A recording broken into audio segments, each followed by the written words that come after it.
World War II History Journals. 1939-1945.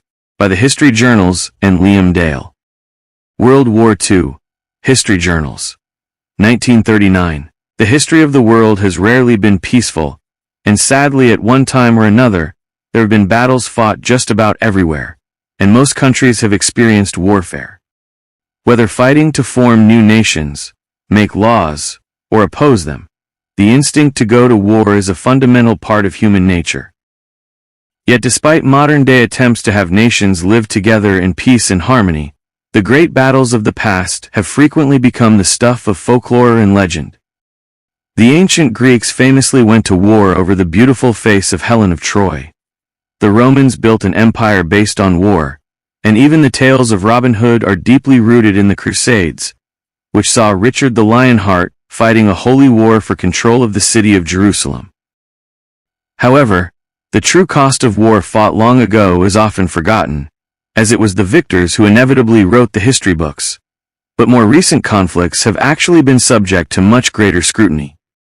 From the 20th century onwards, we have been better able to see warfare from all sides, and the two world wars, which shaped the globe as we now know it, between 1914 and 1918, and 1939 and 1945, have a great deal to teach the human race.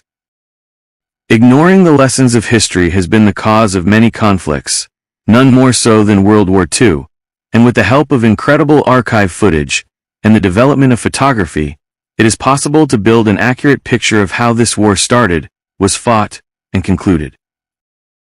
Throughout this series of journals released to acknowledge 80 years plus since the beginning of World War II, we will be looking at the 7 years of that conflict on an annual basis.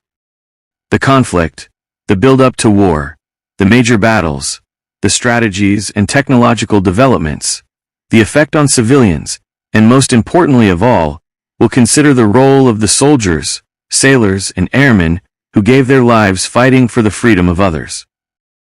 The statistics from World War II to this day still make alarming reading, as it's generally accepted that this global conflict caused the deaths of over 50 million people, with 2/3 being civilian, killed as a result of bombings, large-scale massacres, starvation, and hardship.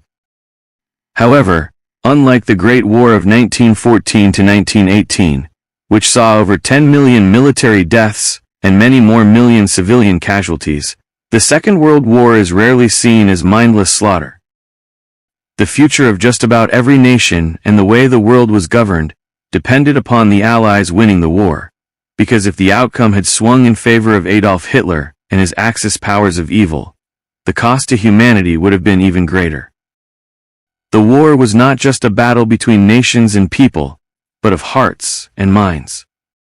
On one side you had leaders who were obsessed by dogma, with little or no respect for humanitarianism or personal freedom. The big three were Adolf Hitler's Nazi Germany, Imperial Japan, and Benito Mussolini's Fascist Italy. The notions of compliance, loyalty to the state, and a ruthless affinity for world domination obsessed all three nations. These were the Axis powers, and their worldview for a stronger future was one based on inferior and superior races. In fact, these were political ideologies in stark contrast with what the majority of right-minded people and governments believed.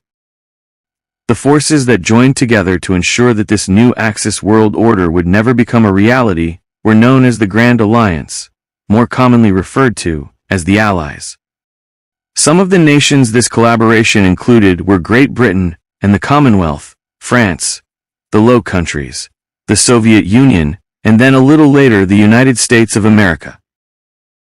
All the nations that fought against the Axis powers did so not only to stop Hitler's New World Order, but for the principles of freedom, democracy, and human values. This is perhaps difficult to reconcile with the Soviet Union's brutal dictator Joseph Stalin, who was extremely vicious throughout his regime, with a hatred of bourgeois freedom and parliamentary democracy, and he could never by any stretch of the imagination be considered a humanitarian.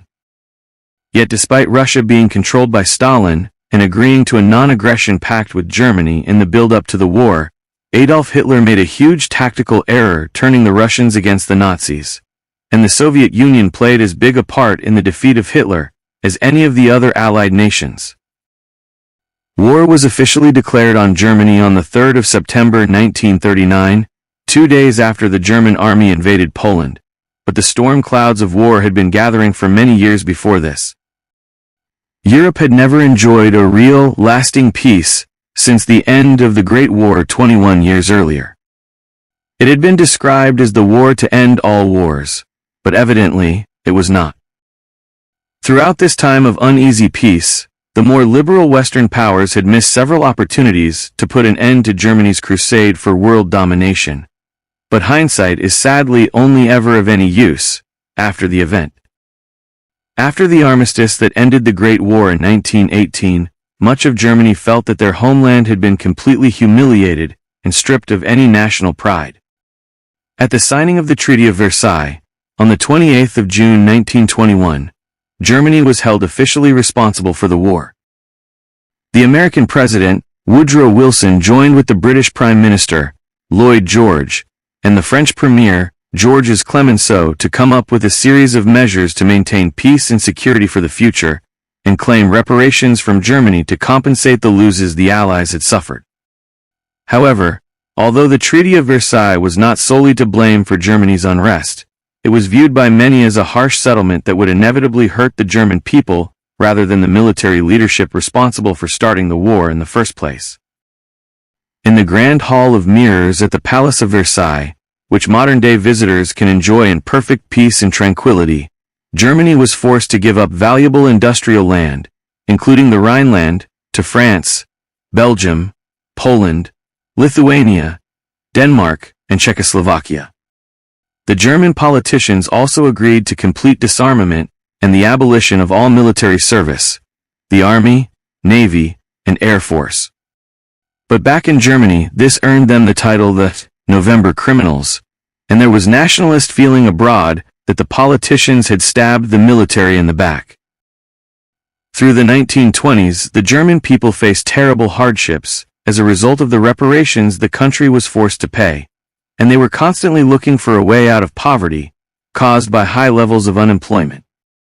It was in this volatile climate that Adolf Hitler steadily rose to power, promising the people of Germany the hope of salvation. Adolf Hitler was born in Braunau am Inn, in Upper Austria on the 20th of April 1889. Although Austrian, he served as a German soldier in World War I, and was awarded the Iron Cross, First Class. After the war, he entered politics as a fierce German patriot, and he infiltrated the German Workers' Party, influencing other like-minded soldiers to rise up against the Treaty of Versailles. Hitler was already a renowned orator, and he soon had a wide following, blaming the Jews and the Communists for Germany's terrible predicament. Soon he seized power as Führer of the party and changed the name to the National Socialists, otherwise known as the Nazis. The German people were living in desperate poverty, so when Hitler spoke of the great need for Lebensraum, or living space, they hailed him as a hero. One of the outcomes of the First World War was the disintegration of the German Empire, and had the Treaty of Versailles been effective, it would not have been possible for Germany to claim any of this land back. In Hitler's semi-autobiographical book, Mein Kampf, which he wrote while serving a prison sentence for a failed attempted coup, he addressed the people of Germany and promised the return of what had been lost. This was without doubt a man with big ideas for his adopted homeland, no matter what the consequences, and as he systematically removed any opposition, the outside world simply looked on. Hitler was obsessed by Lebensraum, and he was determined to rebuild the German Empire and expand it further still, and world events were about to take a turn that would make his case for German supremacy even stronger. In America, on October 29, 1929, the stock market on Wall Street crashed, beginning the period known as the Great Depression. This resulted in poverty and unemployment for millions worldwide, and Germany, already suffering terrible hardship, was one of the hardest hit countries. In a very short time, extreme nationalist movements became very popular amongst the people, with Adolf Hitler leading the way, promising that he was Germany's salvation if they followed his direction. When people are struggling for survival, they will often look to powerful and influential figures to lead them. Hitler was a prolific speaker who could rally a crowd to the point of hysteria, and by 1932, the Nazis were the largest single party in German Reichstag. He knew how to manipulate people, and was an excellent propagandist, an outstanding political campaigner. Hitler blamed Germany's economic hardships on the Jews and the Treaty of Versailles, and as he became ever more powerful, being appointed the Chancellor of Germany in 1933, he was now in a position to address both issues. The warning bells were starting to ring amongst the architects of the Treaty of Versailles, but although unsettled, they chose not to take any action. Even when Hitler openly announced that he was breaking the treaty in March 1935, he was met with little resistance. Hitler decided that Germany was no longer going to abide by the restrictions on armed forces, and he started rebuilding the German military machine immediately. Britain and France were appalled by his actions and condemned them severely. However, they did nothing to stop Hitler, and simply watched as his empire grew. Nazi Germany under Hitler's command, over the course of the next 4 years, continued to break every promise made in the aftermath of World War I. However, no matter what the Germans did during this period, it would seem that the other nations around the world would do little to stop him. Matters worsened when Germany's President Hindenburg died in August, at which point Hitler seized that office too, making his position unassailable. This in effect meant that Hitler could demand almost anything of his army, no matter how ruthless or cruel. Rights were being stripped from the Jewish community, and the Nazis opened the first concentration camp, as the Gestapo were placed above the law. A terrifying new world order was becoming a reality, and something was going to have to be done if Hitler was going to be stopped. Driven by the desire for power and land, in the March of 1936, Hitler broke the Treaty of Versailles once more, by marching his troops into the then demilitarized Rhineland. Astonishingly, yet again all the Western world did was to look on in disbelief at what was happening. Many governments couldn't face the prospect of another war, and thought it better to allow Hitler to take the land in the hope that this would be enough. As soon as Hitler's troops arrived, they began to rebuild fortifications, so that even if neighboring France decided to take any action, the German army would be ready. The prelude to war was now well underway, and in Britain, the voice of Winston Churchill could be heard warning the nation about the threat Adolf Hitler was now posing. Some thought that when Prime Minister Stanley Baldwin retired in May 1937, Churchill might succeed him, but the far less controversial Neville Chamberlain was selected instead. Even though wisdom is meant to come with age, Chamberlain was 68 at the time. He proved to be far too trusting when it came to judging character. He believed Hitler could be appeased, and made every effort to avert war, whatever the cost. But with nothing to stop him, Hitler continued to build his military machine. Not content with the Rhineland, in the March of 1938, Hitler forced neighboring Austria into unification with Germany. The growing Nazi Party actually had quite a strong following in Austria, and when the authorities tried to resist the Anschluss, Hitler simply ordered his army to cross the border into Austria, where they encountered no resistance. After Austria, Hitler looked towards Czechoslovakia, and the rest of the world finally realized he would never stop in his quest for global domination unless they acted. The threat of a Second World War was imminent, but Neville Chamberlain made one last bid to appease Hitler. At the end of September 1938, Chamberlain, along with Daladier of France, the Italian dictator Mussolini and Hitler, met in Munich, and a treaty was signed granting part of Czechoslovakia to the Germans, if it was agreed that Nazi aggression would be halted. Neville Chamberlain returned triumphant, famously waving a piece of paper bearing Hitler's signature. The waiting crowds cheered as war with Germany appeared to have been averted. Chamberlain was given a royal welcome at Buckingham Palace, and when he eventually returned to even bigger crowds at number 10 Downing Street, he confidently predicted that the Munich Pact would ensure peace for our time. And so we come to 1939, and the realization that Hitler's word was anything but honorable. On the 15th and 16th of March, the Nazis marched into Prague and seized the rest of Czechoslovakia. It was now apparent that Hitler could not be trusted, and war with Germany was inevitable. Just as Winston Churchill had warned, the German army were now better prepared for conflict, because from 1936 onwards, they had been building and stockpiling armaments. In fact, in this short but crucial space of time, they had built almost 10,000 more aircraft than Great Britain, and over 18,000 more than France. Hitler really was gearing up for war. To make matters worse, Hitler was now looking eastwards, and the threat to neighboring Poland was very real indeed. But Hitler knew that before he invaded Poland, he had to make sure that the Soviet Union would not attack him, so he signed a non-aggression pact with Russia. Hitler and Stalin agreed to invade Poland together, and split up Poland's territories, and although Hitler intended to also advance on the Soviet Union, his empire was not yet powerful enough to do so, and for the time being, he preferred to have the Russians on his side.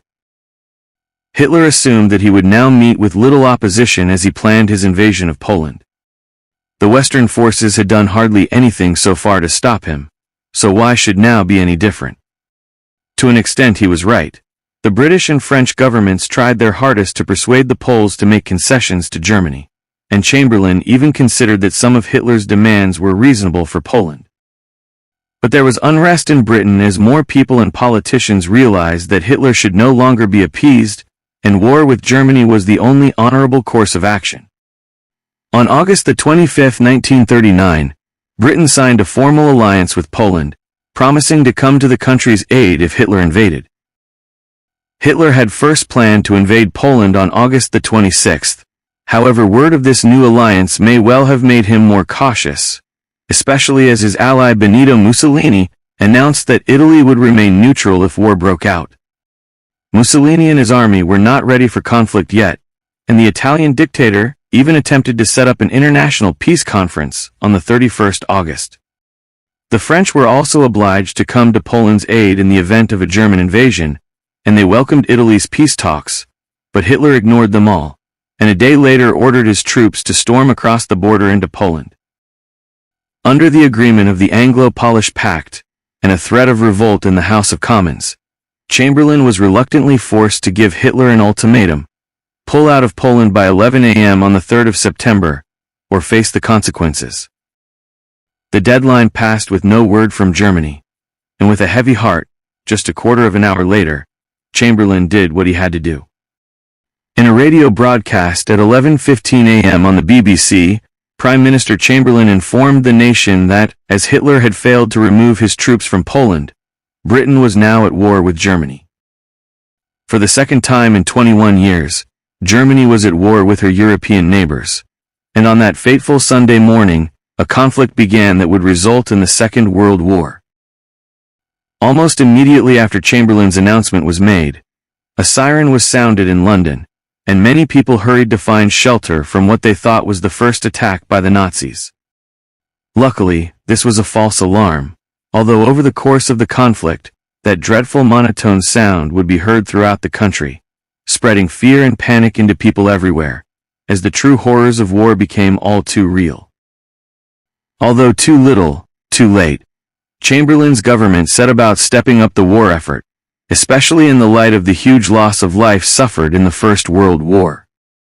The British wanted to be certain that everything was done to make sure that the conflict ended quickly and with minimal loss of life.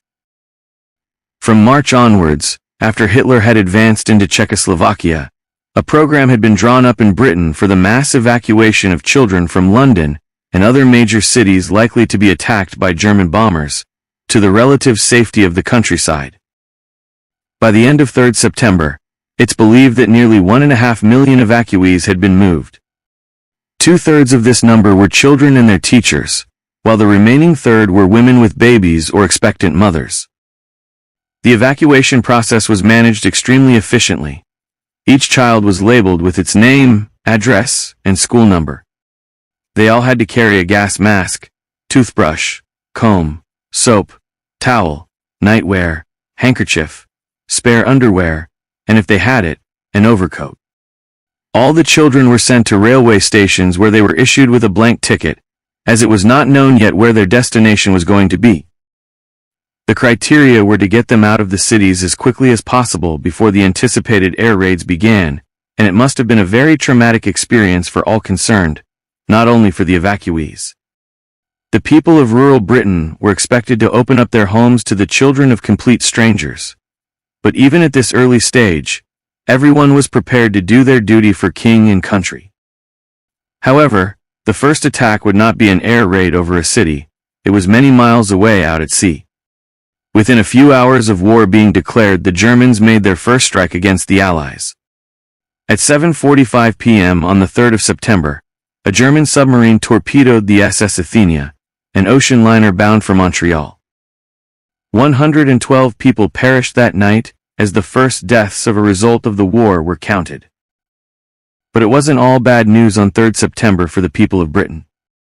Winston Churchill, who had so fiercely opposed the appeasement of Hitler, was appointed as First Lord of the Admiralty. There was great relief nationwide at this announcement, and it is said that the Admiralty even flashed a jubilant message to the Royal Navy that simply said the words, "Winston is back." Winston Churchill was born in November 1874 at Blenheim Palace near Oxford. He was the son of Lord Randolph Churchill, an aristocrat and a politician, and Winston followed in his father's footsteps into Parliament. When the message said, "Winston is back," it was because he had been First Lord of the Admiralty at the time of the First World War. Always outspoken, Winston had made his fair share of enemies in the House of Commons, and when he was involved in the orchestration of the Battle of Gallipoli, a total military disaster for the Allies in World War I, he was made the scapegoat and stripped of his office. No doubt this contributed to Parliament's dismissal of his warnings about Hitler, but when he returned to the Admiralty in 1939, the people of Britain were very glad this great statesman was at the forefront of the war effort. After a flurry of activity as curfews and nightly blackout precautions were put in place, nothing much seemed to happen immediately. The German bombers didn't fly over London, the British armed forces weren't sent straight to Poland, and no shots were fired in anger. It was all rather confusing, and many of the children who had been evacuated returned home again.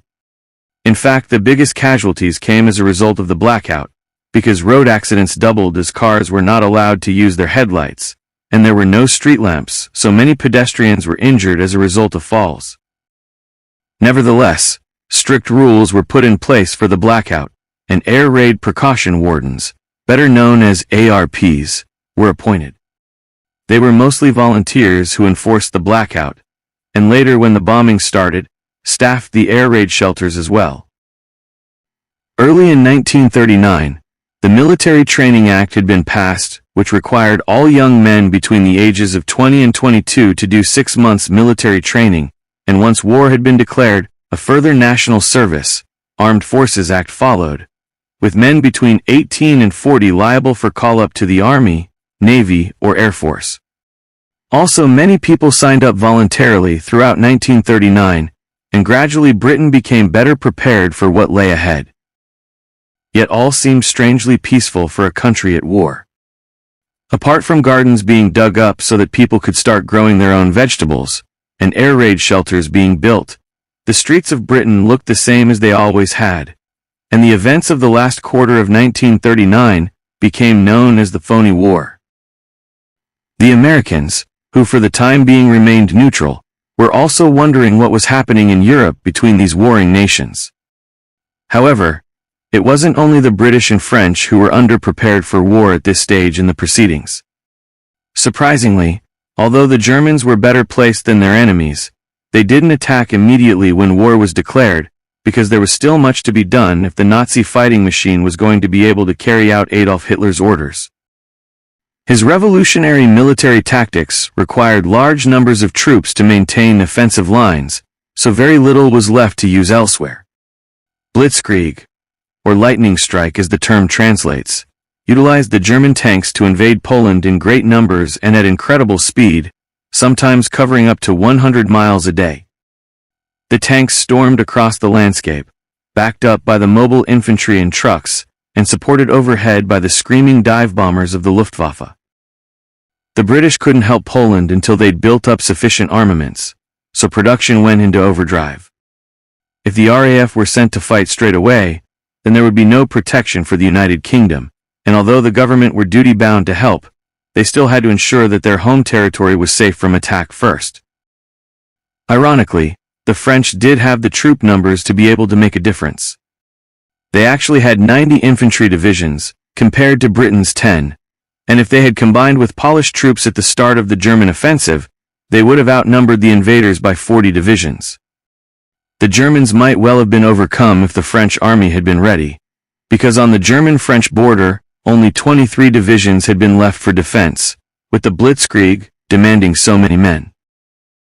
Unfortunately, the French army, despite being so large, was slow to mobilize because the majority of the men were conscripts, working 9-to-5 jobs in times of peace, but ready to take up arms when needed.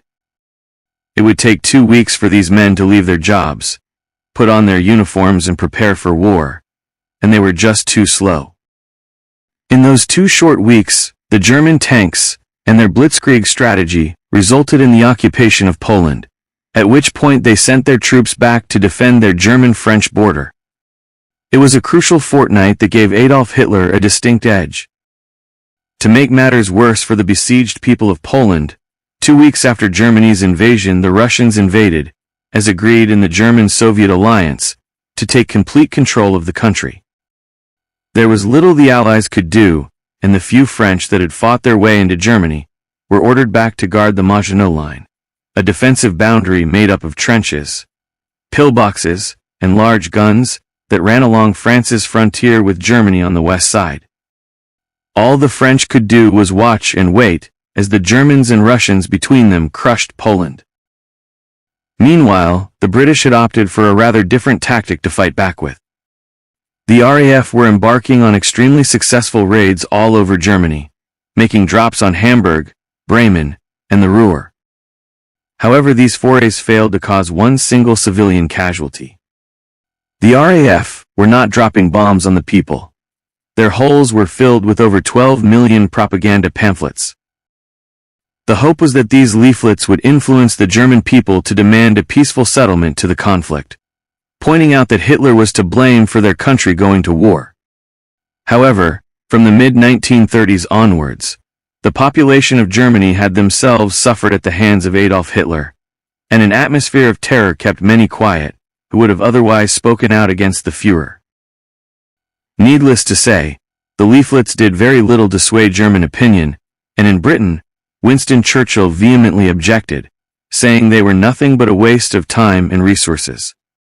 However, the pamphlet drops did help in another way, giving the young British pilots vital target practice, because it wasn't going to be long before these airmen would be flying back over Germany with a much deadlier cargo. But for the time being, Britain was not prepared to begin bombing civilian areas, and neither for that matter were the Luftwaffe. At this stage, propaganda was everything, and as the war had only just begun, no government wanted to be blamed for thousands of civilian deaths. All the protagonists knew that the first to begin bombing civilian targets could potentially face a huge backlash in public opinion against them. The German troops on the ground in Poland had other ideas, and weren't anywhere near so squeamish when it came to civilian deaths, and they soon established a reputation for brutality. On the 4th of September, over 1,000 civilians at Bydgoszcz, in Poland were captured, lined up against a wall, and shot dead. The Nazi officers claimed that brutal guerrilla war had broken out everywhere, but the sad truth was that the German officers and soldiers thought that war allowed such brutality, and in 7 years of conflict, many more horrific crimes against humanity would be committed. As the autumn of 1939 gave way to winter, the war continued to remain largely isolated, contained well away from the public eye. Also, there were many countries with such pressing domestic concerns that they kept out of the fray, no matter how many lives were being lost in Poland. Most of Europe remained neutral. Some had vital business with Germany, and chose not to put fragile economies at risk. Even America, Britain's most significant ally in World War I, with their vast army and huge natural resources of raw materials, wanted to stay out of a war so far from home. The American president, Franklin D. Roosevelt thought it in his country's best interests to stay on the sidelines. In a radio discussion on the 9th of September, he said that he had seen war and hated it, and that he would make every effort to keep the United States out of it. Good news did come to the Allies from America's neighbor, when the Canadians declared war on Germany on the 12th of September. The Prime Minister, Mackenzie King, wanted Canada to be a part of the war effort. However, he chose not to bring in conscription. Canadian troops had fought and perished in World War I, and Mackenzie King didn't want to force anyone to die in a war on foreign soil. Yet, what Canada would supply in the form of raw materials, food, air training facilities, industry, and convoy escorts would be of vital importance. This assistance from Canada, although essential to the overall war effort, like the rest of the Allies' early campaign against Hitler, was of little help to the people living in the Polish capital, Warsaw. On September the 27th, those who had bravely defended the city for so long surrendered as German troops poured into what was left of one of the world's loveliest old cities. It is estimated that more than 40,000 people were killed or injured in the offensive, and Warsaw was left in ruins. The Germans needed to take complete control of the land and air, because bombing the city was the only way to destroy Warsaw. They couldn't get their tanks through the defensive traps put in place by Poland's citizens, and with hand-to-hand combat, the defending Polish army proved altogether tougher than the Germans had ever thought possible. The only way they could overcome the Poles was to bomb them into the ground, with no regard whatsoever for human life, whether military or civilian. Matters were also made much worse, because there was no food, water, power, or gas in the city. The deadly disease, typhoid, had taken hold of Warsaw, and the consequences were horrific. A few days after the surrender, Germany and the Soviet Union created the German-Soviet Boundary and Friendship Treaty, which divided up Eastern Europe into zones of either Nazi or communist influence. The first part of Hitler's blueprint for the control of Europe had been successfully implemented, seemingly with very little resistance from the Allies.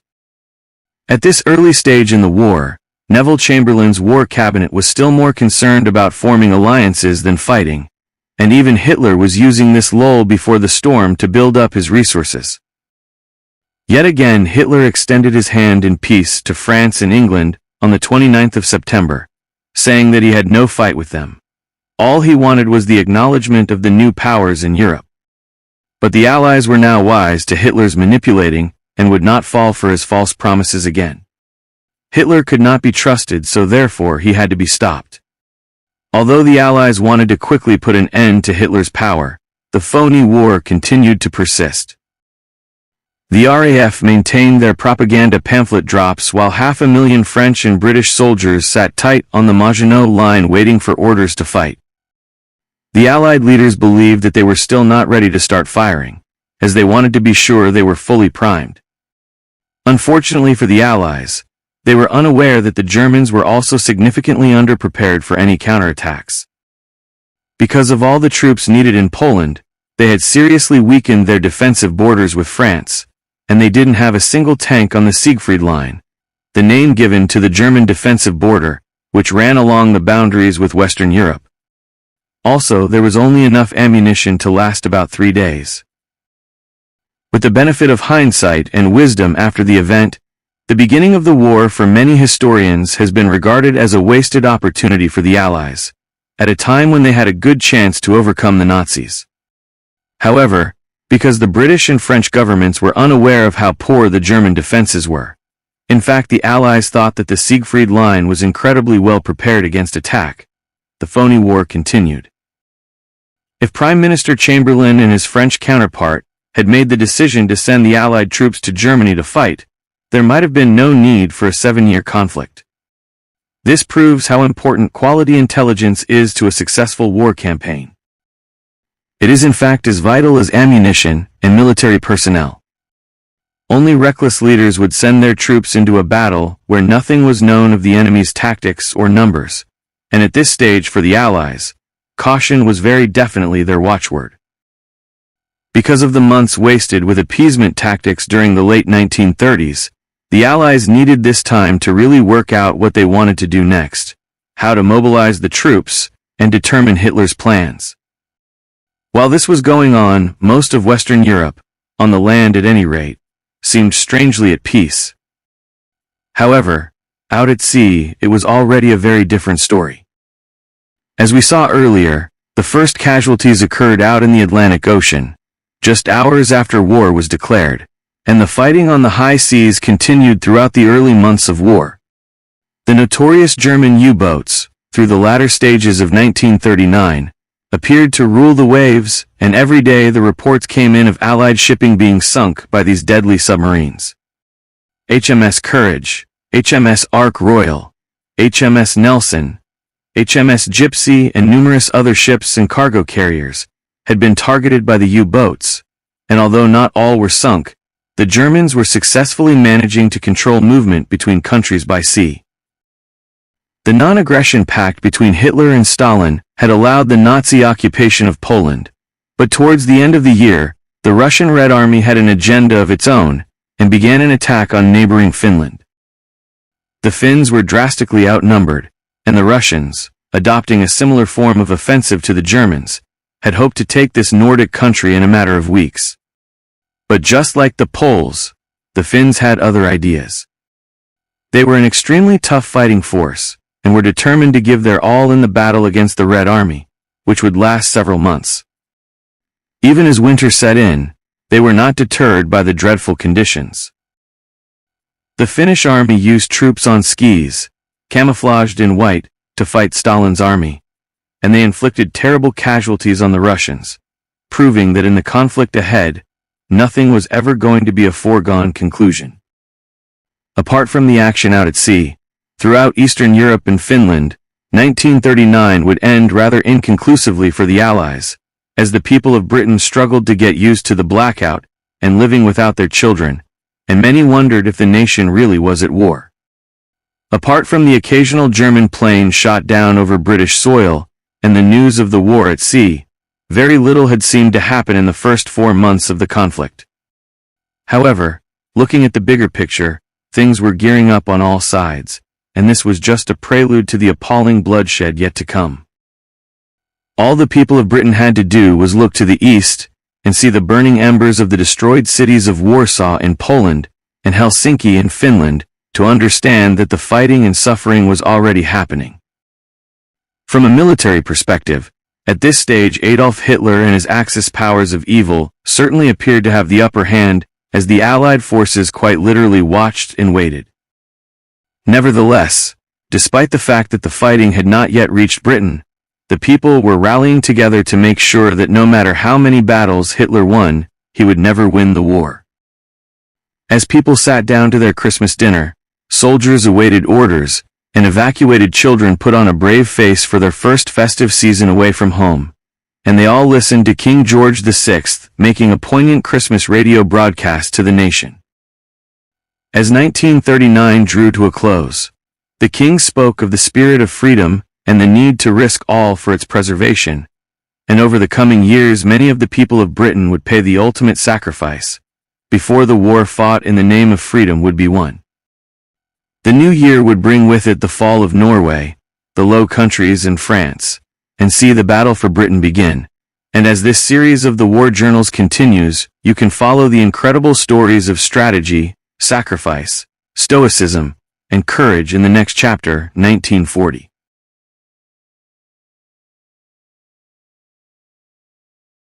World War II, History Journals, 1940. As the clock struck midnight on December 31, 1939, and the world welcomed in the new year of 1940, people everywhere awaited the outcome of this second global conflict of the 20th century, with bated breath. 1939 had been a turbulent year, and since war had been declared on Adolf Hitler and Nazi Germany on September 3rd, nobody could predict what the future might hold. Great Britain, under the leadership of Prime Minister Neville Chamberlain, had worked tirelessly to appease Hitler and come to a peaceful compromise over his rebuilding of the German Empire, despite the fact that he was violating all the restraints of the Treaty of Versailles, placed on Germany after the First World War.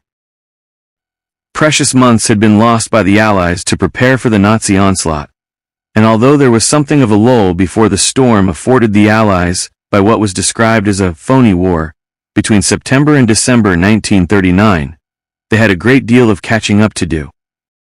If anyone had been in any doubt about the seriousness of the threat to humanity posed by Adolf Hitler, they were about to get a very nasty shock. Right from the outset, the German U-boats had been a deadly threat to shipping, proved by the sinking of the British liner the SS Athenia on the day that war broke out. The battle for supremacy on the high seas continued to become more and more desperate, as control of the oceans was vital for all the protagonists. The movement of troops, raw materials and food depended heavily upon shipping, and for the people of Britain, an island nation, this was crucial. Although the warships of the Royal Navy were destroying many enemy craft, they were still being beaten by the might of the German U-boats. These submarines could surface and then disappear extremely quickly, speeding through the waters to creep up on ships and destroy them with a barrage of torpedo fire. Matters for the Allies deteriorated still further when it became clear that things were not going to be much better on land either. Hitler's invasion of Poland, which was the last straw even for those who had supported appeasement, began a campaign that resulted in 70,000 Polish deaths, 133,000 wounded, and 700,000 taken prisoner. The German invaders suffered a mere 14,000 casualties, and the nation's capital, Warsaw, had no option but to surrender. The Nazi war machine's new style of warfare, commonly known as blitzkrieg, or lightning attack, was an unbeatable formula, which continued to become more deadly as they perfected it. Finland was also tied up in a bloody battle with the Russians, and although the Finns were fighting bravely, it seemed inevitable that the Red Army of over 1 million soldiers would inevitably crush the 175,000-strong Finnish army. However, in Britain, things still seemed relatively quiet. No bombs had fallen on the major cities. Troops sat tight awaiting further orders, and the phony war appeared to be continuing. But for Adolf Hitler, it was an extremely busy time, and when he issued Führer Directive No. 6, late in 1939, he was serving notice as to what he intended to do. An offensive will be planned, through Luxembourg, Belgium, and Holland, and must be launched at the earliest possible moment. The purpose of this offensive will be to defeat as much as possible of the French army and of the forces of the Allies fighting on their side, and at the same time to win as much territory as possible in Holland, Belgium, and northern France, to serve as a base for the successful prosecution of the air and sea war against England. The British government, still under the control of Prime Minister Neville Chamberlain, were reluctant to take the offensive, despite the pleas of Winston Churchill, the First Lord of the Admiralty. Hitler and his Nazi stormtroopers had ended 1939 on a high, crushing any attempt at resistance, and if Britain and her allies didn't act soon, then 1940 would prove to be another great year for Hitler and his New World Order. The beginning of 1940 saw a big change for the people of Britain that really did show everyone that there was a war on. Rationing was reintroduced on the 8th of January, because many people had already experienced this sharing out of food in the First World War. Nevertheless, it still took some getting used to, especially as there were different categories for different types of food. Rationing was, however, essential for the war effort. Britain had to adjust to consuming less as imports slowed down with German attacks on shipping. The British people were also being encouraged to utilize their gardens to grow food for their families and become self-sufficient, which is where the slogan, "Dig for Victory," originated. The people of Britain were working together to do all they could, but in contrast it looked as if the government were making little effort to win the war. The first positive action came when it was decided that Allied troops would be sent to Finland to help in the fight against the Russians. It was agreed that 100,000 troops would be sent to Finland, and as they had to pass through Norway and Sweden to do this, it was hoped the Allies could rally support from these two countries. However, both nations continued to reiterate their neutrality and didn't want to be seen helping the Allies by allowing them travel through their country. Winston Churchill was one of the politicians trying desperately to get these nations to take to arms against Hitler in the fight for freedom, because he feared that if they did not, then they too would be overrun by the Nazi regime. The Allies were also discovering just how quick Hitler's blitzkrieg could be, as the Nazis advanced across Europe. It took far too long for them to mobilize their troops to get to the Finns, because as soon as they were ready in March, the campaign had ended. The Russians had finally broken down the resilient Finnish army and forced them to surrender. 25,000 Finns had died in the conflict, yet amazingly the Finns had killed over 200,000 Russian soldiers during the battles. The French leader Daldier had promised the Finns assistance and had failed them with the slowness of his actions. The consequence of this was his own people wanted him out of office as he had been discredited, and on March 20, 1940, Paul Reynaud replaced Daldier in France. Despite a large number of Britain's evacuated children returning home while all this was going on, due to the apparent lack of danger, the conflict was definitely gathering pace. Food rationing was ordered in France. Many Canadian pilots and soldiers came to Britain to help with the war effort. Italy served notice that they would fight on the side of the Axis powers, and on March 16, the first British civilian to be killed in an air raid was reported. However, when Hitler announced open warfare at sea, ordering his U-boat commanders to fire on any ship that sailed into British waters, even craft from neutral countries, it soon became evident that there would no longer be a continuation of the phony war. Hitler was really stepping up his campaign, and more worrying still for the Allies was the fact that he was gaining momentum at incredible speed. Something had to be done and fast. But for the British government, under the leadership of Prime Minister Neville Chamberlain, again, it was going to be too little, too late. The Allies had decided upon a plan to cut off supplies to Germany, especially Swedish iron ore, which was crucial to the enemy, shipped out of the Norwegian port of Narvik. The French Prime Minister, Reynaud, wanted to seize the port of Narvik so that this could be prevented, and in Britain, Winston Churchill was a vociferous supporter of this plan. However, Chamberlain and the War Cabinet rejected the idea, although they did allow the Allies to place mines in Norwegian waters. Winston Churchill had been right about Hitler in 1938, when Chamberlain had talked of appeasement, but no one had listened then, and yet again Churchill's prediction was dismissed until it was proved to be correct, when Hitler turned his attentions towards Norway. On 7th of April 1940, the Nazis began their invasion of Norway and Denmark, taking everyone except Churchill, the First Lord of the Admiralty, by surprise. This attack was a risky venture for Hitler. His troops had to move in quickly before the British Royal Navy had a chance to intercept the ships carrying German tanks and soldiers. Fate was on the side of the Nazis, because the Allies only realized too late what was going on, and when the Germans reached Denmark, the country was totally unprepared, and surrendered almost immediately. This did give the Norwegian government a warning about the impending invasion, but they still had little time to mobilize their troops. The Germans swiftly took the city of Oslo, and a number of major ports and airfields, although elsewhere resistance from the Norwegians was fierce. The Allies knew they could do nothing to save Denmark, and put all their energies into supporting Norway. Between the 10th and 13th of April, 10 German destroyers were sunk by British ships, while Norway's fleet were also inflicting serious damage on the Nazis. But when Allied troops set foot on Norwegian soil, there was no tactical plan, no aerial backup, and no supplies being dropped, and despite outnumbering the German invaders, the first Allied offensive was an absolute disaster, and they had to retreat from Norway, allowing the Germans to complete their occupation. Back in Britain, the War Cabinet were horrified by what had happened, and when news reached the British people, the Prime Minister Neville Chamberlain was blamed once more for not taking a strong enough stand against Adolf Hitler.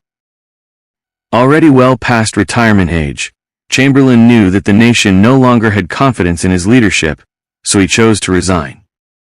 Sadly, just 6 months later, Neville Chamberlain died of stomach cancer, aged 71, going down in history as one of Britain's most controversial political leaders.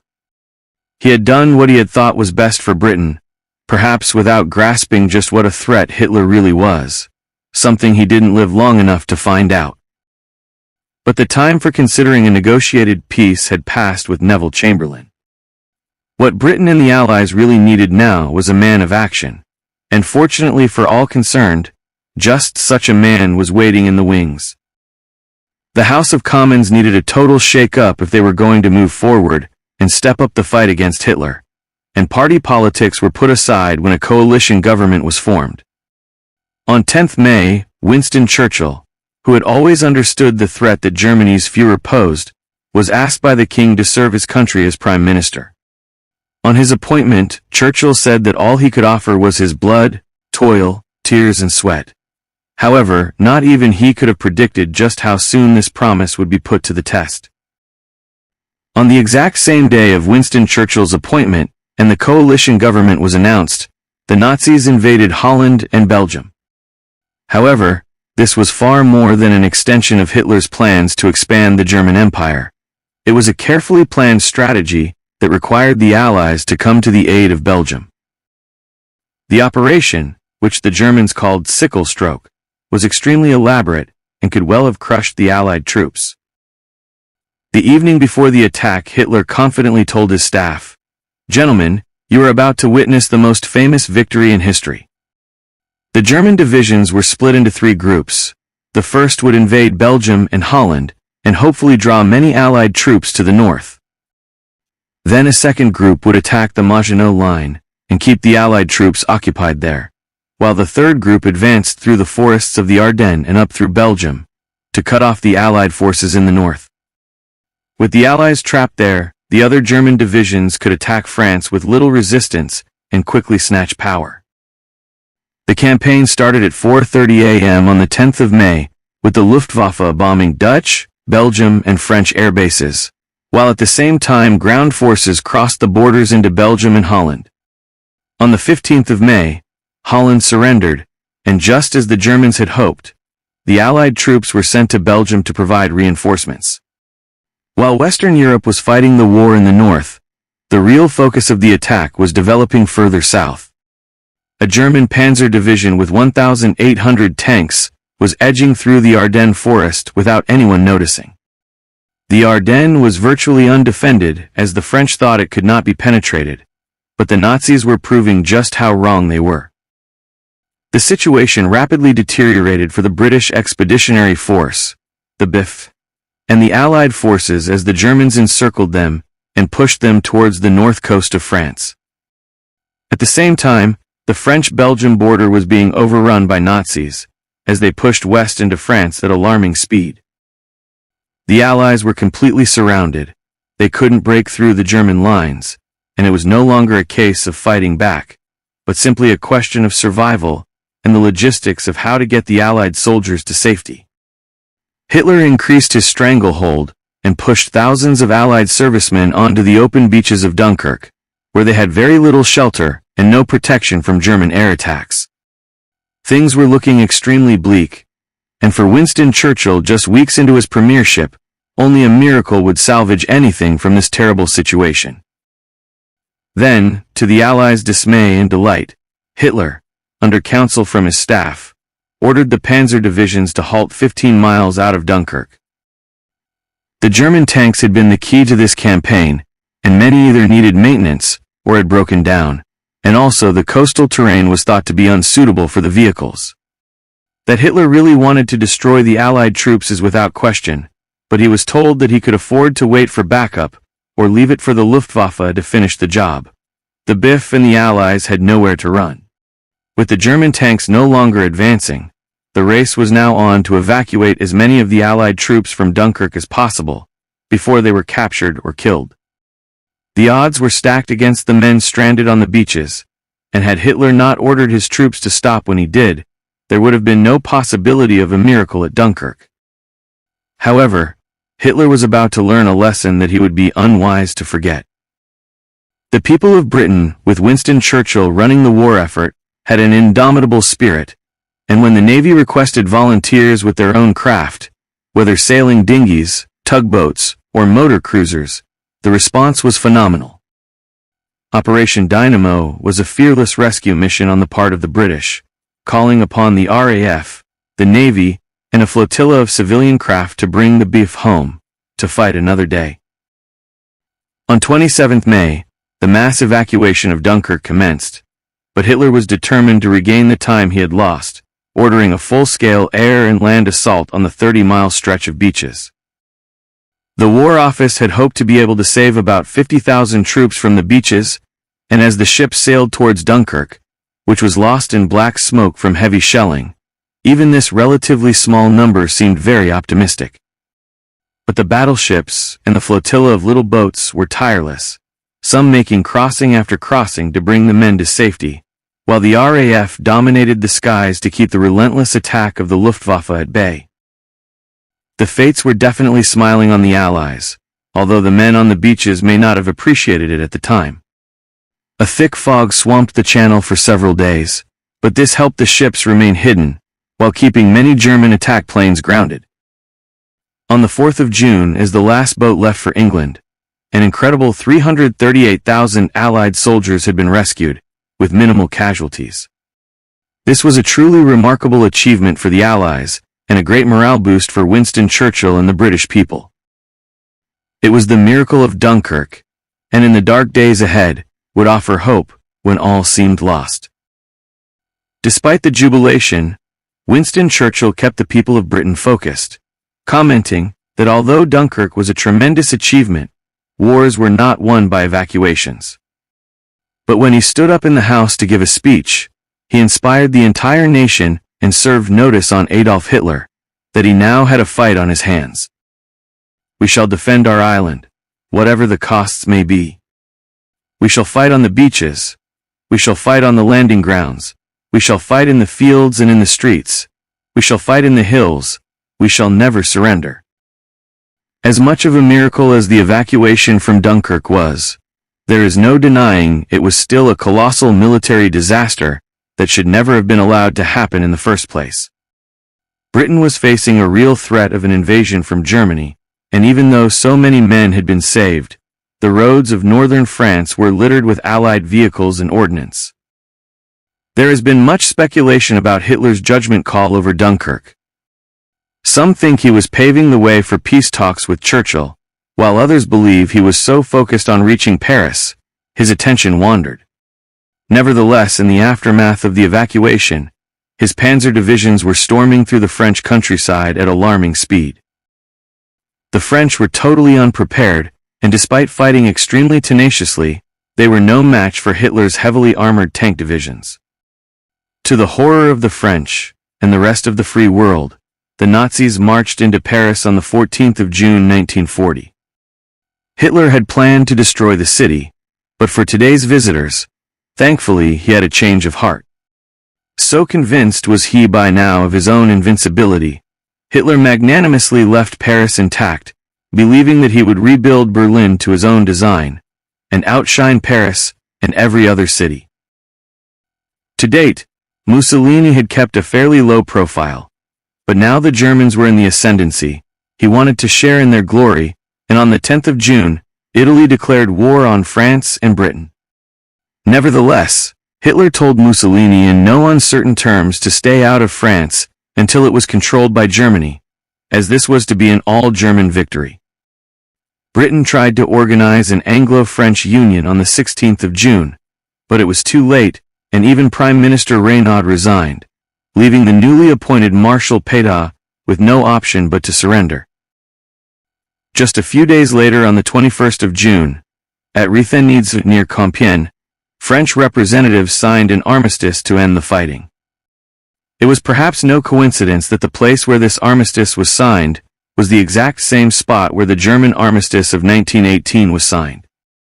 Hitler always thought his country was humiliated by the original armistice, which ended World War I, and it appeared that he was finally getting revenge for the humiliation.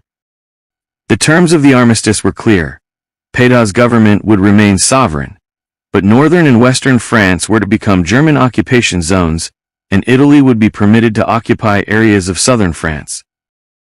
The French would even have to pay for the Germans' occupation costs, while 2 million French prisoners would remain in German hands. Hitler wanted to totally humiliate the French with this armistice, giving no compromises. Hitler believed that this is exactly what happened to Germany in 1918, and just 22 years later, he took his revenge. The short campaign between May the 10th and June the 22nd had been a complete success for Germany, bringing them control of France, Belgium, and Holland, while pushing the BIF out of mainland Europe. The Nazis lost only 27,000 soldiers to achieve this, in contrast to the 120,000 lost by the French. So far, Hitler had relied on the strength of his panzer divisions to win his battles, reinforced by the Luftwaffe. But as he turned his attention to his invasion plans for Great Britain, a change of tactics was going to be called for. Despite the difficulties faced by the British, being surrounded by waters that were blockaded by German U-boats, there was a distinct advantage in being cut off from mainland Europe, as the tanks would need to be transported to take the battle to Britain. Hitler had little respect for France, and believed they would be crushed with relative ease. However, he was not so confident about Britain, because he knew the British forces, under Churchill's leadership, would be tough to overcome. Consequently, Hitler once again tried to extend his hand in peace to Churchill, asking that Britain recognize Nazi supremacy in Europe. By this stage, Hitler was already planning to break his non-aggression pact with Stalin and invade Russia, which he knew would put great demands on his resources. But he also knew Winston Churchill of old, and must have realized there would be no capitulation by the British. Consequently, Operation Sea Lion was drawn up for the invasion of Britain, and Winston Churchill prepared his people for the trials and tribulations that lay ahead. He announced that he believed the Battle of Britain would start very soon, and everyone had a part to play and needed to be ready. So far, civilian casualties had been minimal, but that was all about to change, and there were some very tough decisions to be taken. The responsibility of leadership for Churchill required him to take swift action after the fall of Paris, and on the 3rd of July, Churchill ordered the destruction of the French fleet at Mers el-Kabir in North Africa. Although technically the fleet was still under French control, Churchill feared that Hitler might well seize the ships, to strengthen any attack on the British Navy. Tragically, 1,250 French sailors were killed in the mission, which took just 5 minutes to complete. The French were furious at what they viewed to be an unprovoked raid, but in Britain the attack, although causing many innocent deaths, was regarded as a necessary tactical maneuver. Even the American president, Franklin D. Roosevelt, applauded Churchill's brave move, and when Germany declared that Article 8 of the French armistice would be suspended, Churchill was completely vindicated. This basically meant that the Germans would have been able to commandeer the French Navy to increase their own, but Churchill's quick reactions prevented this from happening, leaving Hitler with the demanding task of overcoming the Royal Navy if Operation Sea Lion was to stand any chance of succeeding. On the home front, the British were gearing up to resist any German invasion, with the war effort ranging from collecting scrap steel to over 1 million men joining the Home Guard. The women of Britain were encouraged to work in the factories, as well as looking after their families, and production of aircraft like the Spitfire and the Hurricane went into overdrive. Other women went to work on farms as land army girls, replacing the men who had gone to war, to ensure a constant supply of food for the nation. Barrage balloons were hoisted up all around the major cities to prevent enemy planes from flying in too low, catching them in the strong wire, and destroying them if they did. If Hitler was coming to invade Britain, the British would be ready for him, and whether mending and making do, digging for victory, or cooking up nutritious meals from the fields and hedgerows, the spirit of the people was as indomitable as it had been at Dunkirk. The Royal Navy was the first big problem for Hitler when it came to the invasion of Britain, because the German Navy, without the addition of the French ships destroyed at Mers el-Kabir, was definitely inferior. However, the Luftwaffe was, on paper at least, much stronger than the RAF, so Hitler believed that by using his aircraft to destroy the British planes and airbases, he would then be able to attack the Royal Navy without hindrance from the air. Basically, whoever had control of the skies would be able to control Britain, and Hitler believed, like all his conquests to date, victory was a foregone conclusion. But yet again he failed to add the British spirit of determination, inspired by the leadership of Winston Churchill, into the equation, and just as it had at Dunkirk, it was an error of judgment that would cost him dear. The Battle of Britain began on 10th of July 1940, and from the outset, the Germans were confident that they could quickly destroy the RAF, as they outnumbered them in terms of both planes and trained pilots. Interestingly, after Dunkirk, the press had played down the important role played by the RAF in the rescue, and there was a quiet confidence amongst the pilots and the commanders, especially as they knew that increased factory production meant that over 200 planes a month were being constructed. The British also had the distinct advantage of fighting on home territory, as the Germans had a much greater distance to travel before engaging the enemy, and fuel capacity was a major issue.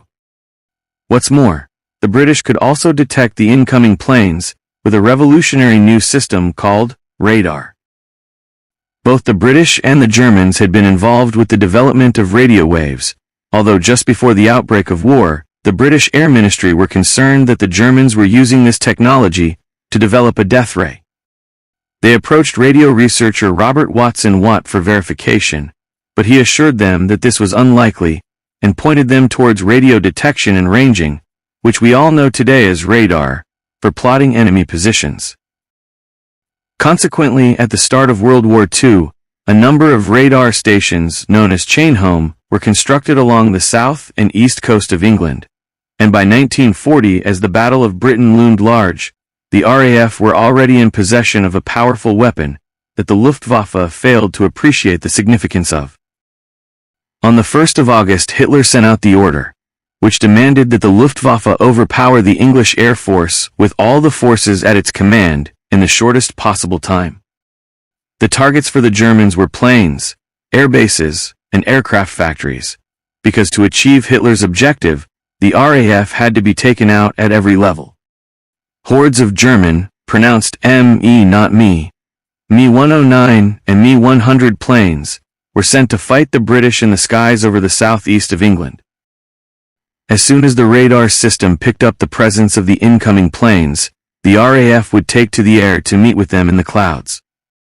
Although the Spitfire was slightly superior to the German fighters, the pilots still had to rely on their skills and wit to escape bullet fire and take the enemy down.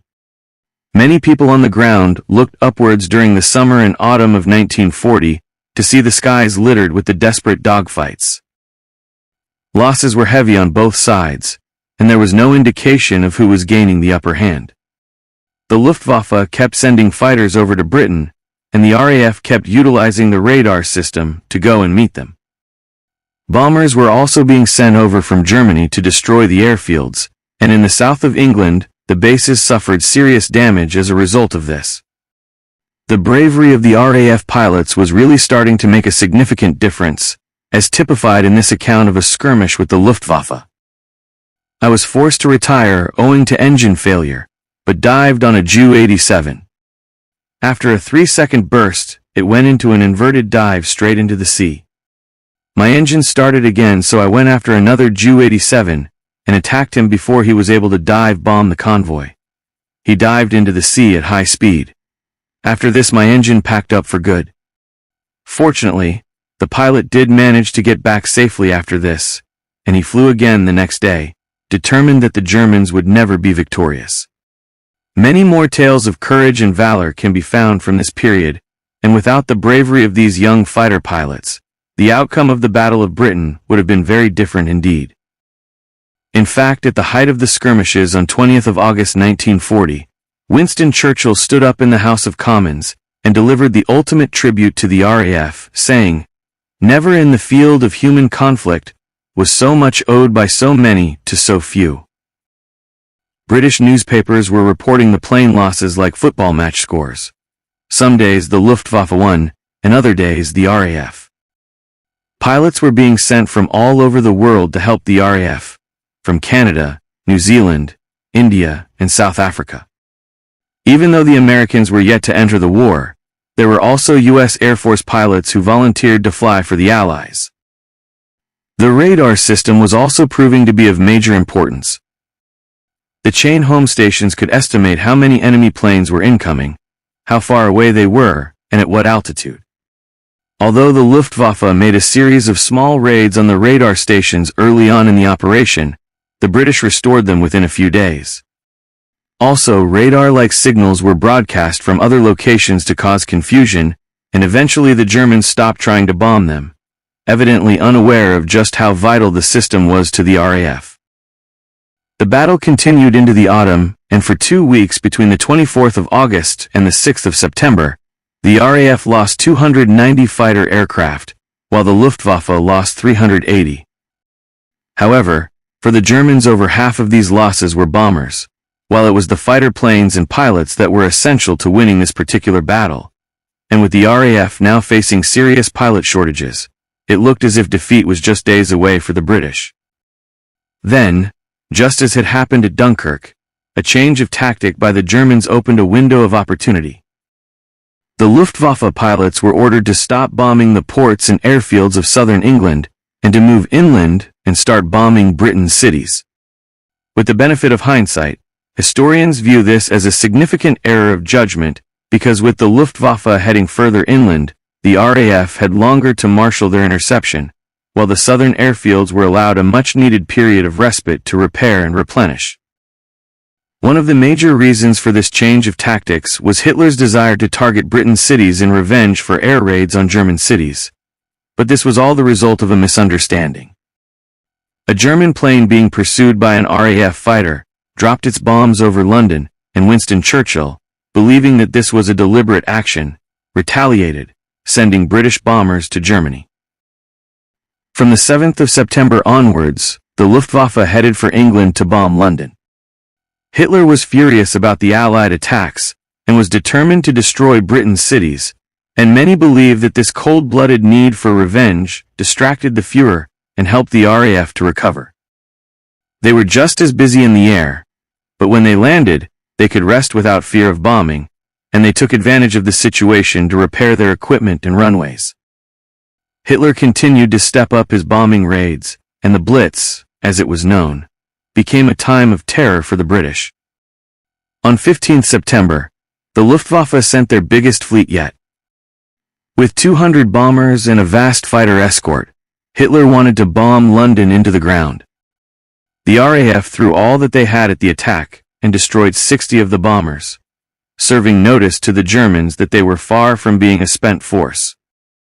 When Hitler began Operation Sea Lion, it was summer, and he truly believed he would be victorious before the onset of winter, but without even completing Phase 1, his plans would have to change. Trying to invade Britain had become too costly, he was losing too many aircraft, his naval fleet was still being repaired, and the tides would not be right for a sea attack until the spring. Also, Hitler was beginning to look seriously eastwards, planning his invasion of Russia, and he needed to keep as much in reserve as possible for this major undertaking. On 17th September, Hitler announced the postponement of Operation Sea Lion.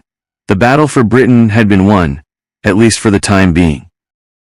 The brave pilots of the RAF, and the tactics of ground control with their revolutionary radar system, had saved the nation from invasion, and after just a matter of months in the office of Prime Minister, Winston Churchill had prevented Hitler from achieving a military goal. Nevertheless, the bombing didn't stop with the threat of invasion lessening. Germany continued to bomb the nation's major cities, and London, Cardiff, Manchester, Coventry, Southampton, and Liverpool all came under fire. Thousands of bombs rained down on the people during the nighttime raids. Hitler hoped that this would not only crush the major industrial sites, but also destroy the nation's morale as well. Evidently, he at last realized that the British wartime spirit was a force to be reckoned with. At the same time, the German U-boats were targeting the many ships bound for Britain carrying vital supplies. If the Nazis could not take Britain, then maybe they could starve the nation into submission by cutting off food and resources, effectively keeping the British out of the rest of the war.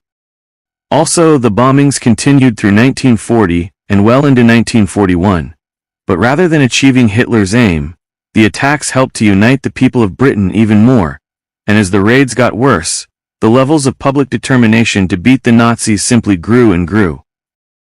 But the war was not just being fought in the skies above Britain. Further action was being taken all over the world. The Japanese had been fighting their own battles in the Far East, intent on being the superpower in Asia, but officially joined Hitler's Axis powers on the 27th of September. It was agreed that the Japanese would recognize the new German-Italian authority in Europe, and likewise the Germans and Italians would recognize Japan's power in Asia. It was also agreed that if any of them were attacked by a power not involved in the European war, then the others would come to their aid. This was of course directly aimed at the United States of America, a major threat to Hitler in Europe if they entered the war on the side of the Allies, while constantly watching the activities of the Japanese in the Pacific. Despite the fact that the Americans did not want to fight a war on foreign soil, President Roosevelt had an excellent relationship with Winston Churchill and the British and was helping the Allies significantly.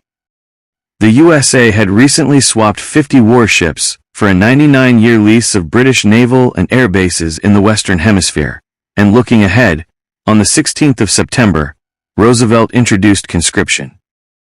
Now all Americans between the ages of 21 and 35 could be drafted for military service.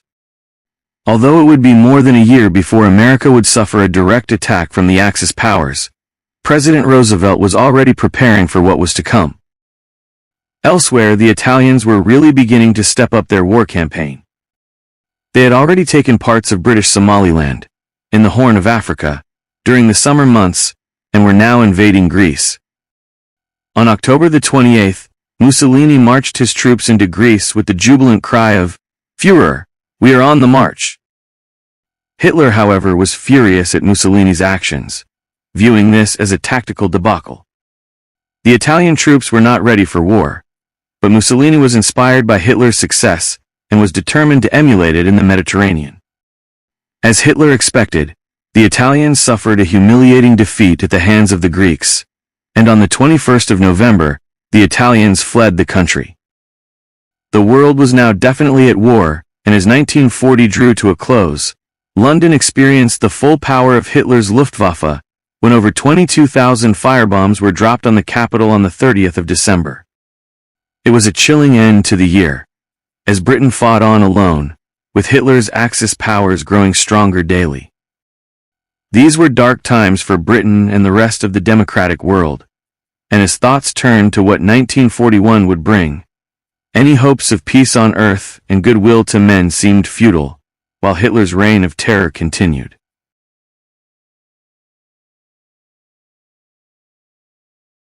World War II, History Journals, 1941. There were no church bells to ring in the new year of 1941. The people of Britain knew that if the bells rang, it would be to warn them of a German invasion, so for the duration of the war, whatever the occasion, the church bells remained silent. This was a time when the threat of invasion was at its worst, despite the miracle of deliverance at Dunkirk, some 6 months earlier, when more than 300,000 Allied servicemen were rescued from the beaches of northern France by a flotilla of civilian craft and the Royal Navy. If the RAF had not won the Battle of Britain in the autumn of 1940, in the skies over England's green and pleasant land, the Nazis would have already been staking a claim to British soil. However, in practice, the RAF's remarkable achievement proved to be a reprieve rather than a decisive victory, as the British faced a new year of terrible uncertainty, with Hitler looking to expand the German Empire still further, across the English Channel. Although Britain had to date managed to withstand a sustained German onslaught, many of her allies had not, and to make matters worse, the Axis powers were gaining strength all the time. When Japan, Germany and Italy signed their tripartite pact, before bringing in Hungary, Romania and Slovakia towards the end of 1940, it looked as if their rise to supremacy could not be stopped. German bombers were devastating Britain's major cities, and while the nation's wartime spirit was riding high, the Blitz really was taking its toll. But despite Hitler being kept from the British mainland, out at sea, the Germans were winning a very important battle. Hitler had increased the German U-boat fleet, and the plan of action was to try and starve the British into surrender. The U-boats were able to effectively control sea routes to the United Kingdom, and were successfully destroying many thousands of tons of essential supplies and shipping on a regular basis. Britain relied heavily upon the import of goods, and throughout 1941, the government, under the leadership of Prime Minister Winston Churchill, found it increasingly difficult to keep the supply line intact. With all Britain's neighboring allies under German occupation, it was difficult for Winston Churchill to go on the offensive, as he needed to constantly watch the nation's defenses. Nevertheless, the RAF had been engaged in bombing raids on German cities, while the Luftwaffe continued their nightly raids. Hitler believed the British people would demand their government surrender to Germany, and the attacks were well planned and sustained. Sadly, the RAF bombing raids were far less organized, and the number of airmen lost were equal to the German casualties they inflicted.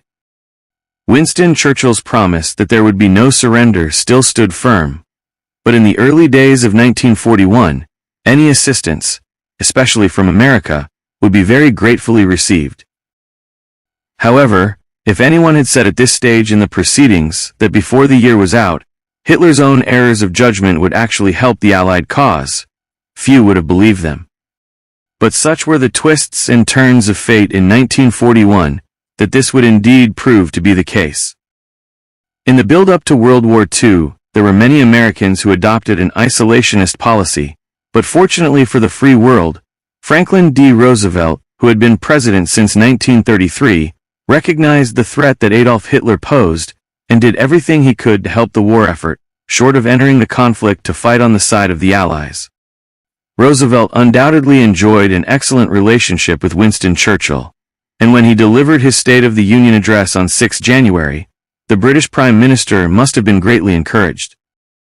The speech, alternatively known as the Four Freedoms, insisted that human beings everywhere in the world had a right to freedom of speech and expression, freedom to worship, freedom from want, and freedom from fear. That Adolf Hitler was denying these basic human rights, as he stormed his way through Europe, was now evident, and Roosevelt served notice of his commitment to the Allies, saying that America should support any cause that fought for the Four Freedoms. He also declared that America, rather than lend money to Britain, should supply arms that could be paid for after the war was won. Consequently, on 10 January, he introduced Lend-Lease to Congress, but there were still those who believed a peaceful settlement to the growing global conflict could be found. With powerful pressure groups like the America First Committee vehemently opposing intervention, Roosevelt would have to convince his countrymen that the time for action had come, and it was far from being an easy task. Even the great American aviator Charles Lindbergh, a national hero who was famous for making the first solo, non-stop flight across the Atlantic, testified before Congress on 23 January, his belief that the USA should negotiate a neutrality pact with Hitler. So for the time being at least Winston Churchill and the people of Britain would have to continue the fight for freedom in Europe, without American intervention.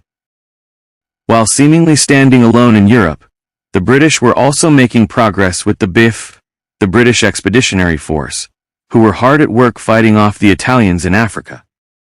Much of the nation's war effort was being channeled in this direction because the armed forces were still far from ready for an offensive in Europe, so they concentrated on keeping Mussolini's army contained on the neighboring continent. In fact, the Allies were doing such a good job at pushing back the Italians, that on the 19th of January Mussolini had to humbly apply to Hitler for more troops to help out. Hitler was more than happy to oblige, but only on the proviso that Mussolini agreed to total subordination in all military matters in the future. Meanwhile, back on the home front, the British were still under attack from the Luftwaffe's constant bombing raids as Hitler continued his campaign to break the nation's spirit. Many of Britain's major cities were ablaze night after night, and there were so many fires that some buildings just had to be left to burn. There was no doubt that what the civilian population faced should have by rights been beyond endurance, but somehow everyone pulled together. There was no discrimination between rich and poor. The bombs landed on Buckingham Palace and the slums of Whitechapel, and King George VI and Queen Elizabeth walked amongst their fellow Londoners to share their losses, offer their condolences, and help the people to keep their spirits up. In underground shelters, folk shared what they had, looked after frightened children, and sang together the popular songs of the time while the bombs exploded around them. By morning, as they surfaced to assess the damage, The lucky whose homes remained intact helped those less fortunate before going to work, keeping the nation going and the war effort alive. The Blitz continued through February, and although the people of Britain couldn't possibly have realized it, their tenacity and never-say-die attitude was actually paying dividends. On 6 February, Hitler's War Directive No. 23, titled Directions for Operations Against the English War Economy, stated that the Luftwaffe's nighttime activities had least effect of all, so far as we can see, on morale and the will to resist of the English people. No decisive success can be expected from terror attacks on residential areas. The British people had shown the Nazis that no matter what was thrown at them, they would, just as Winston Churchill had promised, never surrender. With this in mind, Hitler decided to change tactics and further increase his attacks on British ports and shipping. This campaign had been very successful so far as it had stopped many vital supplies from getting into Britain. This was very important for another reason too, providing a smokescreen for what Hitler was really planning as his next move. It was only the Germans that knew they were not going to attempt an invasion of Great Britain at this point in the conflict. For the rest of the world, Operation Sea Lion, the German code name for the invasion, was as much of a threat as ever, and by continuing to keep up the bombing raids, Hitler simply perpetuated the idea. Everyone believed that this was the focus of Hitler's empire-building strategy, and for the cities suffering the nightly onslaughts, there seemed to be no end to the misery. By stepping up his attacks on British ports and out at sea, Hitler gave Winston Churchill and the government the impression that the invasion was imminent. In reality, Hitler, even in the early weeks of 1941, had no intention whatsoever of doing this, but keeping as many British troops on home territory as possible would prevent any possible disruption of Hitler's next invasion plan, codenamed Operation Barbarossa, that would target Russia. The non-aggression pact between Hitler and Stalin, agreed just before the Nazis marched into Poland in 1939, triggering Chamberlain's declaration of war against Germany, had come as a surprise for the rest of the world because of the two leaders' mutual hostility, and throughout the early skirmishes of the war, they viewed each other with great suspicion. Many believe that Hitler never intended to keep to the pact, and was simply stopping Stalin being a problem, until he had the power to invade, and by 1941 he had Russia in his sights, and Operation Barbarossa was ready for implementation. In Hitler's Mein Kampf, written while he was in prison in 1924 before his rise to power, he made it clear that the German people needed Lebensraum, which translates as living space. For land to do this, he looked to the east and declared it was Nazi Party policy to kill, deport, or enslave Russian and other Slavic populations, many of whom were Jews. So the warnings of what was to come were there for all to see, long before Hitler was in a position to carry out what he threatened. But now he believed he was invincible, and it was time to rekindle old grievances. To Hitler, destroying the Soviet Union would benefit his Aryan master race for generations to come, providing slave labor and raw materials for the German industry, cheap food for his people, and precious fuel from the Russian oil fields. He also believed this would isolate Britain still further, and Churchill, in his view, would have no choice but to surrender once Russia had fallen. The Nazi preoccupation with racial hygiene, basically genocide, was driven by Hitler's anti-Semitic view, and throughout 1941, the campaign against the Jewish people became increasingly brutal. More and more Jews were being transported to the dreaded concentration camps, and those who escaped this terrible fate were left to try and survive in the ghettos. Jewish families were rounded up and forced to live in horrendous conditions, and surviving in the ghetto was equally as tough as it was in the concentration camps. On 31st January, in the Warsaw Ghetto alone, it was reported that 65 Jews were dying of starvation every day. The governor, Hans Frank, had a calculated policy which made sure only half the food that was needed was made available to the ghetto. Consequently, the starving masses would do anything for the promise of more food, and this ensured that they always followed orders.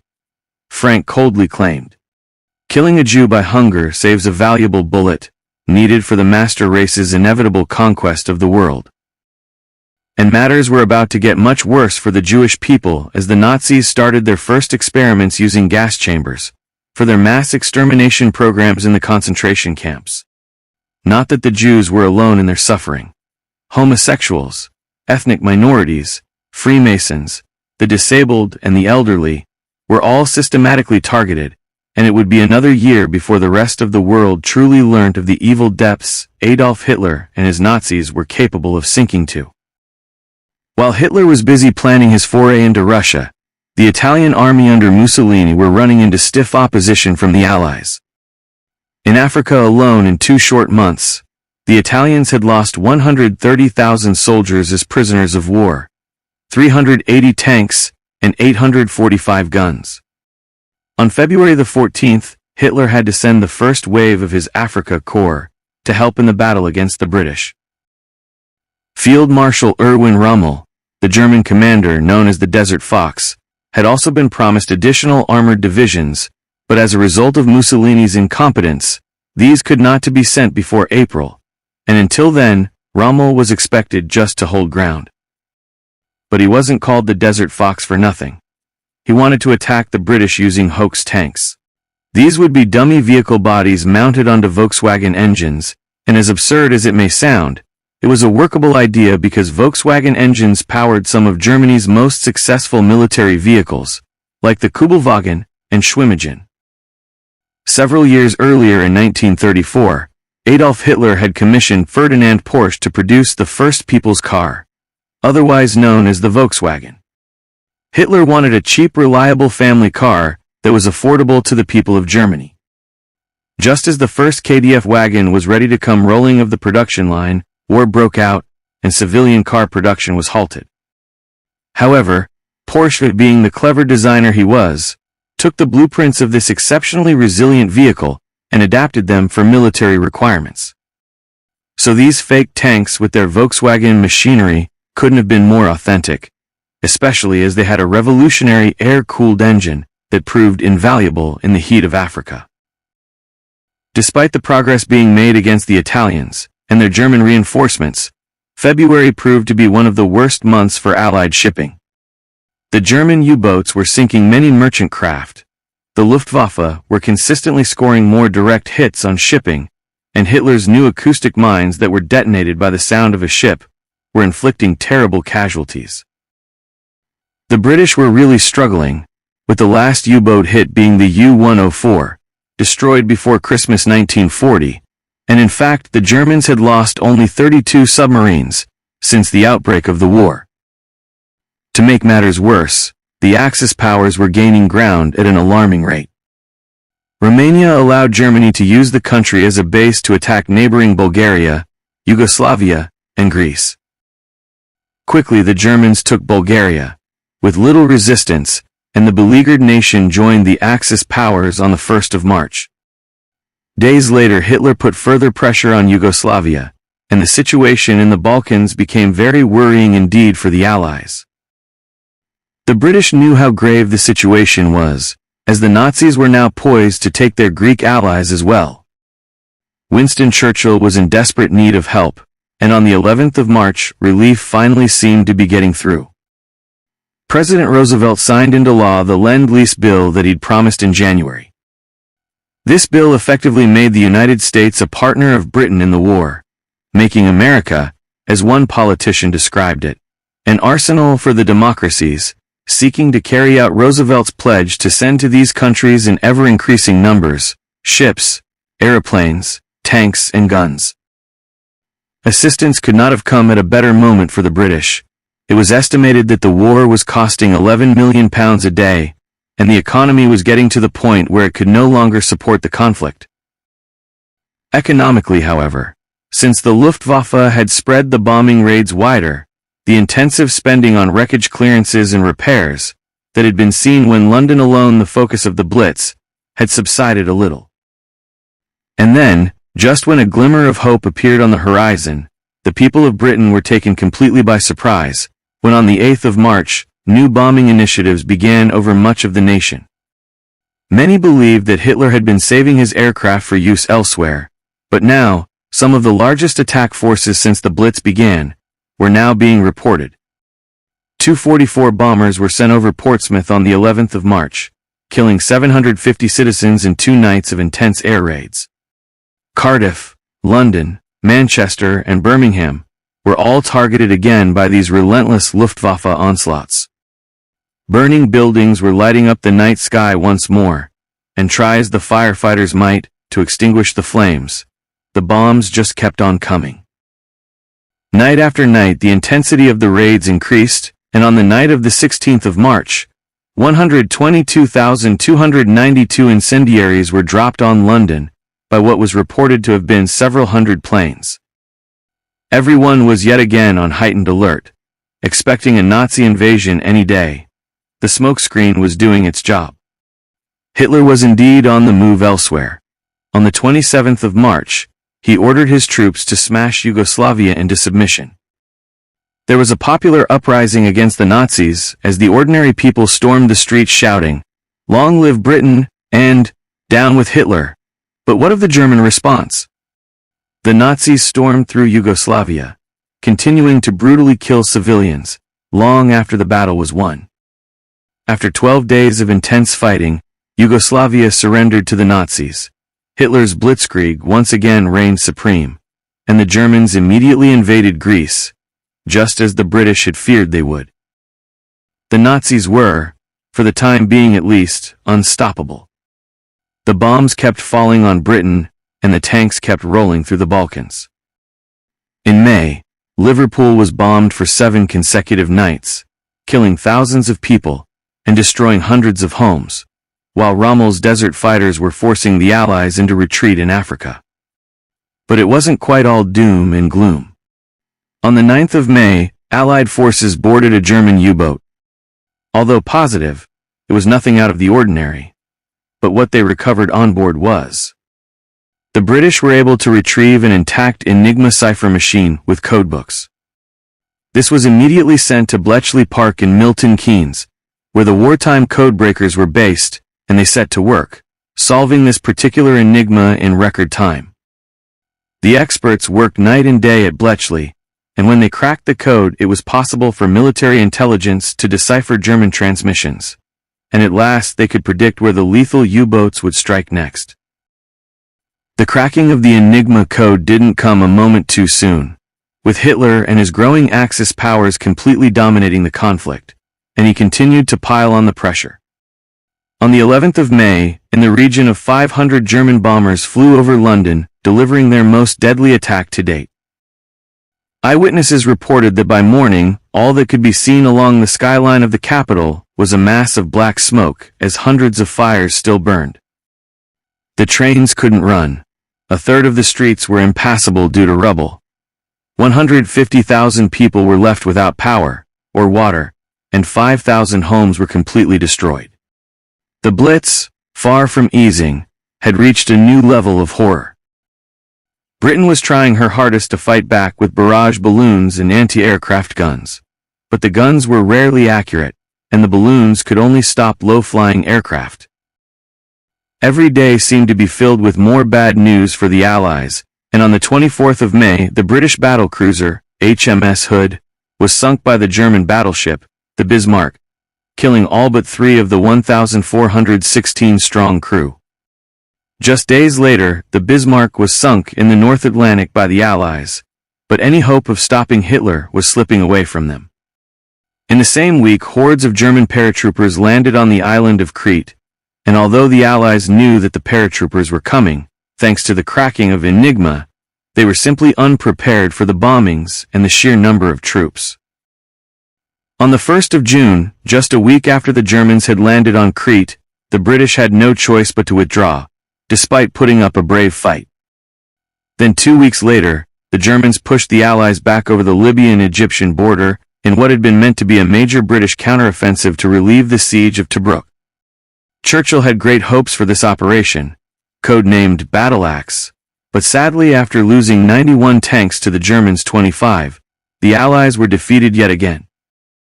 The year was almost halfway through, and power was once again sliding to the Axis. The Allies had very few successful missions, Many British cities lay in ruins, and the unstoppable German panzer divisions seemed to be able to crush everything in their path. Apart from a few pockets of resistance, the Axis controlled much of Europe, and whenever the British tried to counterattack, they were swiftly beaten back. The Allies needed a miracle if they were to even entertain the idea of victory, and apart from the rescue at Dunkirk, almost a year ago to the day, miracles seemed to be in pretty short supply. But just like had happened at Dunkirk, when the Germans lost focus in their haste to get to Paris, Hitler was looking beyond Europe and North Africa to begin his biggest offensive maneuver of the war. On the 22nd of June at 3:15 a.m., Hitler set Operation Barbarossa in motion. Over 3 million German troops, 3,600 tanks, and 2,700 aircraft crossed the Russo-German border as the Nazis attacked Russia. Although always suspicious of Hitler, the Russians could not believe what was happening. The Soviet generals were even warned of Operation Barbarossa, thanks to accurate undercover intelligence, some weeks prior to the German invasion, but they considered the notion preposterous. And if the Russians were surprised, just imagine the shock for the British, who had been expecting an invasion any day. With cities lying in ruins and the recent escalation of bombing raids, the people and the government were anticipating Hitler would finish what he had started. Stalin, although concerned by Hitler's activities in the Balkans, still believed that the huge expanse of the Soviet Union would be too big an area for the Nazis to dominate. He also felt confident that he would be able to negotiate a settlement with Hitler. The day after the German invasion, Hungary and Slovakia declared war on Russia, followed by Finland on the 26th of June, and Albania on the 28th. Hitler was undaunted at the prospect of taking on the mighty Red Army, because he was by now sure he was invincible. His belief in Aryan racial purity grew more and more obsessive, and he was convinced the Russian people were inferior beings. The German dictator had set out his intentions months earlier, making it clear that he had no respect for the Russians or their Bolshevik leader. The war against Russia will be such that it cannot be conducted in a knightly fashion. The struggle is one of ideologies and racial differences, and will have to be conducted with unprecedented, unmerciful, and unrelenting harshness. When it was evident the Russians were at war with Germany, Churchill, being the shrewd politician he was, told Stalin that Britain would supply any technical and economic assistance that they could, so together they could stand firm against Hitler. Whatever had happened previously was put aside. Russia was now fighting on the side of the Allies, and if Hitler underestimated the Soviets, he did so at his peril, and as this statement from him proves, he truly believed the Russian campaign a foregone conclusion. We have only to kick in the door, and the whole rotten structure will come crashing down. Hitler predicted that Russia would be crushed in less than 4 months, and targeting the cities of Leningrad, Moscow, and Kiev, the attacks appeared to be on course. In the first week of fighting they had taken 150,000 prisoners, and destroyed 1,200 Russian tanks. The Luftwaffe was also winning the battle in the sky against the Red Air Force, but the Russians fought back courageously on every front. Stalin ordered a scorched earth policy to stop the German tanks, which entailed the people of Russia destroying their own homes, ruining their crops, and burning any fuel so there would be nothing left to run the Nazi war machine. Another invader, the French Emperor Napoleon, had also underestimated the Russians many years before Hitler, and it was an error of judgment that cost him dear. The scorched earth tactic had worked against Napoleon in the early 19th century, and Stalin was confident it would work again. Even so, the Germans were extremely successful in their offensive, pushing the Russians back towards Moscow. The Nazi treatment of prisoners was brutal, with many thousands being massacred, but this actually worked in the Russians' favor. If they surrendered, they would be slaughtered. So the Soviets had nothing to lose, and everything to fight for, and they certainly did.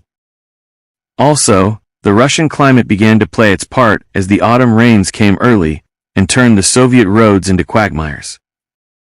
In a very short time, the weather was hindering Hitler's tanks, and they could only operate at 35% efficiency, while the winter snows were yet to come. But Hitler was determined to push on, believing he could still crush Russian resistance before the year was out. For Hitler, the eradication of inferior races was fast becoming an obsession. He ordered that all Jews would now have to wear yellow stars so they could be recognized, and on the 3rd of September at Auschwitz, the first experiments using the gas chambers were carried out. 600 Russian prisoners of war and 250 Jews were squeezed into a tiny cellar, where a powder was thrown into the room, which let off a deadly gas, killing them all. Hitler now had the means to step up his campaign of ethnic cleansing. Back in Russia, although the weather was helping the Red Army, the Germans were still making advances. By early October, they were only 50 miles away from the center of Moscow, and things were beginning to look bleak for the Red Army.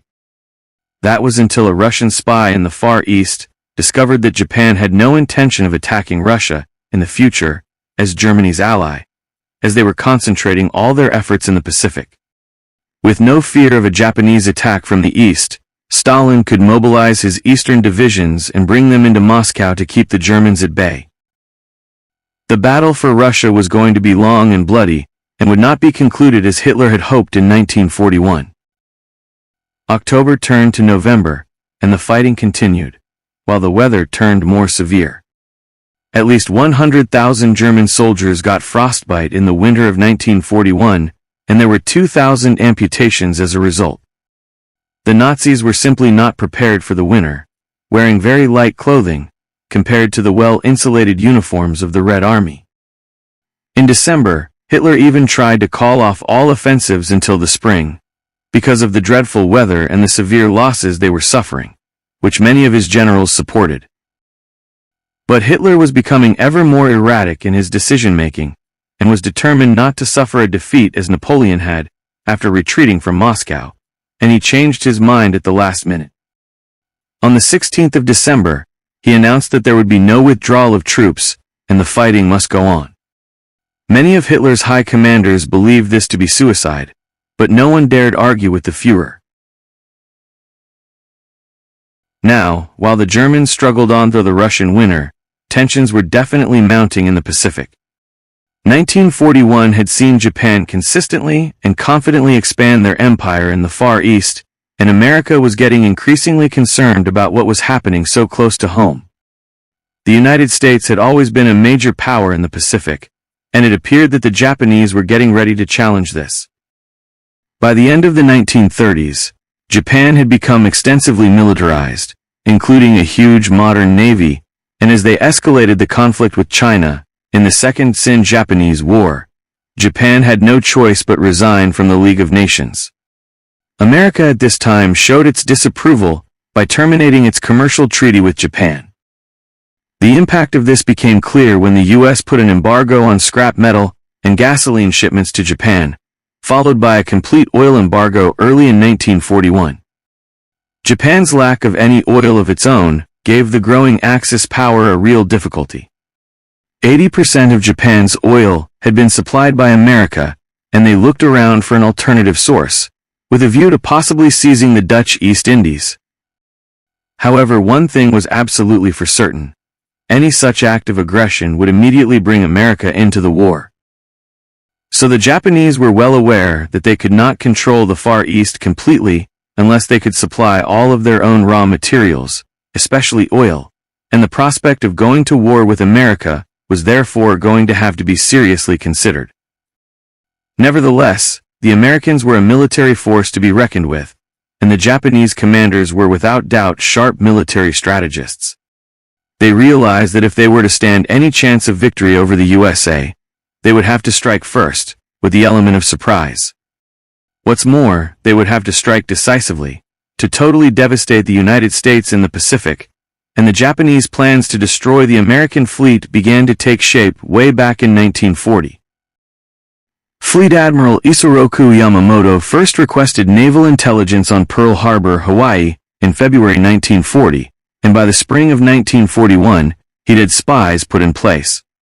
The idea of a preemptive strike on the American fleet gained momentum as sketches of the naval base were gathered almost daily by the spy, Takeo Yoshikawa, and when he discovered that Sunday was the day when the most ships would be in the harbor, the plans really started to take shape.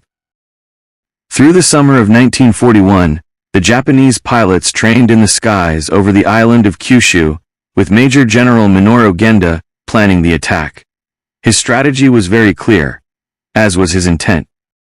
In the event of outbreak of war with the United States, there would be little prospect of our operations succeeding unless, at the very outset, we can deal a crushing blow to the main force of the American fleet in Hawaiian waters, by using the full strength of the 1st and 2nd Air Squadrons against it, and thus to preclude the possibility of the American fleet advancing to take the offensive in the Western Pacific for some time.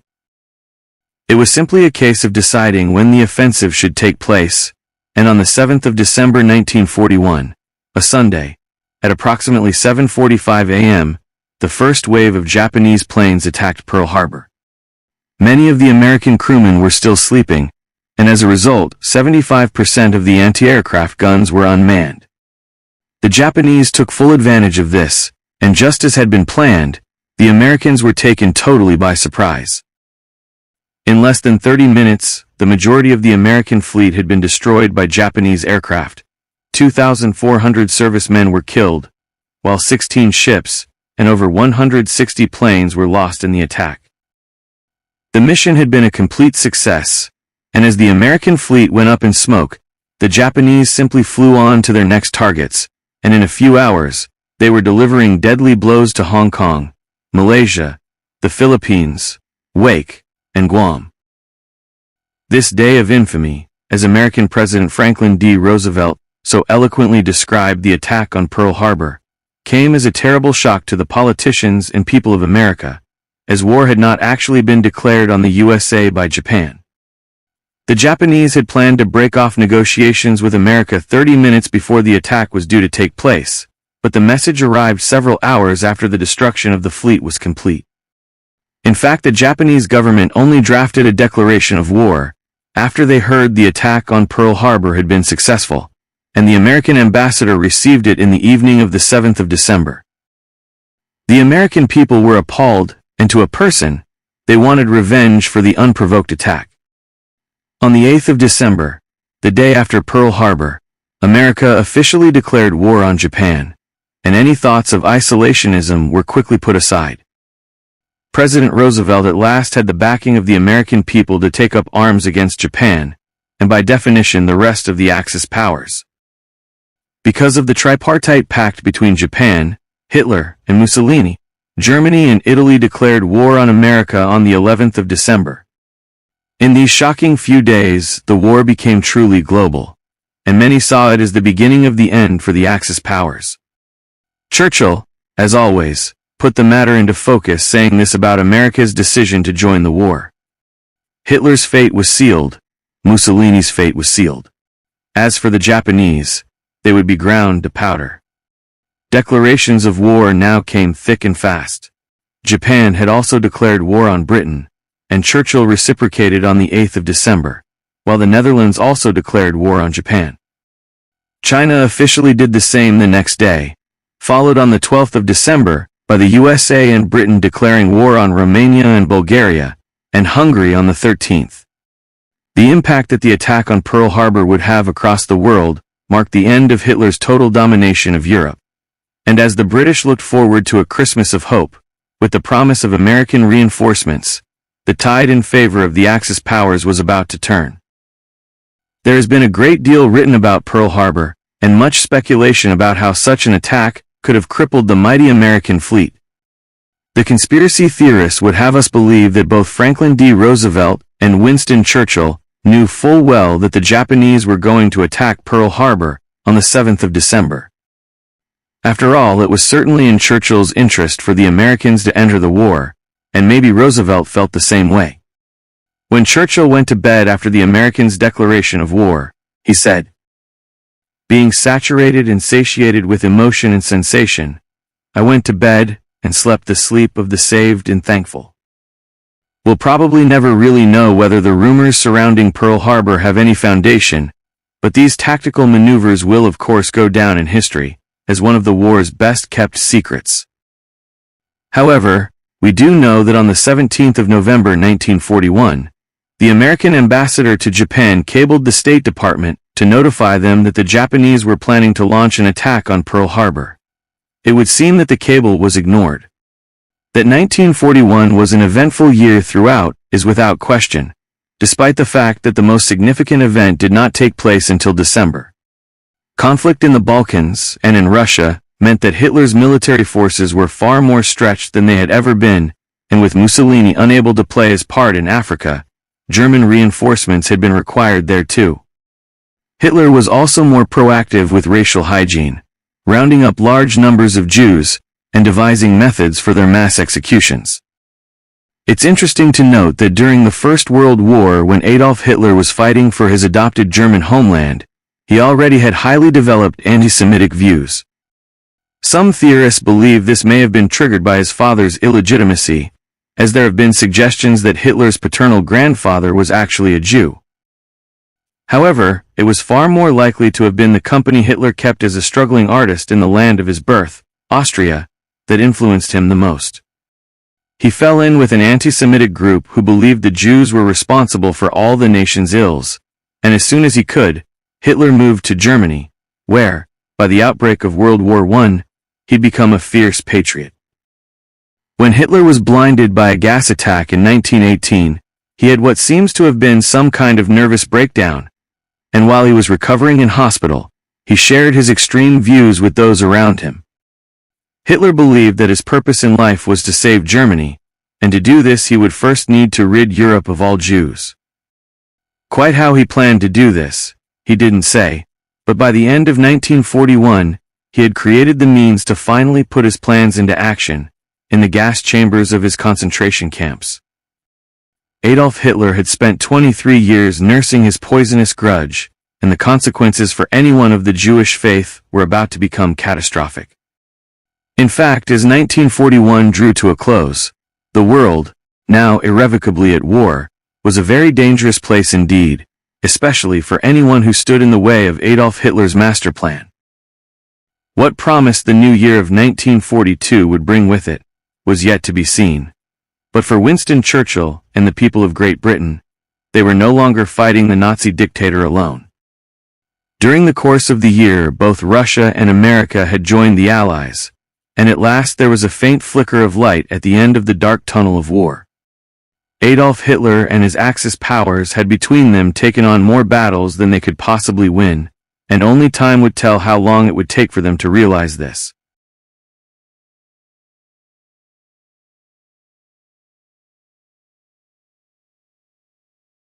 World War II, History Journals, 1942. In the opening days and weeks of 1942, the impact of the wider world now being at war really began to be felt. Since 1939, Adolf Hitler and his Axis powers had dominated mainland Europe, and for a time it seemed that every military move Hitler made was successful. By the end of 1940, the Germans had completed their occupation of France, and in the autumn months, had fought the Battle of Britain with a view to an early invasion of the United Kingdom.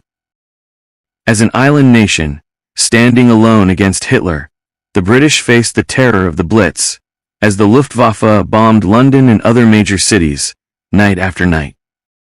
Under the leadership of Winston Churchill, the people defiantly refused to allow their spirits to be broken, but as another year passed, the threat of a Nazi invasion force reaching Britain's shores loomed as large as ever. However, as 1941 progressed, Adolf Hitler's tactical maneuvers resulted in a complete change of focus. On the 22nd of June, Operation Barbarossa was launched, as the Nazis began a meticulously planned invasion of Russia, despite having signed a non-aggression pact with Stalin just before the outbreak of war. Then 6 months later, on the 7th of December, the Japanese, Germany's most powerful ally, attacked the American naval fleet at Pearl Harbor, bringing the United States into the conflict. From fighting alone at the beginning of the year, Winston Churchill and the British had been joined by the world's two strongest powers by the end of it, and quite suddenly, Hitler's global supremacy was no longer a foregone conclusion. January 1, 1942, officially saw these allied nations, who were by now resolved to rid the world of Hitler and the Axis powers of evil, formed a solid partnership.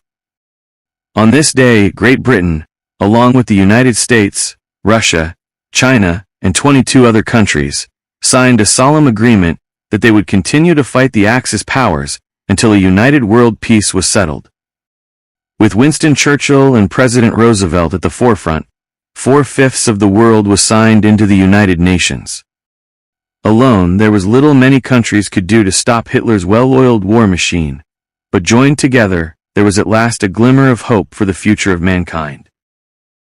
Hitler was at his most exposed since the war began, with large numbers of his troops required for Operation Barbarossa, as they would be for some time yet to come. The Germans wanted to sit securely on their winter lines in Russia and wait until the spring to carry on with their offensive, but they were simply not prepared for the harshness of the Russian winter. Combine with this the fact that their tanks kept breaking down in the sub-zero conditions, and you begin to get some idea of the difficulties they faced. The Russian Red Army, however, had no problem with conditions. They were well used to winter warfare, and kept going with their counteroffensives. Consequently, the Nazis were in no position to fight back, and had little choice but to retreat.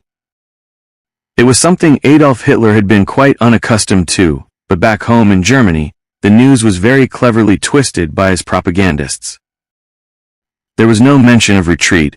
The newscast simply stated that Germany was allowing the enemy to shed his blood through this defensive action, then, at the right time, return to the offensive. However, the Russian casualties were horrific, and the Germans, although now struggling with freezing conditions, had made big advances. During January 1942, Hitler was busy drawing up plans to complete the occupation when the spring came, bringing the better weather. In fact, the Axis powers still had the upper hand, as the Americans were yet to make their opening moves in the war, and in North Africa, the Desert Fox, Hitler's Field Marshal, Erwin Rommel, was keeping the Allies at bay. The spread of the conflict was wider-ranging than it had ever been, with the Russians fighting on home territory, the British in North Africa and out at sea pitting their wits against the German U-boats, while the Americans battled in the Pacific. Although there were now very diverse cultures now fighting together, part of the United Nations agreement was that no individual country would settle for individual peace. Hitler would not be able to divide and conquer, which was crucial if the Allies were going to stem the tide of Nazi domination. Then on the 6th of January, President Roosevelt announced that American forces would be sent to Britain, and also pledged massive increases in war production. When the first American forces set foot on British soil on the 26th of January, they came prepared with a guidebook on how to behave that made for fascinating reading. The American servicemen, better known as GIs, were warned not to brag or bluster, never criticize the king or queen, or say bloody in mixed company. Because the British had been living with food rationing for such a long time, there was also some wise words about how to behave socially. If you are invited into a British home and the host exhorts you to eat up, there is plenty on the table, go easy. It may be the family's rations for a whole week spread out to show their hospitality. However, there was a much more complex issue that the GIs had to face, that caused more friction with their British hosts than anything else. With the majority of young men away in the Army, Navy, or RAF, the arrival of smartly uniformed Americans with movie star accents certainly attracted the ladies left on the home front. With plenty of money, cigarettes, chocolate, nylon stockings, and chewing gum to help them make new friends, they were very popular indeed, except of course with the British men. Soon the Americans were labeled as overpaid, oversexed, and over here, and for the rest of the war the glamour of the GIs would continue to delight the ladies, but cause friction between the Allied fighting men. Many of the American GIs were destined to be sent to North Africa, where the fighting had been escalating without any real resolution for either the Allies or the Axis powers. Nevertheless, Hitler's interests in North Africa were definitely being kept alive thanks to some particularly brilliant military strategy.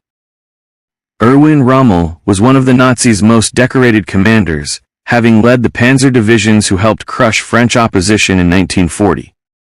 The Desert Fox, as he became known, had been fighting a very successful campaign in North Africa since February 12, 1941, and had been a constant problem for the Allied troops. Today, the fighting in North Africa is often overlooked, but back in 1942, it was of vital importance. If the Allies could get control of North Africa, then it would allow them to land troops, providing easy access to the Balkans and Mediterranean. Likewise, Hitler knew that if the Nazis dominated this area, they would pose a big threat to the all-important oil reserves in the Middle East for the Allies. Even so, Hitler continued to concentrate on his battles in Russia, leaving Rommel to fight his battles in the desert. Rommel certainly rose to the challenge, fighting a valiant campaign for Hitler in Africa, while facing any number of difficulties. The Italian troops, under his command, were disillusioned as they had suffered some humiliating defeats, and they were beginning to realize that they were simply being used as Nazi cannon fodder.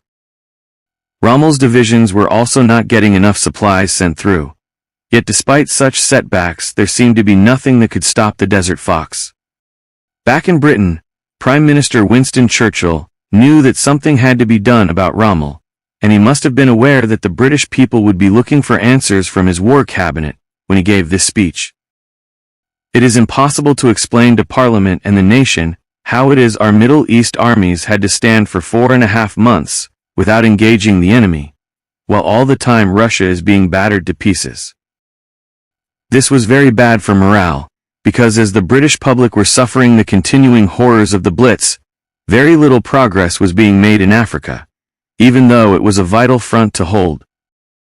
The British kept failing in their attacks, and the situation developed into something of a stalemate, just like the Germans in Russia, with soldiers simply trying to hold their lines. But Hitler's Desert Fox had much more ambitious plans and launched yet another attack before January was over. With support from the German Air Force and Navy, and the Italians fighting more positively, Rommel achieved his objectives, and the Allies were pushed back even further, towards the border between Libya and Egypt. Again, the British simply didn't have the support to retaliate, and were forced by Rommel into a defensive position. But it wasn't only in Africa that the British were coming under attack. Towards the end of January, Japanese troops were preparing to take Singapore, a country that for the last 20 years had been at the center of the British military presence in the Far East. The Japanese had already occupied Malaysia, and the invasion of Singapore now looked inevitable. And back in Britain, concern was growing daily over what was happening, because if Singapore were lost, any hope of maintaining a power base in the Far East would go with it. Winston Churchill was a firm believer in the British Empire, and felt any loss of territories keenly. In fact, this did cause about the only tensions between America's President Roosevelt and Churchill. Roosevelt was as committed to defeating the Axis powers as Churchill was, but he would not allow his troops to be used to protect far-flung corners of the British Empire, unless it happened to be part of the overall war campaign. Consequently, when the Japanese finally did invade Singapore on the 9th of February, the British and Australian troops were left alone to fight the battle. 30,000 Japanese soldiers stormed the small island, and it quickly became evident that they had the edge over Singapore's defenders. After a few days of intense fighting, the British and Australian divisions finally surrendered Singapore to the Japanese. Many people had believed that Singapore was untouchable and a great beacon of strength in the British Empire, yet Parliament had always been unwilling to build stronger defenses, and now paid the ultimate price. Winston Churchill was well aware of the impact the fall of Singapore would have on the British public, and in his first broadcast for 6 months, he said that the heavy defeat invoked feelings of Dunkirk for him, and with heartfelt words, he spoke directly to every person in Britain. This is one of those moments when the British race can show its quality and its genius, when it can draw from the heart of misfortune the vital impulse of victory. We must remember that we are no longer alone. 3/4 of the human race are now moving with us. The whole future of mankind may depend on our action and on our conduct.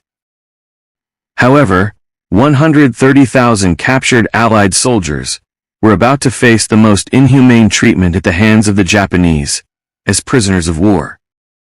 The Japanese were equally as brutal as the Germans were towards the Russians, and they had little respect for the captured soldiers. For the Japanese, to surrender in battle was the ultimate dishonor.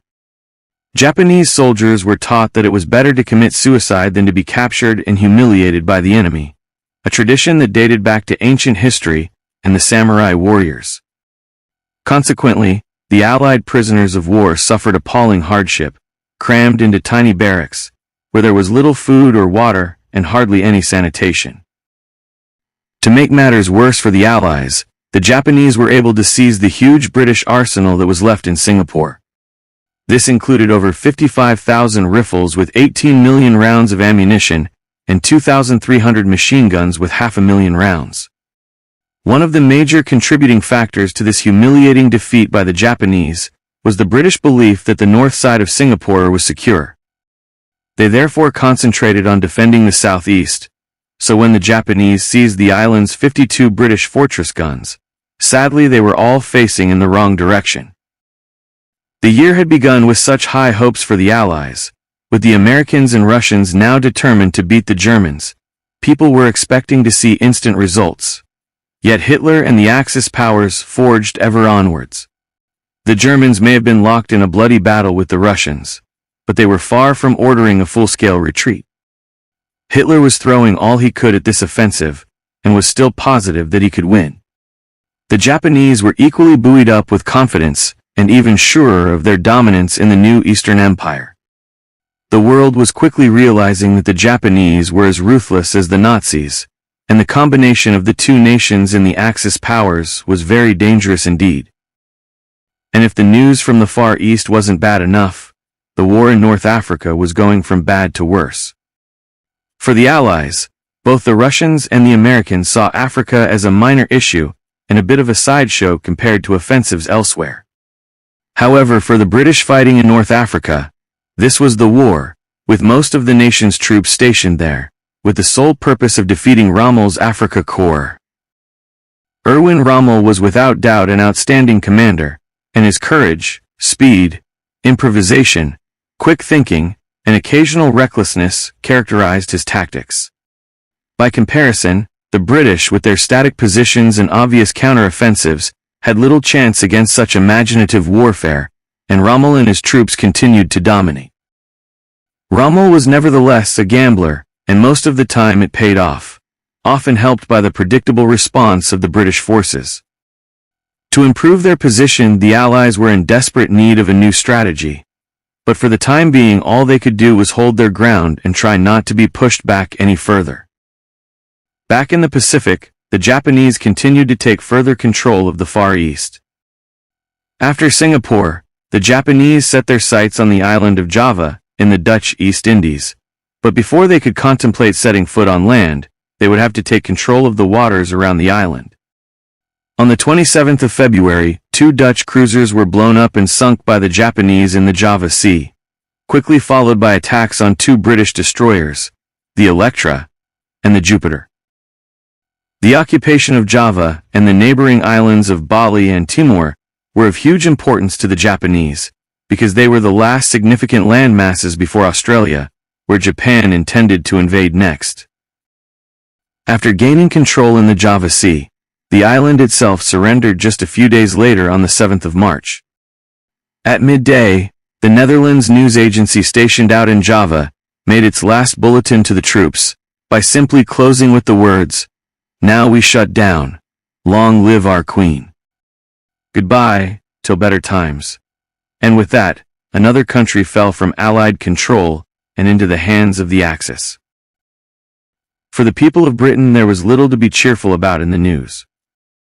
Reports of atrocities committed by the enemy were coming in almost daily, and those with loved ones captured in the Far East could only hope for a speedy conclusion to the war. Life on the home front in Britain had changed a great deal by 1942, as people needed to use all their ingenuity to keep the nation running. As was pointed out to the American GIs, food was a major issue because of rationing, and waste of any description was abhorred. When rationing first started in 1939, it was petrol that was targeted, but in 1940, bacon, butter and sugar were the earliest foodstuffs to be rationed. In that same year, meat was next, followed by tea and margarine.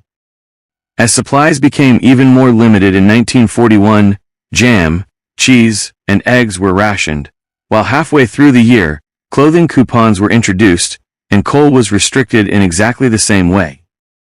As 1942 progressed, rice, dried fruit, soap, tinned tomatoes, peas, sweets, chocolates, and biscuits would all be rationed along with gas and electricity. Life was definitely getting tougher, and the call-up age was lowered to 18, so that more troops could be mobilized. As the nation got used to living without their men folk, the people left behind, all adapted to play their parts. The women, who worked tirelessly to feed their families and keep them clothed, also took jobs in factories and on the land to keep production going. The conflict gave them a real opportunity to take an active role in the war effort and make a positive contribution, and while some worked making military armaments, others actually joined military organizations based in Britain. The Women's Auxiliary Air Force, or WAF for short, were a shining example of just how much the women of Britain could do when given the opportunity. The WAF helped lift the barrage balloons that protected the cities from low-flying bombers, as well as manning the anti-aircraft guns. The war was giving women an independence and purpose that the male-dominated society of the early 20th century had never before permitted. More and more women were seen driving buses, ambulances, and taking on the roles traditionally filled by men. Even the future Queen Elizabeth II, as a young woman, registered for war service, setting a fine example to the nation, just as her parents, King George VI and Queen Elizabeth, had throughout the Blitz. Although both the RAF and the Luftwaffe were at first hesitant to begin bombing civilian areas in 1939, it had by now become a key tactic for all combatants, and many attacks were simply made in revenge for previous raids by the opposition. On April the 23rd, the Luftwaffe began their Baedeker raids on British cities, named after the famous German travel guides. The terror attacks were given this curious name by the deputy head of the German Foreign Press Department, who said, "Now the Luftwaffe will go out for every building marked with 3 stars in the Baedeker." The Nazis wanted revenge for the destruction of their historic city, Lübeck, and in retaliation the cathedral cities of Bath, Exeter, and York were targeted. These rural cities had very little importance in terms of the war effort, but it was now clear to what lengths Hitler was prepared to go to crush the spirit of the British people.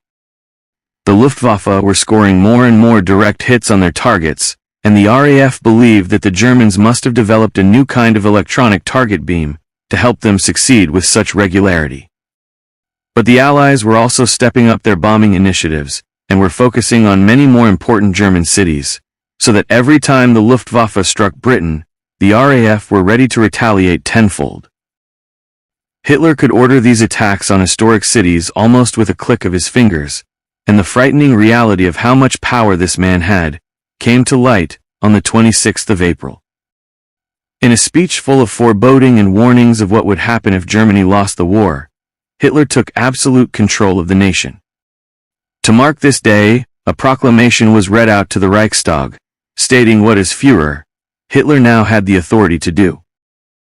Without being bound by existing legal regulations, in his capacity as leader of the nation, Supreme Commander of the Armed Forces, head of the government, and Supreme Executive Chief, Supreme Judge, and leader of the party, must be in a position to force with all means at his disposal every German, whether common soldier or high official, to fulfill his duties.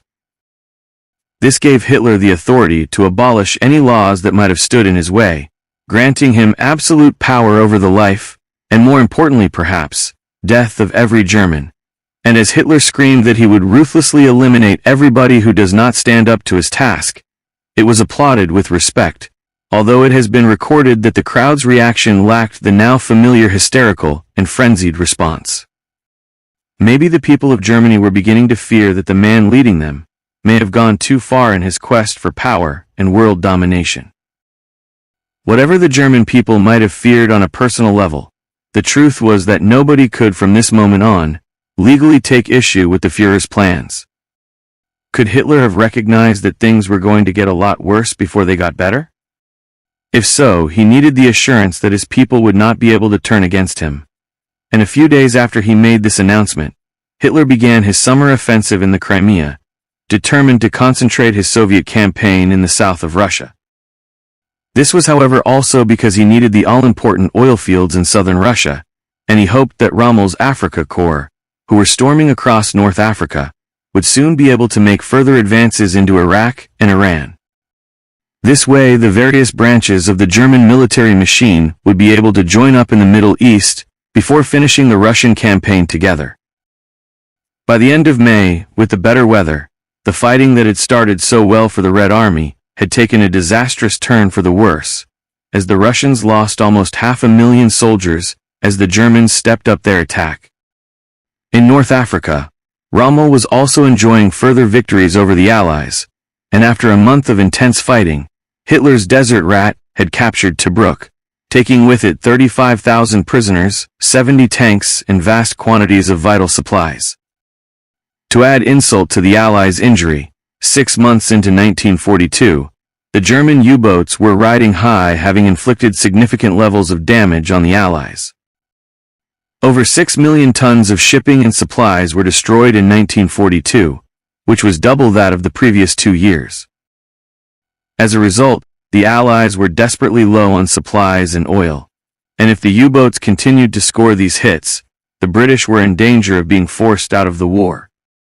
The Allies may have cracked the Enigma code in the previous year, allowing them to predict the whereabouts of the deadly German U-boats, but they were now going to have to win the battle for control of the Atlantic to stay in contention.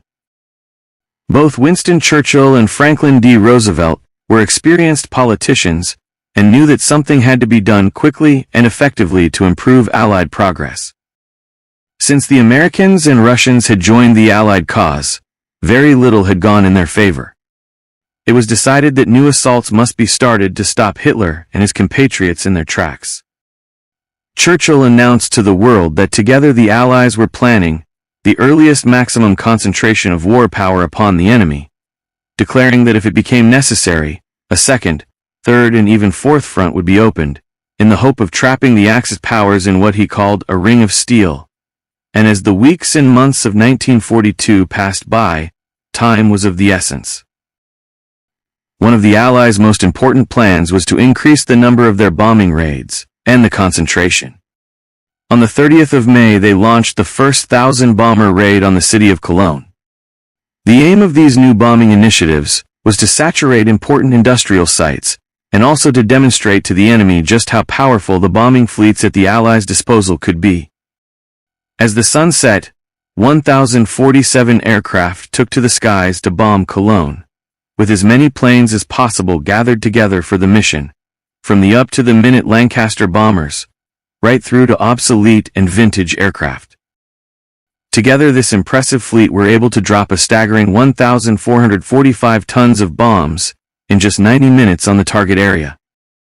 In that short space of time the bombers killed 480 people, injured 5,027, and made 45,132 homeless. The loss of civilian life is always tragic, and it must have been a tough decision for Winston Churchill to take, but considering that the mission successfully damaged or destroyed over 13,000 buildings, including many important industrial and chemical factories, the boost to the Allied war effort was significant. The raid was so successful that a few days later another 1,000-bomber raid was carried out over Essen, which was the center of German arms production. Yet despite the valiant efforts of the Allies, the advancement of the Axis powers reached a record high. The Germans controlled much of Europe, and were well placed deep in the heart of Russia. The Japanese, because Roosevelt chose to tackle Germany first, had been left to do as they wished, and they had capitalized on their position to expand their empire and capture as much territory as possible in the Pacific. However, the U.S. Navy leaders in particular were calling for Roosevelt to begin positive action against the Japanese. One of the main reasons for this was that American naval intelligence had discovered the Japanese were planning an attack on their naval base at Midway, in the Pacific Ocean. The last thing America wanted was a repeat of Pearl Harbor, so the decision to go on the offensive was taken. By the end of April 1942, the Japanese had overrun the East Indies, and were without doubt looking towards launching an attack on New Guinea and Australia. Again, something the Allies wanted to avoid at all costs. Consequently, a U.S. task force utilized carrier-borne planes to stop the Japanese in their tracks. This exchange, known as the Battle of the Coral Sea, took place between the 4th and the 8th of May, and both sides suffered heavy losses. The Americans lost their much-prized carrier, the USS Lexington, but overall served notice on the Japanese that they would never again have the upper hand in quite the way they had at Pearl Harbor. Although the engagement ended without a clear winner, the Japanese claimed a tactical victory because of the USS Lexington, but the Allies were in fact strategically victorious, due to the fact that the Japanese abandoned their attempt to land troops at Port Moresby, New Guinea. Midway, as its name suggests, lies halfway between North America and Asia, and in 1942 was of great strategic importance to both the Americans and the Japanese. For many, the Battle of Midway, which took place a month after the Battle of the Coral Sea, is viewed as the pivotal naval battle of World War II in the Pacific. It was indeed a crushing defeat for the Japanese that crippled their naval strength. However, the Americans certainly didn't have it all their own way, and just as luck, or fate, call it what you will, had played a part for the British in withstanding Hitler's invasion plans, good fortune was on this occasion on the side of the Americans. On 4th June, the Japanese began their offensive at Midway, and at the outset, appeared to be extremely successful. Their attack planes destroyed a great many U.S. aircraft on the ground, and despite American intelligence, it looked like another disaster on the scale of Pearl Harbor was imminent. The Japanese were delighted with the results, and ordered another air attack on Midway, unaware of the 150 aircraft the Americans had sent to meet them. The first counteroffensive towards the Japanese was launched as the planes refueled and rearmed on their carrier ships, and their destruction appeared to be a foregone conclusion. But unfortunately for the Americans, not a single plane hit its target, and the Japanese shot down 35 of the 41 planes to stay in contention. The Japanese were soon ready to retaliate, but first they had to find and destroy the American carriers that had sent the attack planes. But to do this, the Japanese fighter pilots had to fly at sea level, and this left the skies at higher altitude vulnerable, opening a window of opportunity for the American dive bombers to attack the Japanese carriers. Then luck came into the equation. A group of lost U.S. planes had found the Japanese aircraft carriers by pure fluke and a little guesswork, and capitalizing on the situation, delivered one of the most destructive and precise attacks in American naval history. The 37 off-course American dive bombers attacked the enemy carriers, with decks still loaded with planes. In just 5 short minutes, they had destroyed and sunk 3 aircraft carriers and a staggering 322 planes, and as the Japanese fled, the Americans managed to sink yet another carrier and a battlecruiser. The loss of military personnel was the biggest blow for the Japanese. 307 American servicemen were killed, while more than 3,000 Japanese died, many of whom were skilled fighter pilots and naval aviators that would be very difficult to replace. Even so, the Japanese were as tenacious as ever, and there would be many more naval battles fought in the Pacific before the end of the war, and although President Roosevelt was still prioritizing removing Hitler from power, from 1942 onwards, he kept a very close eye on what the Japanese were doing. Elsewhere, things were also beginning to look a little brighter for the Allies. In North Africa, the balance of power was slowly beginning to shift as well. Rommel was now distinctly lacking in resources, and he had to stretch his troops over a huge area of inhospitable terrain, and because of this, the Nazi supply lines were now over 1,000 miles long.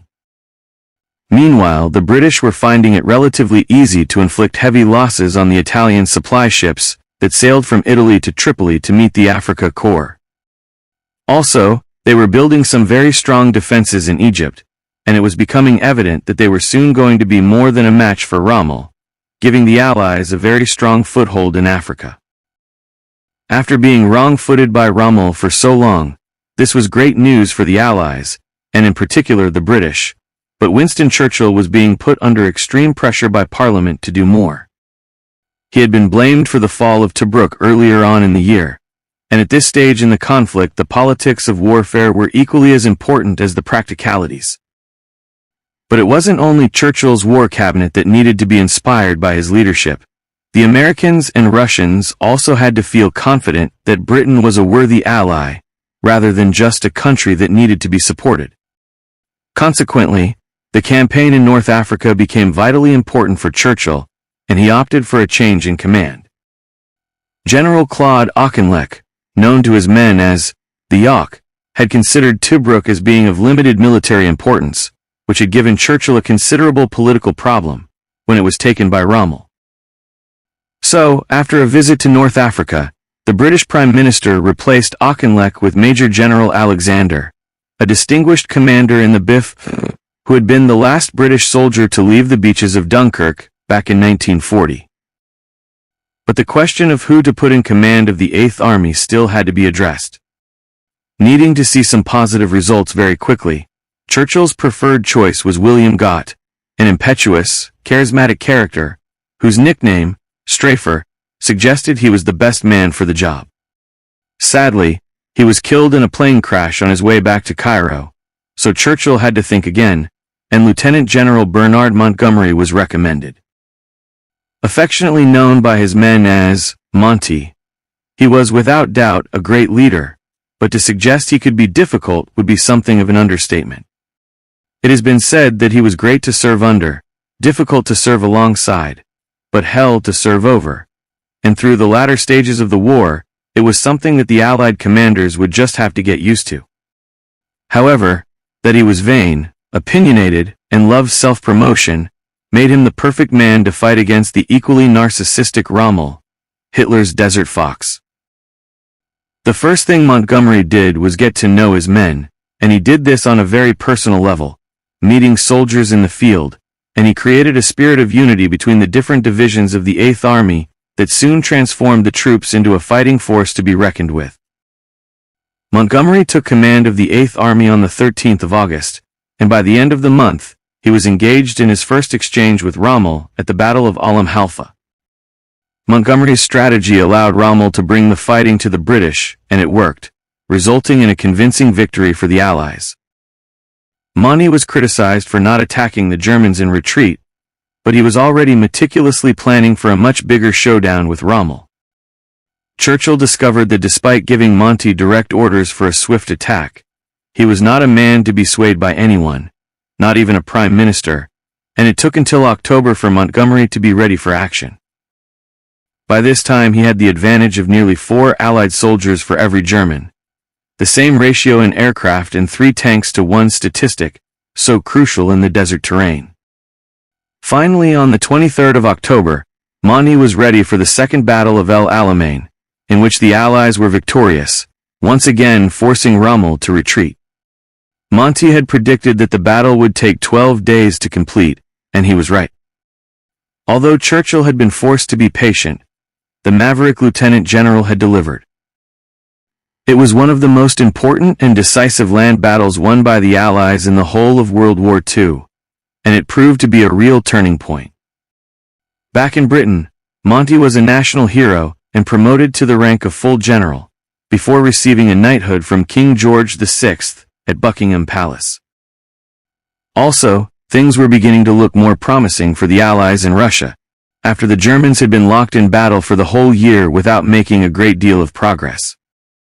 In October, Hitler's soldiers began a siege on the city of Stalingrad, but this was far from being an important strategic city, and the siege quickly became a question of pride. Stalingrad was one of the many cities named after Stalin, and because of this, the Russian leader refused to abandon it. For the very same reason, Hitler was determined to see the city crushed and humiliated, and one of the bloodiest battles of all time was fought, hand to hand and street by street. This account, written by a German soldier, really paints a picture of what the conditions were like. We have fought for 15 days for a single house with mortars, grenades, machine guns and bayonets. Already by the 3rd day, 54 German corpses are strewn in the cellars, on the landings, and the staircases. There is a ceaseless struggle from noon to night. from story to story, faces black with sweat. We bombed each other with grenades in the middle of explosions, clouds of dust and smoke. Stalingrad is no longer a town. It is an enormous cloud of burning, blinding smoke. It is a vast furnace lit by the reflection of the flames. It took until December for the siege to collapse, with the Red Army finally wearing the German invaders down. It was a crushing blow for Adolf Hitler and the Axis powers, and the year that had started with such promise was ending in disarray. Goebbels, Hitler's Minister of Information and Propaganda, wrote these words for his weekly newspaper article, hoping to rally the German people, but the supreme confidence that once dominated every Nazi-approved utterance was now distinctly lacking. Wherever we look, we see mountains of problems. Everywhere the path ascends at a steep and dangerous angle, and nowhere is there a shady spot where we may stay and rest. There was now a great deal at stake, as the global conflict escalated, with battles being fought from the warm waters of the South Pacific to the icy wastes of Stalingrad. Yet Adolf Hitler, the man responsible for triggering the outbreak of hostilities way back in 1939, was beginning to falter. Hitler's state of mind was deteriorating as his military and economic decisions became increasingly erratic. However, such was his power, no one dared question him. Also, his left hand had begun to shake uncontrollably, which could well have been a symptom of Parkinson's disease. But whatever the cause of Hitler's instability, as Führer he had an uphill struggle ahead of him, and the Nazi propaganda machine went into overdrive to keep any reports of any illness suppressed. The Allies could not have known just how much Hitler's errors of judgment had furthered their cause, but as they faced another Christmas at war, there was at last a real hope that the Axis powers could be stopped in their pursuit of world domination.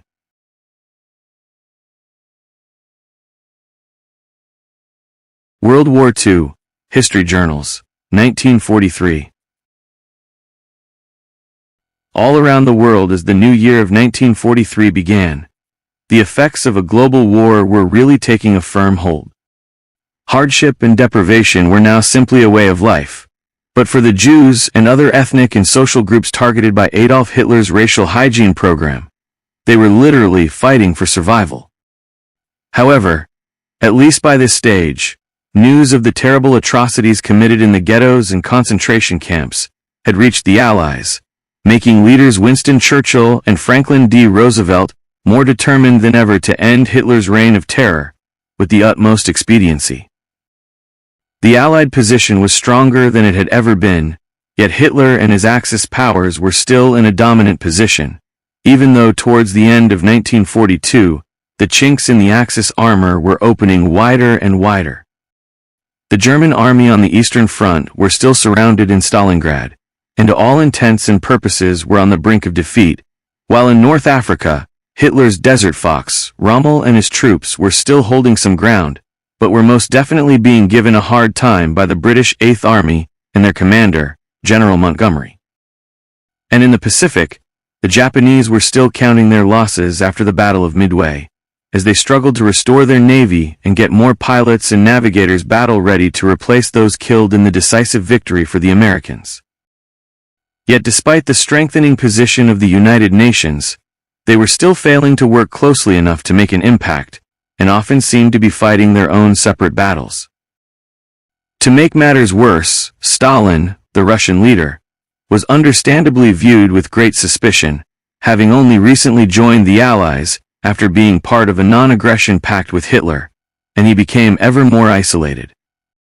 Wars make for strange alliances, and this was especially true in 1943, as Stalin had no more respect for personal freedom than Hitler did, and in practice, this meant that the Western Allies kept their distance.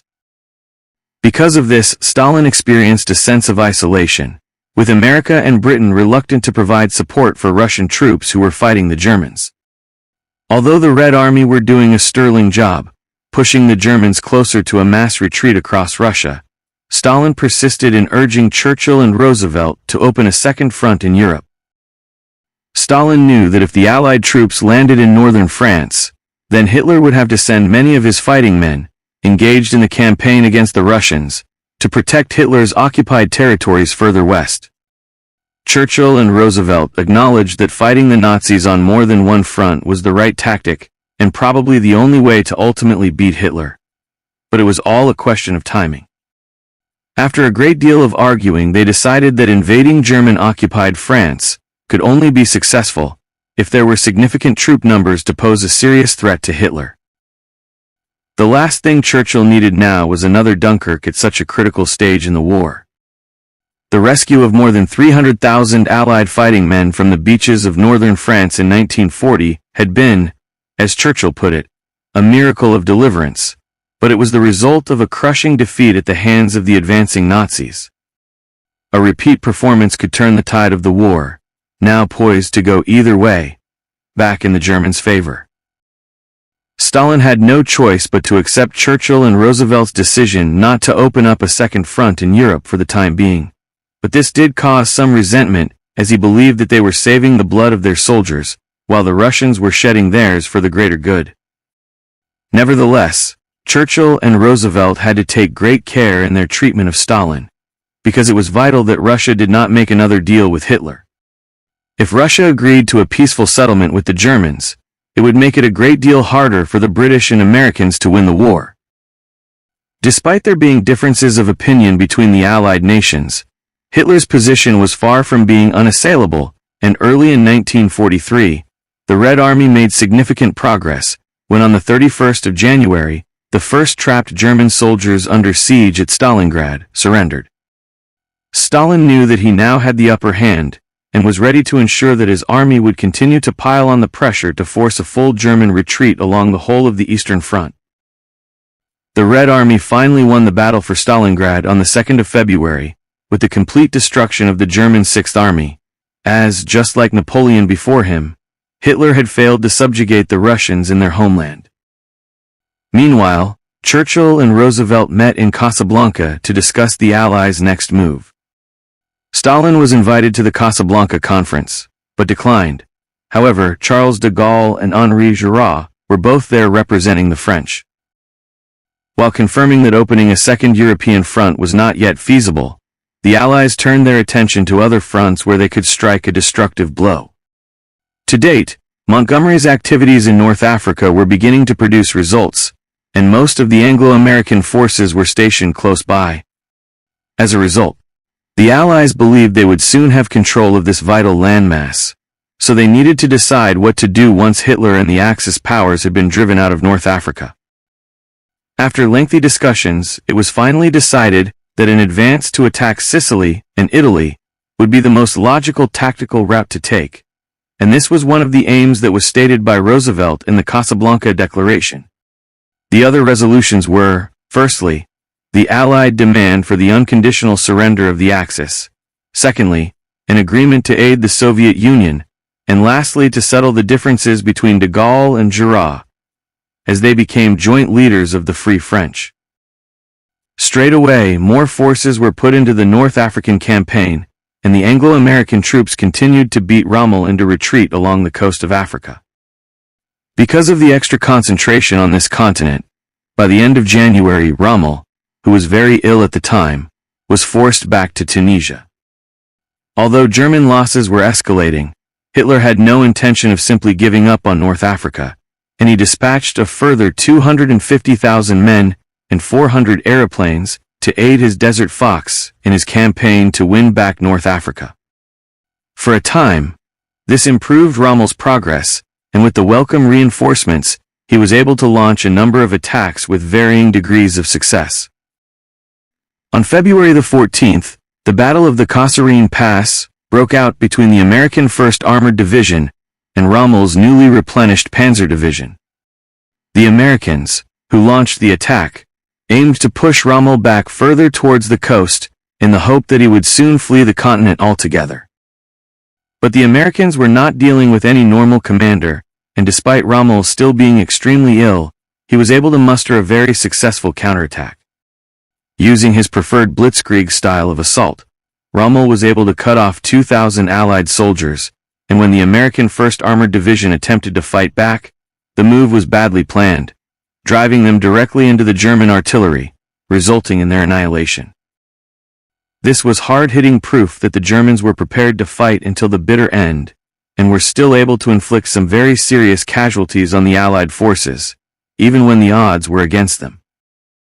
The American forces had to quickly pick themselves up and learn from their mistakes. They were determined not to allow this setback to stop their mission, and on the 24th of February, the United States Army, led by General George Patton, eventually pushed Rommel back to where he had started his last counteroffensive. The U.S. Army learned some vital lessons about Rommel at the Kasserine Pass, but they could not afford to have the Desert Fox outsmart them again. Then, once again, fate played a part in the Allies' fortunes as Rommel's illness became worse, and with reduced numbers of troops, his next 4 counterattacks on the Tunisian-Libyan border were unsuccessful. Enough was finally enough for the Desert Fox, and far from being a well man, Rommel left North Africa on the 10th of March and handed over power to General Arnim, never to return again. Meanwhile, out at sea, Hitler and the Axis powers were enjoying much more success with their U-boat offensive. Hitler knew that as long as his U-boats remained a significant threat in the Atlantic, then an Allied invasion of Western Europe would be extremely difficult, and more importantly, Britain could still be annexed out of the war. In 3 days of intense fighting from March the 16th onwards, the German U-boats destroyed 32 Allied merchant ships, and by the end of the month they had sunk 108 ships in total. Despite the Allies' best efforts, it looked as if Hitler was on course to win the Battle of the Atlantic. Even Churchill, with his never-say-die attitude, commented that, "The only thing that really frightened me during the war was the U-boat peril," but not of course at the time, waiting until after the conflict was over to voice his fears. The British Royal Navy concentrated all their efforts on this problem, and they were determined not to lose this essential battle, because the consequences would be grave. Throughout April and May, the extra attention that the British had focused on the Atlantic, dating right back to 1941, was slowly beginning to pay dividends. From April, the all-important convoys from America were protected in a number of different ways, some technological, and others tactical. Long-range aircraft equipped with short-range radar and powerful searchlights could now easily pick up surfaced U-boats, and there were also much larger concentrations of specialist fleets that could go to the rescue of any Allied convoys under attack, while new types of bombs, carriers, and message interception equipment were all used. Ultra was the code name used for intelligence gathered by the British from the decryption of German communications throughout the war, basically because this was ultra-secret rather than run-of-the-mill top-secret. This was still just as vital as it had been when the Bletchley Park codebreakers cracked Enigma in May of 1941, because much of the German cipher traffic had been encrypted on the Enigma machine. With Ultra, the Navy were able to plot almost every U-boat movement and attack accordingly, sending out fleets to intercept them straight away. Also, as a result of this superior intelligence, when the Royal Navy discovered that the Germans had deciphered the codes the British were using, they simply changed them to ensure that the Germans couldn't keep up with them. The Allies really were making the most of every new technological development, in stark contrast to the Germans, who had hardly made any advances with their U-boats since they were first deployed at the start of the war. Couple this with the fact that the Germans were now fast running out of experienced crews to man the submarines, and even the Battle of the Atlantic, which had gone Hitler's way for so long, steadily turned in favor of the Allies throughout 1943. In fact, everywhere Hitler and the Axis powers looked, what gains they had made since the outbreak of war in 1939 were slowly but surely being eroded. Many of the countries they had occupied were beginning to resist German rule. Far from making life better for the people they controlled, the Germans often abused the countries they occupied, so much so that determined resistance groups formed, who would help the Allied forces in any way that they could. Guerrilla groups were springing up all over the globe, and they were all focused on defeating Hitler and the Axis powers. Some were extremely strong, like the Yugoslavian partisans, who along with other groups in the Balkans, were keeping 60,000 Italian troops occupied, preventing them from assisting in Hitler's essential North African offensive. Although others could not use force, as they did not have the large numbers that the Yugoslavians had, they still showed their defiance in other ways. Many groups would bravely risk their lives by informing the Allies of troop movements, or by looking after any Allied forces they could. One of the main roles that these resistance groups took on was to look after those who were persecuted by the Nazis. Many small villages hid people from the Jewish community who were being systematically rounded up and killed by the regime. The horror of the German atrocities escalated throughout 1943, especially for people of the Jewish faith. Once the Germans occupied a country and neutralized the armed forces, they would then turn their attention to the Jews, searching them out to send them to the concentration camps. All this was part of what Hitler called the final solution for the Jewish problem in Europe. Even before war broke out, Hitler was determined to rid Europe of the Jews, and in January 1939, during a speech in the Reichstag, he stated his intentions. "Today I will once more be a prophet. If the international Jewish financiers in and outside Europe should succeed in plunging the nations once more into a world war, then the result will not be the Bolshevizing of the earth, and thus the victory of Jewry, but the annihilation of the Jewish race in Europe." The gassing and mass murder of the Jews was by now a daily reality, and many death camps were in full operation. There were killing centers all over Germany, and it was thought that by the end of 1943, more than 2 million Jews had already been brutally murdered. Sadly, although they now were all too aware of what Hitler was doing, there was little the Allies could do to intervene until the Axis powers were defeated. Hitler had to be beaten as quickly as possible if these terrible crimes against humanity were to be stopped. In an effort to speed up the proceedings, more American troops were being sent to North Africa to finish the task there, and it looked as though complete victory in North Africa was now extremely close for the Allies. Even Rommel, who was now back in Berlin, was pleading with Hitler to let the troops retreat, as he considered staying and fighting to be plain suicide. Hitler, who had always respected Rommel's tactical mind, believed that his recent illness had made him lose his nerve, and so dismissed Rommel's plea for the lives of his men. Nevertheless, the strain on Hitler was beginning to show, as he now looked considerably older than his 53 years, having developed a nervous tic due to the onslaught he was facing in North Africa and Russia.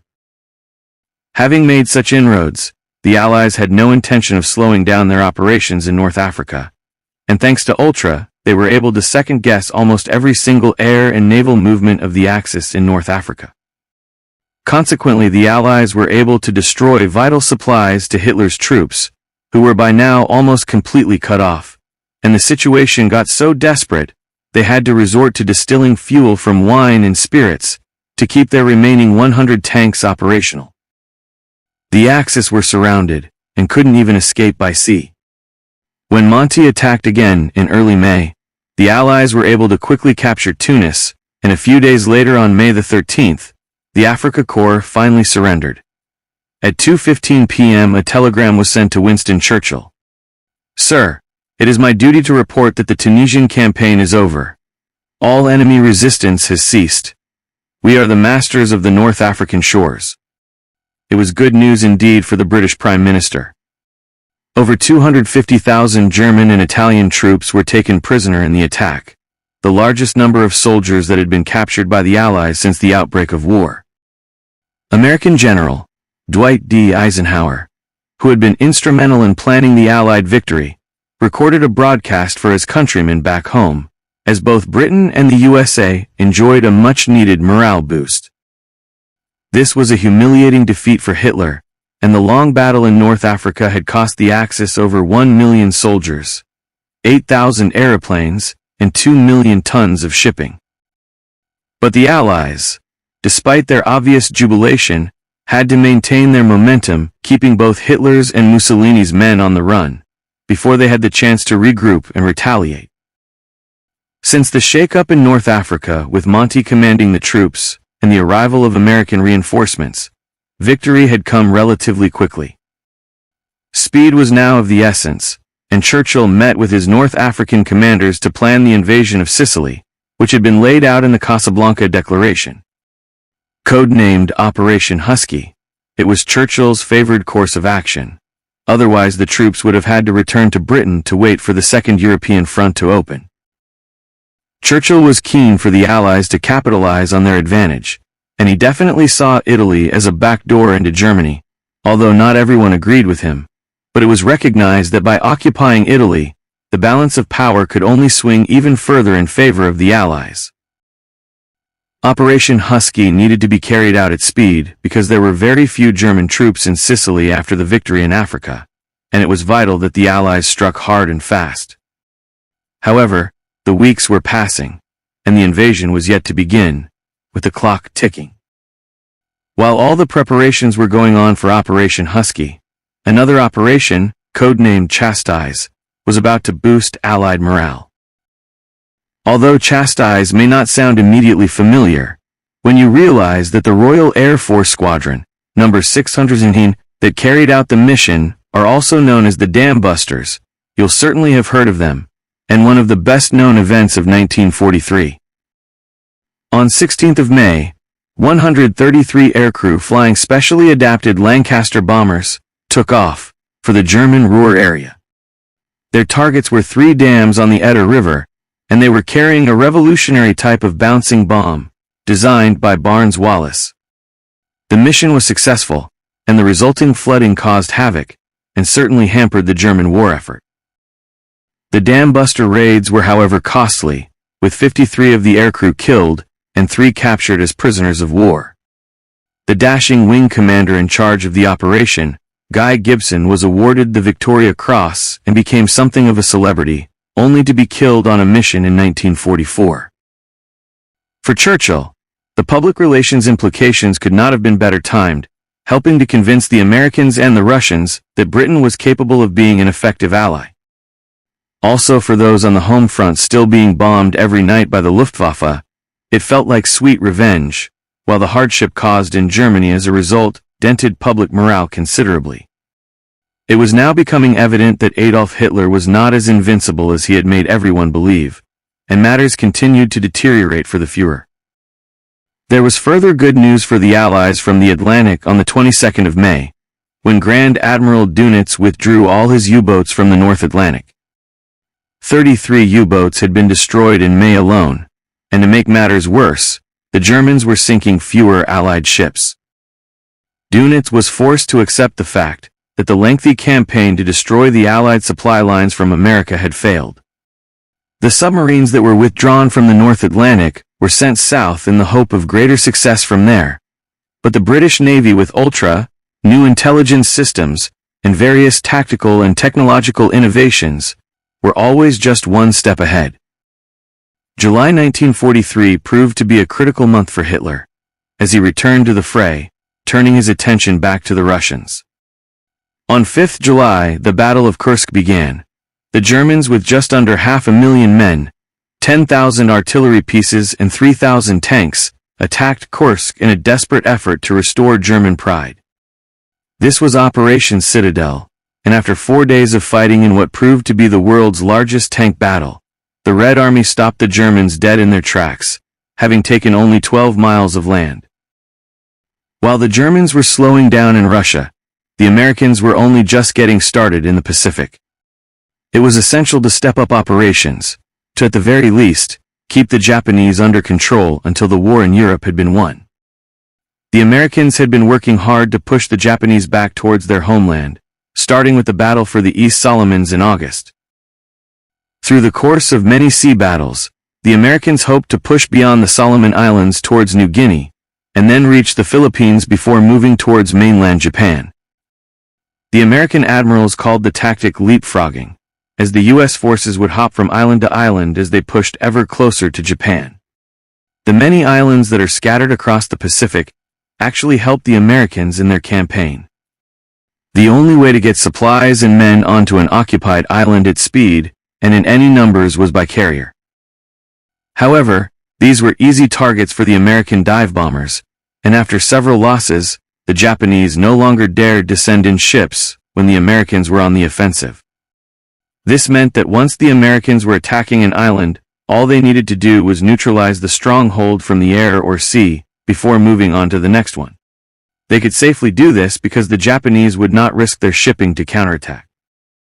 During 1943, the Pacific Ocean was a busy place, and not just in the south. Further north, the activities of the U.S. Navy were just as strategic. There were American divisions positioned on a number of the Aleutian Islands, and from here the Americans could now move down from the north to close in on the Japanese from two sides. The Americans had a luxury that few other countries could afford at the time, which was a seemingly endless supply of men and armaments. By 1943, the Americans were producing over 85,000 aircraft, which was almost as many as Britain, Russia, Germany, and Japan put together, and they were also leading the way in shipping and tank production. Because of these huge numbers, and no shortage of men enlisting in the armed forces, the U.S. were able to position men on many vital fronts, all around the world. As the American forces were hard at work dominating the North and South Pacific, they were also ready to take part in the invasion of Sicily on the 10th of July. The Allies had been preparing for many weeks by carrying out air raids on the island and neutralizing the Luftwaffe. When the enemy positions in Sicily were sufficiently damaged, it was time for one of the greatest seaborne invasions of the war. As 3,000 ships headed towards the Mediterranean island, many of the soldiers, who would have been rescued from Dunkirk some 3 years earlier, were ready to face the Germans once again on occupied soil. By dawn, Operation Husky was going to plan, and 150,000 Allied troops were safely ashore, with 320,000 ready to join them over the next 2 days. To begin with, it appeared that the invasion forces were going to meet with little in the way of resistance. The storms that had been savaging the Mediterranean for days before the invasion made the Italians believe that any Allied landings would be impossible in such conditions. Consequently, many of them were simply sleeping, only to wake and surrender straight away, as they were caught off guard. The Italians didn't even believe an invasion was likely, as the Allies had used very effective methods of deception to ensure there would be minimal forces stationed on Sicily to ward off any attack. The Allies used a corpse dressed as a British soldier and placed it in the sea just off Spain with false documents to make the Germans and Italians believe that the Allies were planning an invasion of Sardinia and Greece. Hitler was informed of the find and the contents of the documents, and because of this a panzer division was dispatched to the Balkans, and German warships sailed from Sicily to Sardinia. As a result of this, Hitler only had 2 divisions left stationed out on Sicily, but they were not to be underestimated, being veterans from the war in North Africa, and some of his finest soldiers. They might have only been small in numbers, but they could still prove to be a formidable threat. The plan was that Allied troops would land in the southeast and west of the island, then the divisions could head as quickly as possible for Messina, preventing many of the Axis forces from escaping to Italy via the Messina Straits. The advancements of the British 8th Army in the south and the U.S. 7th Army in the west was not as speedy as had been hoped for, and they didn't reach Messina until the 17th of August. This was due to the brilliant resistance of the German soldiers and the logistic problems that the natural rocky terrain of the island caused. Because of the difficulties, more than 110,000 Axis soldiers were able to escape safely to Italy. Operation Husky, although successful, was a tough campaign, and it showed the Allies that the Germans and Italians were not totally beaten, and that they needed to be prepared for what might be a long battle to make their way up through Italy. The Allies knew they would have to keep piling on the pressure if they stood any chance of crushing Hitler's New World Order. To make matters worse, American General George S. Patton, who had successfully commanded the U.S. 7th Army in the mission, was replaced by a less effective general. Eisenhower, who was his commander, had a very difficult incident to deal with when Patton visited an army hospital to commend the men for their bravery. When he encountered 2 men with shell shock, what today we would describe as post-traumatic stress, he slapped the 2 U.S. soldiers and shouted abuse at them. The outburst almost ruined the controversial general, but when Eisenhower suggested he apologize to the men personally in front of all those who had witnessed the bizarre event, Patton did as he was told. Ironically, Patton could well have been suffering from post-traumatic stress himself, and Eisenhower's timely intervention meant that he could call on Patton at a later date, when a full-scale Allied invasion of Europe was ordered. Meanwhile, back in Russia, the Red Army were continuing to push back the Germans, and seemed to be making daily gains. And then on the 23rd of August, a massive 224-gun salute was fired in Moscow to signal the recapture of the important Ukrainian city of Kharkiv. On the same day, British Prime Minister Winston Churchill, American President Roosevelt, and the Canadian Prime Minister Mackenzie King officially announced that a second front would be opened in France against the Germans as momentum gathered for the Allies. But it wasn't only in Europe that advances were being made. In the Pacific, the Americans were continuing to fight with great success. On the 4th of September, Allied troops seized a key port in New Guinea. Australian and American troops, just as had happened in Sicily, used counterintelligence tactics rather than brute force to achieve their objective. The Australians covered up their plan to attack the port of Lae by threatening the nearby town of Salamaua. The Japanese, logically, took defenses away from Lae to protect the threatened town, so when the Allies landed, they met little resistance, and continued to push ever closer towards Japan. Back in Europe, on the 3rd of September the first few Allied troops landed at the toe of Italy, and the invasion of the mainland seemed as if it would be swift and easy. Some Italian soldiers even helped to unload the Allied ships. The Italians no longer wanted to fight Hitler's battle, and on the same day they secretly signed an armistice with the Allies in Sicily. The wind of change was sweeping across Italy. Benito Mussolini was stripped of his power in July, and now many of his countrymen viewed him as the most hated man in Italy. Mussolini had promised the Italians victory and a new empire. Instead, all he had delivered were humiliating defeats in East Africa, Albania, Greece, Egypt, Libya, and Tunisia. On the 8th of September, the armistice was made official, and Germany's former partner surrendered its forces unconditionally to the Allies. A day later, Allied troops landed in large numbers along the west coast of Italy, in what was recorded to be a holiday spirit. Many of the British and American forces, who had just heard the good news, were dangerously relaxed as they came ashore. However, as the jubilant men walked on the beaches, they quickly realized that although the Italians were now out of the war, the Germans were not. They had anticipated the Italian surrender, and were quickly placing reinforcements in Salerno, where 4 panzer divisions were all ready and waiting. The Germans also swiftly occupied Rome, and despite 5 Italian divisions being placed there to protect the city from their old brothers in arms, they were soon overpowered by the Nazi invaders. The Germans were disgusted by what they considered to be the Italians' cowardly way out of the war, and brutally dealt with any Italian soldiers who tried to put up a fight, as they were being disarmed. Consequently, the invasion of Italy did not go precisely to plan for the Allies, despite the Italian forces having already surrendered, and further developments were making the Allies' job much harder. On the 12th of September, in a brilliant airborne raid, the German SS rescued Mussolini from where he had been detained in a mountain prison. He was then reinstated by the Nazis as dictator, and in northern Italy a violent war broke out between the anti-fascist Italian partisans and Mussolini's fascist militia, with the help of German troops.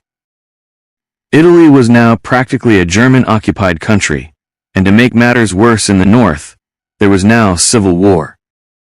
The bloodshed, which the Italian government and Allied forces had hoped to avoid when they embarked upon the invasion, was now inevitable, and moving up through Italy was going to be much harder than had been expected. The Allies were hoping to reach Rome by the end of the year. However, they would not actually see the gates of the city until the June of 1944. But this was only a part of a much bigger picture, and the Allies continued their bombing raids on enemy cities. They were continuously stepping up their bombing initiatives, and were now attacking the Mediterranean as well as Europe. New and ever more destructive bombs were being produced, and 1943 was the year when major efforts were made by the Americans, developing their nuclear program, to produce an atomic bomb. Many important German cities now lay in ruins, and millions of German families had to be evacuated, causing terrible hardship for the civilian population caught up in the conflict. Sadly, this, as always, was the price of warfare. Yet if there was to be an Allied victory, removing the threat of Adolf Hitler to world peace, for good, it was a cost that had to be borne. As one RAF pilot so eloquently put it, "No regrets, remember what the Nazis did to London," and it was a sentiment that the Allies had to take to heart if they were going to march on to victory. Back in Italy, a bloody battle for Salerno was being fought, with the Germans taking the upper hand on many occasions. However, with the equipment and personnel the Allies now had at their disposal, they were able to crash through the defenses and head towards Naples.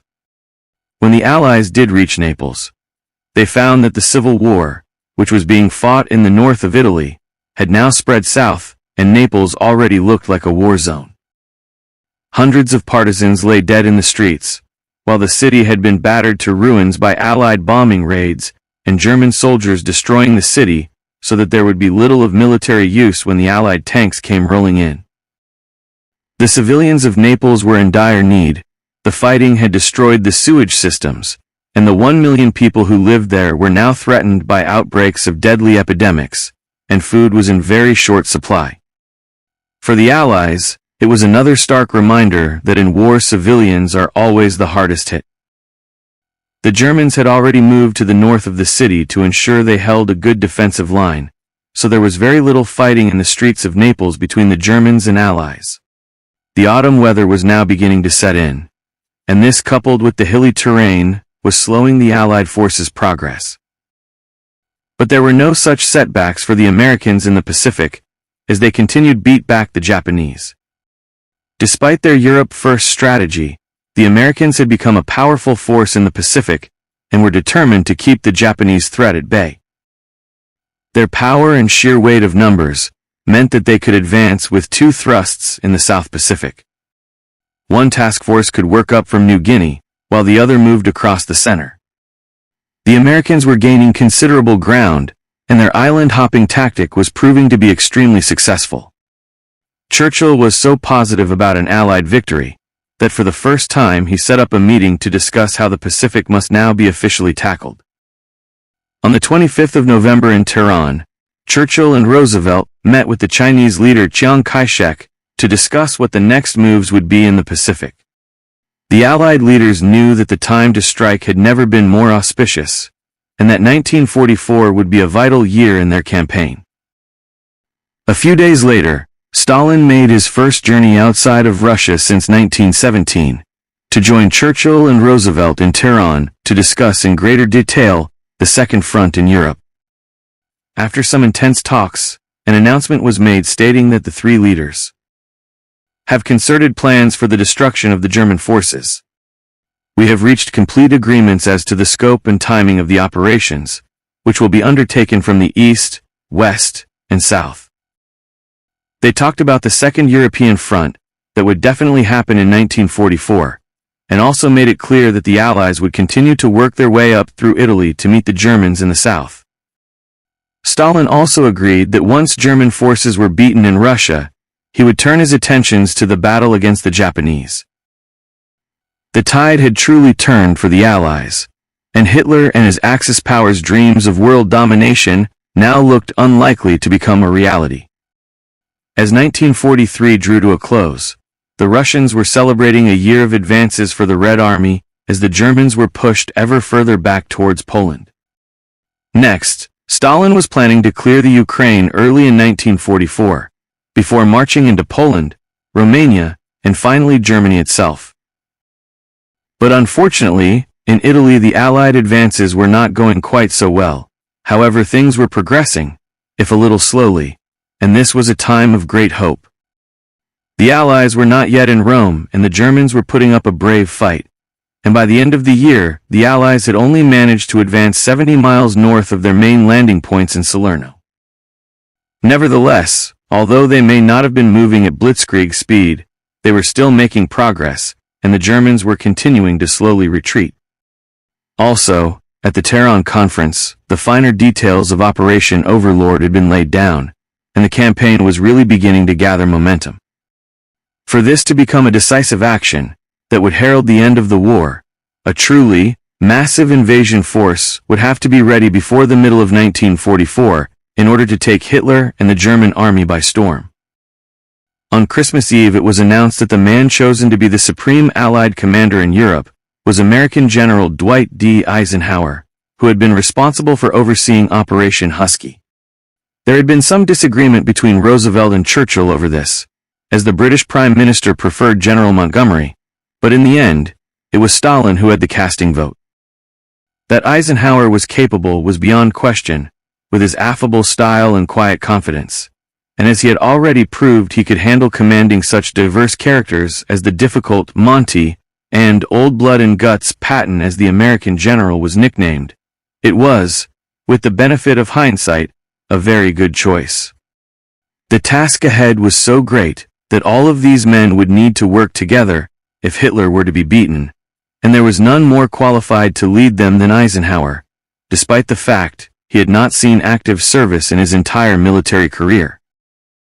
The newly appointed Supreme Allied Commander of Europe was a superb administrator and strategist, and the responsibility for winning the peace now lay squarely on his shoulders, as 1944 promised to bring with it fresh hope for an Allied victory.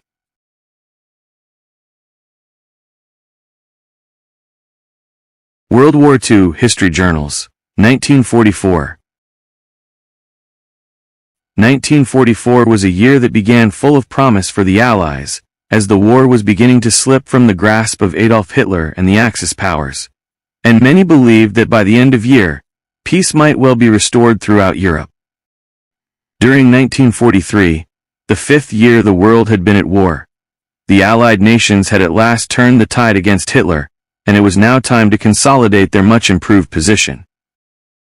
Germany, after bitter hand-to-hand fighting and terrible casualties on both sides, had been forced to retreat from Russia after the Battle of Stalingrad, and with the Red Army poised to now push into Poland, the Nazis were quite literally on the run. Likewise, the Allies were making good progress in Italy since the fall of Rommel's Afrika Korps in 1943. The North African conflict involved many tough desert engagements, and at one point it looked as though Rommel's superior military leadership was going to guarantee another Axis victory on this all-important, but often overlooked continent. However, with grit, determination, and clever strategy, with the Allies led by such legendary generals as Montgomery, from Britain, and Eisenhower, from America, the Afrika Korps finally surrendered, as the Axis fled to Sicily. The Allies then continued their push into Europe, invading first Sicily and then Italy, for a campaign that was expected to be swift, but progress was slower than had been hoped for. As 1943 drew to a close, it had been hoped that the Allies would be in Rome by January, but as 1944 began, they were still locked in a desperate battle in central Italy and were many miles from the historic capital. Also, fighting was still intense in the Pacific, where the American Navy had been battling the Japanese, ever since the devastation of Pearl Harbor had brought the USA into World War II at the end of 1941. Nevertheless, the Allied leaders Winston Churchill, Franklin D. Roosevelt, and Joseph Stalin had all taken time out from their individual schedules at the end of 1943 to agree an Allied invasion of France to take place in 1944, and consequently plans for Operation Overlord, the code name for the long-awaited invasion, were beginning to get underway. If the Allies were looking for good omens, they didn't have to wait very long, because on the 6th of January, a number of Russians managed to push across the border into German-occupied Poland, as a complete retreat of Nazi troops from Russia was fast becoming a reality. Even Adolf Hitler's propaganda machine could no longer hide the fact that his armies were in disarray, as typified by this press statement explaining their position at this point. The German High Command will make no effort to hold Russian territory purely for reasons of prestige. Should the German army be compelled to retreat altogether from Russian soil, this would be only a secondary question compared with the importance of maintaining the front intact all along the line. Hitler's ever-expanding German Empire was finally being clawed back, and his troops, far from returning to the fatherland as conquering heroes, were now retreating in defeat. The Red Army had taken back 400 miles of land in just 6 months, and if they continued at the same rate, they would not only push through Poland, but also take the fighting to the Germans on their home soil as well. But the Allied operation in Italy was meeting much greater resistance, and the troops were still 60 miles from the German defenses on the Gustav Line, just south of Rome. The Allies therefore knew that they needed an element of surprise if they were to take Rome in the near future. So on the 22nd of January, Operation Shingle was instigated with the Allied landings at Anzio, a western port just 32 miles from Rome. The landings were a resounding success, and when the 243 ships, complete with the 50,000 men, arrived, there was little resistance as the Allies made their way up a deserted beach. In fact, only 13 men were lost in the landings, the majority as a result of landmines. Yet the Allies failed to seize the initiative, and instead of breaking out quickly towards Rome, the commanders spent days strengthening their beachhead. This proved to be a costly mistake, and although tactics and preparation are key in any military operation, speed was far more important on this occasion. Without speed, Hitler's blitzkrieg attacks with his panzer divisions never would have taken Europe by storm back in 1939, nor would the Japanese have caused such a stir in the Pacific. The decision not to attack straight away was without doubt contributory to the length of time it would eventually take for the Allies to reach Rome, but back in Russia, the Red Army had an equally prolonged fight on their hands at Leningrad. On 27 January, the Russians finally broke the siege of Leningrad, which had lasted an astonishing 872 days. The lives of over 1 million civilians were lost, and the city had been decimated. Yet for those who survived, at last, here was living proof that Hitler's regime could be beaten. The Red Army was equally active in the south of Russia, and all the Germans could really do was hold ground. Concentrating on building fortifications in specific towns, the Nazis attempted to stem the tide, but the truth was the Axis powers in Russia were slowly but surely being forced into retreat. Even so, Hitler's troops were still digging in and fighting back in Italy. Considering their decreasing numbers, they were efficiently dealing with the Allied landings, proving that Adolf Hitler and the Nazis could never be underestimated. The Germans were resisting every attack that the Allies launched from their Anzio beachhead, effectively containing them at every possible opportunity. The Nazis were so confident that they could continue to hold Italy that on the 3rd of February Hitler ordered a counterattack, demanding that the Anzio beachhead must be crushed in the blood of British soldiers. The Allies now found themselves on the defensive in Italy and had to fight hard to beat off Hitler's counterattacks. Both sides were locked in an inevitable stalemate, and both sides suffered high levels of casualties. The counterattacks were nevertheless more costly for Hitler, because he couldn't afford heavy losses at this crucial stage in his campaign, because unlike the Allies, who could call in more American troops when needed, the Germans were already overstretched, with nothing in reserve. The same problems were facing Hitler's Axis partners, the Japanese in the Pacific, who were finding it impossible to protect all the islands they had previously seized. The Americans with their massive navy could continue to island hop with great success, and were constantly launching attacks on the Pacific Islands. A major target in the sights of the U.S. Navy were the Marshall Islands in the Central Pacific, and with 297 ships, over 1,000 aircraft, all supported by more than 54,000 men, the Americans took the islands by force, with the first islands secured at record speed without a single U.S. loss. At this stage, the Americans knew that until Europe was liberated, they would have to fight on against the Japanese without Allied reinforcements, so containment was vital throughout 1944, while Operation Overlord became the Allies' main focus. The positive news from the Pacific would certainly help the Allied cause, but it was essential the British in Italy stepped up a gear. Winston Churchill, Britain's Prime Minister, was furious over what little ground the Allies had taken since Operation Shingle was launched, declaring that, "We hurled a wildcat on the shores of Anzio and all we have is a stranded whale." Churchill was always conscious of how small the British forces were compared to the Americans and Russians, and he wanted to prove that what they might lack in numbers, they made up for in courage and ability. The Allies in Italy had been pushed back towards the sea, and there was now much more than gaining ground at stake. The RAF stepped up their bombing campaigns over vital Italian locations in the hope of breaking down German defenses to allow the Allies the time they needed to break out from their beachhead. The bombing raids, along with an injection of more Allied troops, ensured that on the 2nd of March, the Germans had to call off their offensive at Anzio. The Allies continued with this successful offensive method, intensively bombing the area they intended to advance into, for a number of days prior to moving their troops. Hitler's Axis powers in Italy were at last being neutralized, and if the Allies could just keep up the momentum, Rome was now within their grasp. Elsewhere, the Allies stepped up their air attacks over Germany, as bombing became more vital than ever, as an integral part of the campaign against Adolf Hitler. Ironically, there were plenty of folk on the home front who opposed these raids on ethical grounds, because so many innocent civilians were losing their lives. But after so long at war, it was becoming an inevitable price that would have to be paid. In the spring of 1944, Berlin was a major target for the Allies, and Air Chief Marshal Arthur Bomber Harris said that Berlin should be bombed until the heart of Nazi Germany ceased to beat.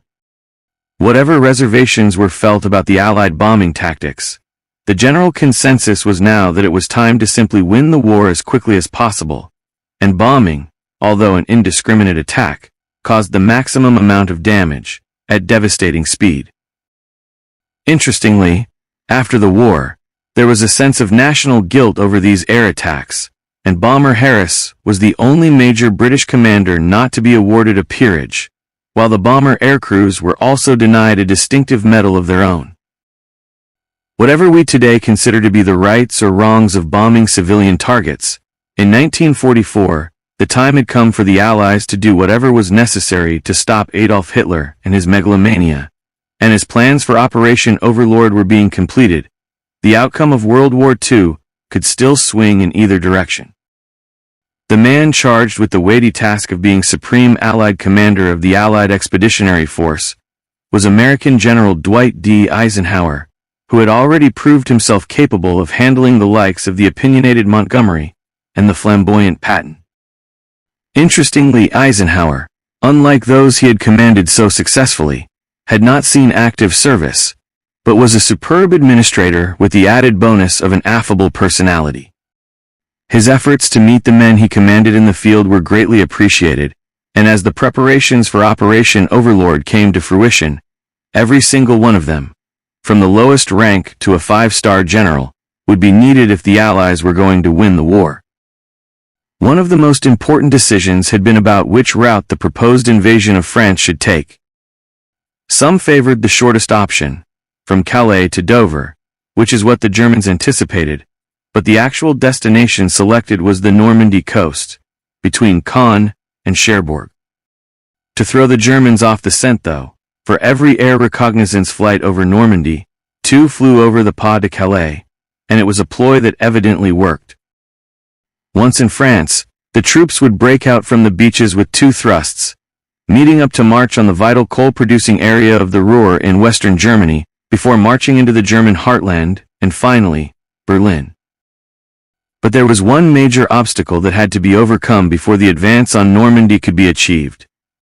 Along the beautiful coastline, there was a distinct shortage of harbors, making the invasion plan logistically very difficult.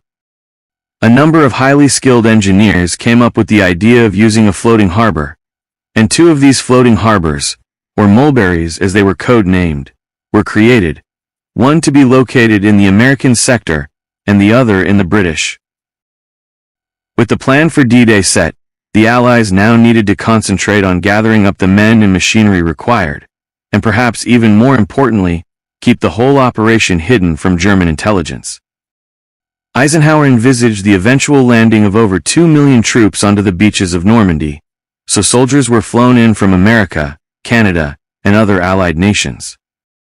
The men were greeted with jubilant cheers by British civilians as they headed for the south coast, where they would be stationed until the time was right for Operation Overlord to proceed. While the Allies were hard at work making their preparations, the Germans in France were working equally determinedly to be in a position to thwart the invasion that they knew was coming.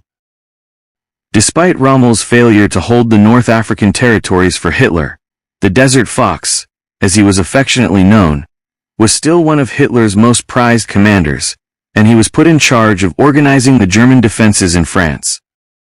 However, after so many years at war, the Nazis didn't have the time or resources to protect their territory sufficiently.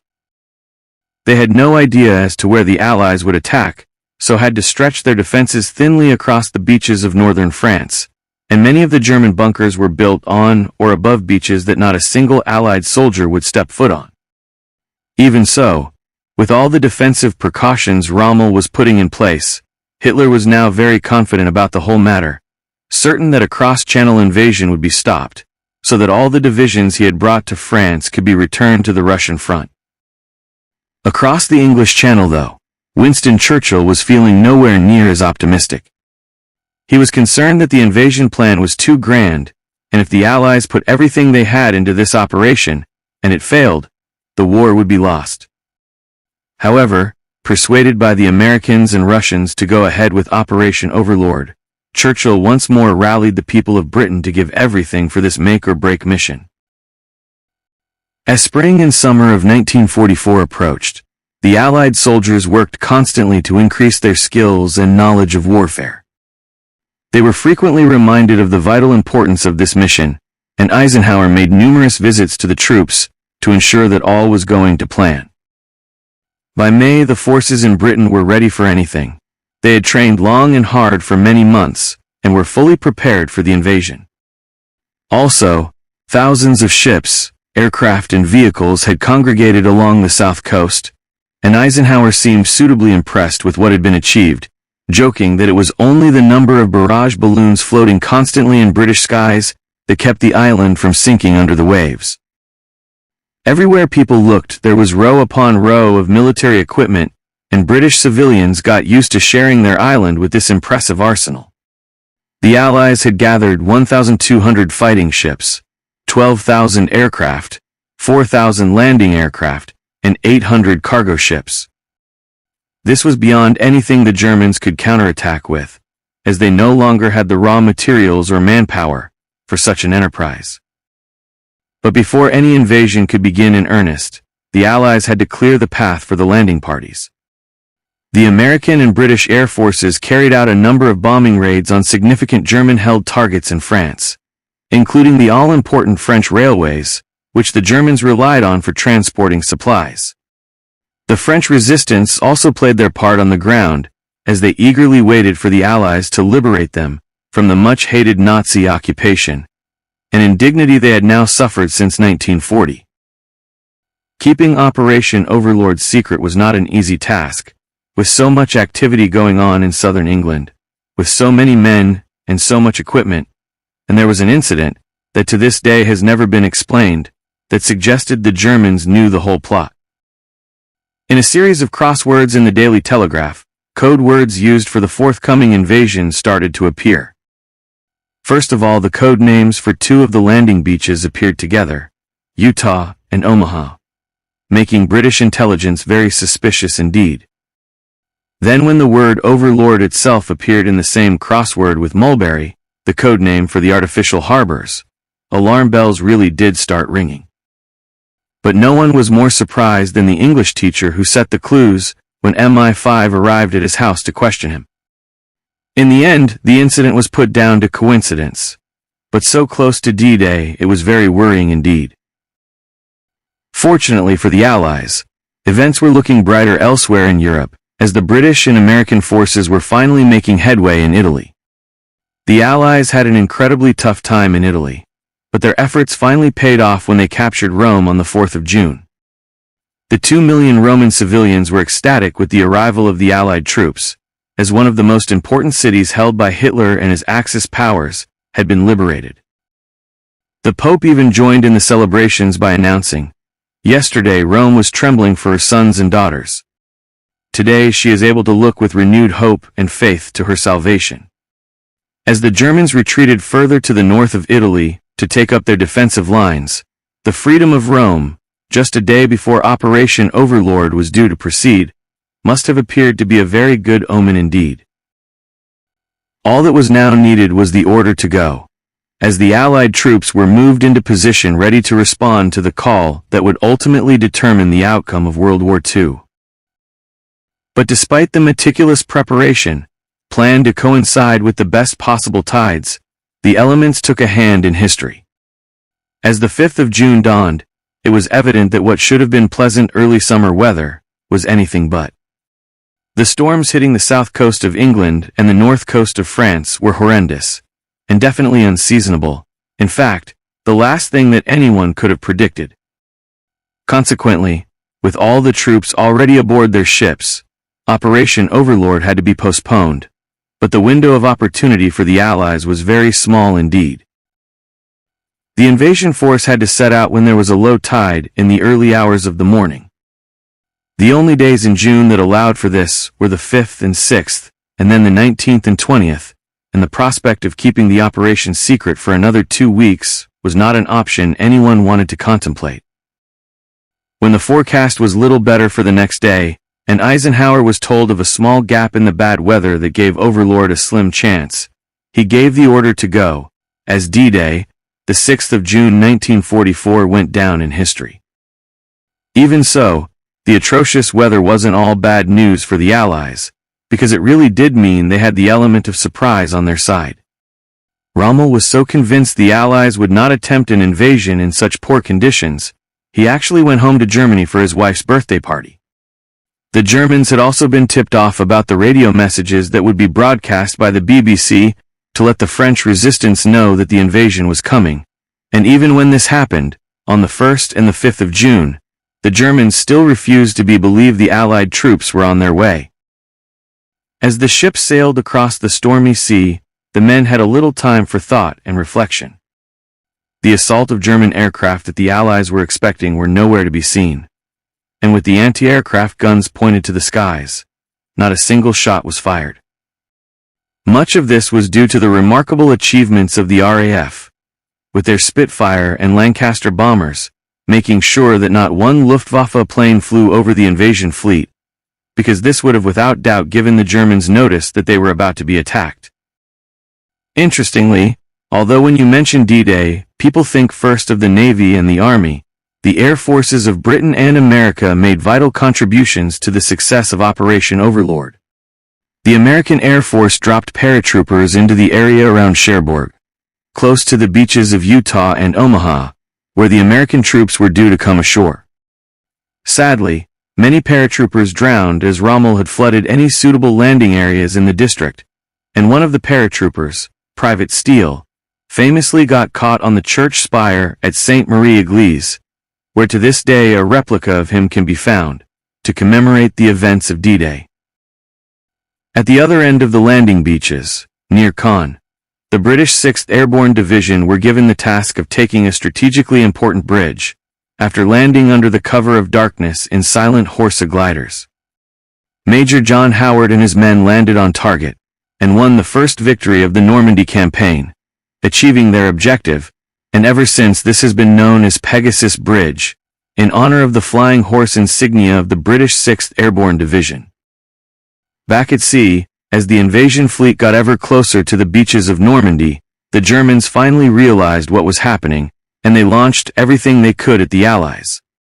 The sea was covered with a thick, dark smoke, as both sides tried to inflict the greatest amount of damage possible before the ships reached land. The Germans had spent many years building up their empire, and were not about to give everything up without a fight. The Allies were, however, well prepared, and battleships and aircraft worked tirelessly to prepare the way for the landing craft. So once the smoke began to settle, the first carriers were edged closer to the beaches, covering a 50-mile stretch of coastline, with 5 main landing beaches. From Utah and Omaha, where the Americans would land, through to Gold, Juno, and Sword, where the British and Canadians would fight, the task ahead was colossal, and unfortunately, the poor weather took its toll, as the landing craft were tossed about like corks in the choppy sea, and there was hardly a soldier who wasn't sick before reaching the beaches. When the doors of the landing craft swung open, the troops, who had been aboard ship for over 70 hours, spilled out, wet, cold, and seasick, unaware of what kind of reception was there to meet them. The men waded through the water and headed to the beaches as quickly as possible, and what they encountered depended as much upon luck as judgment. Some of the beaches, most notably Utah, were relatively unprotected, and the Allied losses were minimal, while other soldiers wouldn't even have a chance to get out of the water before being gunned down by the Germans. The worst conditions were faced by the American troops who landed on Omaha Beach, where they were met by an elite German infantry division on maneuvers in the area, and almost 3,000 American soldiers were slaughtered within a matter of hours. The storms were also inflicting serious damage on the landing craft, and many of them capsized in the rough sea, as soldiers had to be dragged to safety. Also, the intelligence the Allies had received wasn't always accurate. At Point du Hoc, an American Ranger division battled their way up steep cliffs to take out what was believed to be a huge battery. But when they reached the top, the German guns had already been removed, and the many who had lost their lives in the effort had in effect been sacrificed unnecessarily. What with the bad weather, the injuries already sustained, and the loss of equipment to the stormy sea, it could well have appeared that halfway through the first day of Operation Overlord, the landings were not achieving what had been hoped for. Nevertheless, this was a huge undertaking, and the strength of Overlord always relied upon its scale, and by the end of June the 6th, over 156,000 Allied troops had successfully landed on the beaches, and there were many more to come. In no time at all, laden with equipment, troops began to move off the beaches and into the French countryside. By marching 20 or so miles inland, the divisions were able to link up so that a massive beachhead could be formed, ready for the next step of the invasion plan. On 7th June, the weather finally started to improve, and as a result, a great deal of equipment could now be brought onto the beaches, as the Allied troops swiftly neutralized the Nazi defenses in the first few days of the landings. They were able to do this with relative ease because so many of the elite German forces were busy fighting the Allies in Italy and on the Eastern Front, with many of those stationed in Normandy being conscripted schoolboys with no military experience whatsoever. Within hours, there was a steady flow of Allied soldiers into Normandy, and more were due to come. To help get reinforcements and supplies ashore as quickly as possible, the men got to work straight away on the construction of the mulberries, the specially constructed floating harbors. These colossal sea structures extended right out into the channel and helped to get men and equipment onto the beaches in almost any weather condition. Today you can still see the remains of the mulberry built at Gold Beach in the British sector, but the one at Omaha was actually destroyed in the bad weather. As well as the sea route, the landing force also had to make sure that there were safe locations for planes to land and take off from. Temporary airstrips were constructed and were quickly operational. After the initial upsets, everything seemed to be going to plan, and the troops were pouring onto the beaches in northern France. By the 14th of June there were over 500,000 soldiers on the beaches of Normandy, and despite the hardships faced by the Allied troops, not least the appalling weather, the landings had been a triumphant success. For the Allied leaders, especially Eisenhower, who had taken full responsibility for Operation Overlord, in the face of Winston Churchill's misgivings, the relief must have been immense. It is interesting to note that sometime later, after Eisenhower had announced to the world that Operation Overlord had succeeded, a speech was found, probably written by Eisenhower, on the morning of June the 6th, which simply said that Overlord had failed, and the troops, whether Army, Navy, or Air Force, were not to blame, and the fault, if there were any, lay totally with him. As French towns along the Normandy coastline were steadily liberated and Hitler's reign of terror was coming to an end, the German Führer was still capable of unleashing his anger on the British, from where the invasion had come. Hitler had always promised his people a secret weapon, and the Nazis were in desperate need of such a device if they stood any chance of fighting back after D-Day. The weapon he unveiled was the V1 flying buzz bomb, and the world had seen nothing like it before, and initially it was able to devastate many targets in London. The V1 was an unpiloted rocket that could be launched from sites across mainland Europe, over the Channel to Britain, Hitler's intended target. The bomb was a technological marvel, and those not sent running in fear of the bomb were awestruck by this devastating, yet seemingly futuristic device.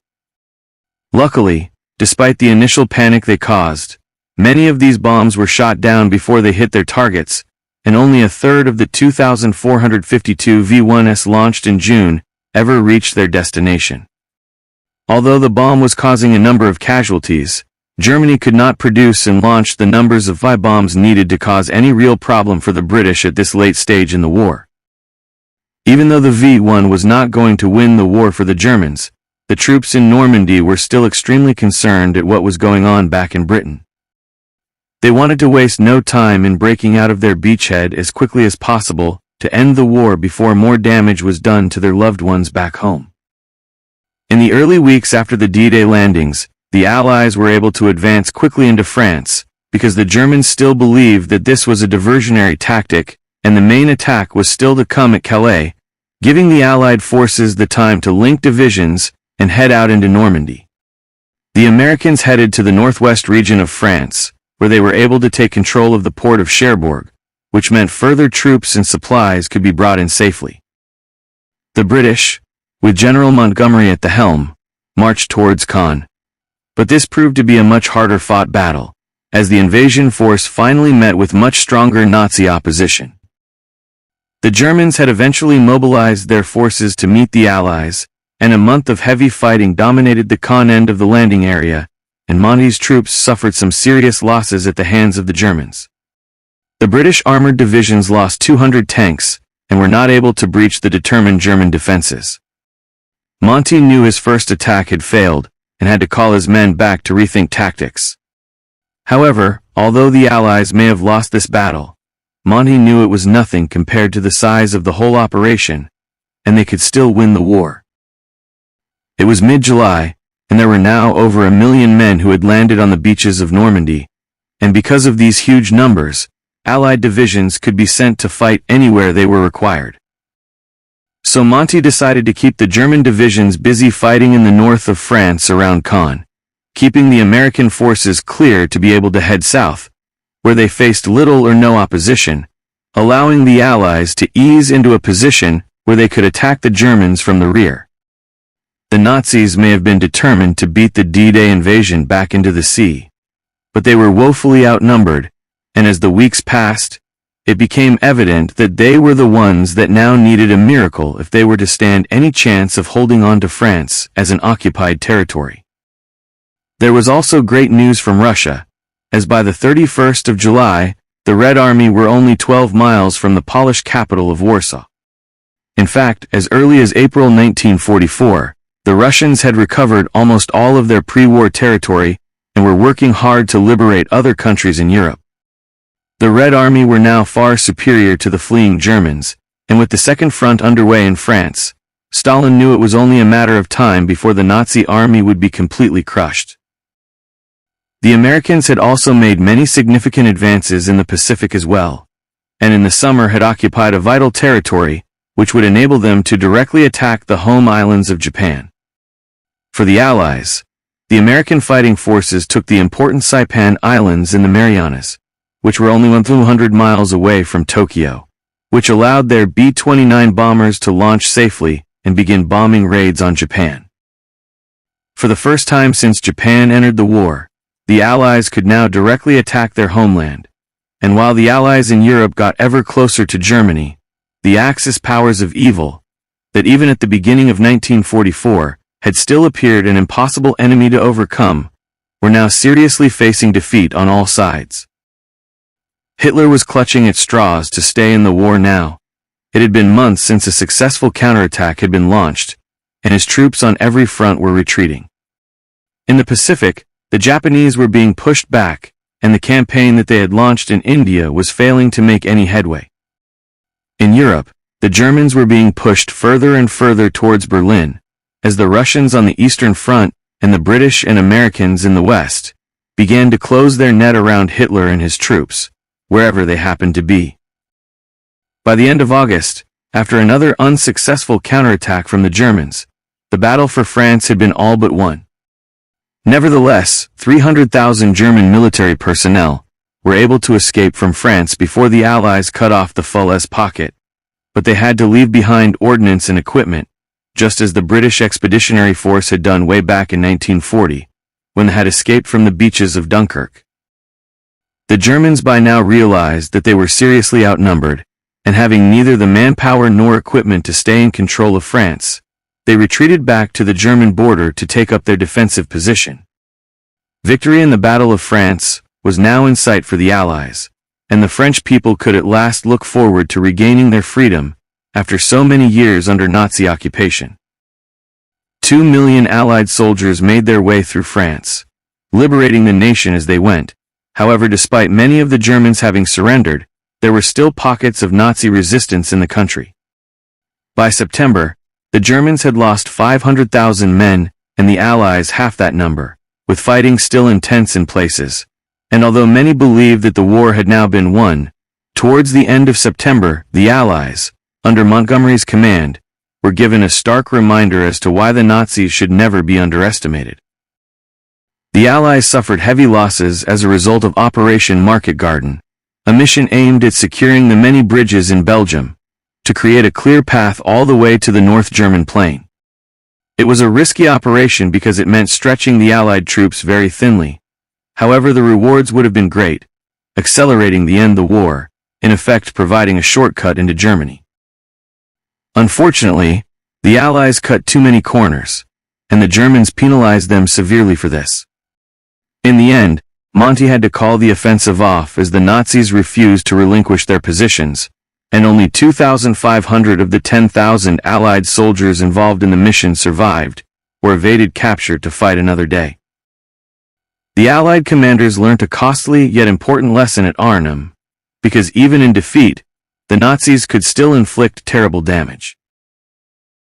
When Operation Market Garden was launched, the paratroopers were dropped over 3 separate days in small consignments, but this meant the British 1st Airborne Division never overwhelmed the Germans at any stage, and the result was a lost opportunity. Up until this point, it was thought that the war in Europe would be over before the end of 1944, but Operation Market Garden taught the Allies that there was no shortcut to victory. As autumn turned to winter, the worsening weather slowed down the Allied offensive to a crawl. Instead of trying to cross the River Rhine, following the Nazis, who had retreated back to Germany, Allied command judged it safer to let the troops hold their position until the spring, and then made one final push towards Germany. Montgomery even wanted to go home for Christmas, believing that an Allied victory was a foregone conclusion. However, again the Allies were underestimating the enemy, and Hitler came up with one last major counterattack that would prove very costly indeed. The Führer's strategy was not dissimilar to his invasion of France way back in 1940, when he attacked the enemy from behind their defensive lines. Hitler gathered together 600 tanks and 200,000 men, ready to attack through the Ardennes, recapture Antwerp, and then hopefully split the Allies in two, and push them back towards the sea, just as he had at Dunkirk. It was a high-risk strategy, and Hitler's dwindling resources meant he was some way short of the numbers of men and tanks required for the mission to succeed. But Hitler was by now anything but rational, and would without doubt fight to the last, launching his attack on the Allies on 16th of December. The attack at first took the Allies totally by surprise. It had been planned in complete radio silence, so even with British intelligence had failed to intercept any information. Consequently, the Battle of the Ardennes, forever known in popular culture as the Battle of the Bulge, proved conclusively that the Nazi war machine still had a sting in the tail.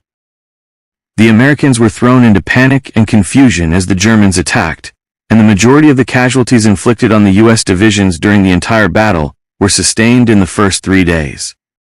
Hitler really believed as 1944 drew to a close that he had a fighting chance of forcing the Allies to negotiate a peace treaty in favor of the Axis powers. That Hitler was losing what little grasp he had left on reality by this stage is without doubt, and as the war headed towards a climax, the human suffering of those who had already lived through 6 years of conflict worsened dramatically at the hands of the desperate Nazis.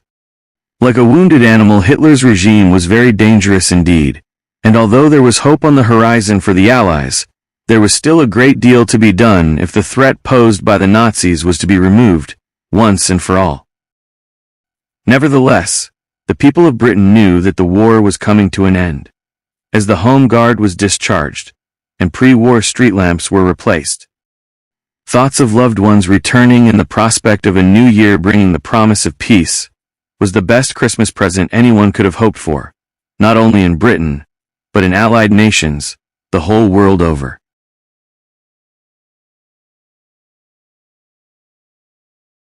World War II History Journals, 1945. Although the Allied nations faced the new year of 1945 with a huge sense of hope, there was still a great deal of work to be done if world peace were to become a reality. Adolf Hitler and his Axis powers were finally facing defeat after 7 years at war, but just like any wounded animal in the wild, they continued to pose a very real and dangerous threat.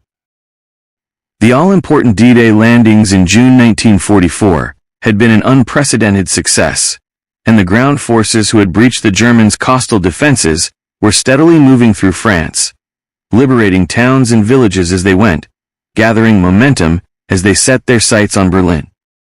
To say that the Germans and Japanese were out of the war would be premature, but the time was fast approaching when the Axis reign of terror would be over.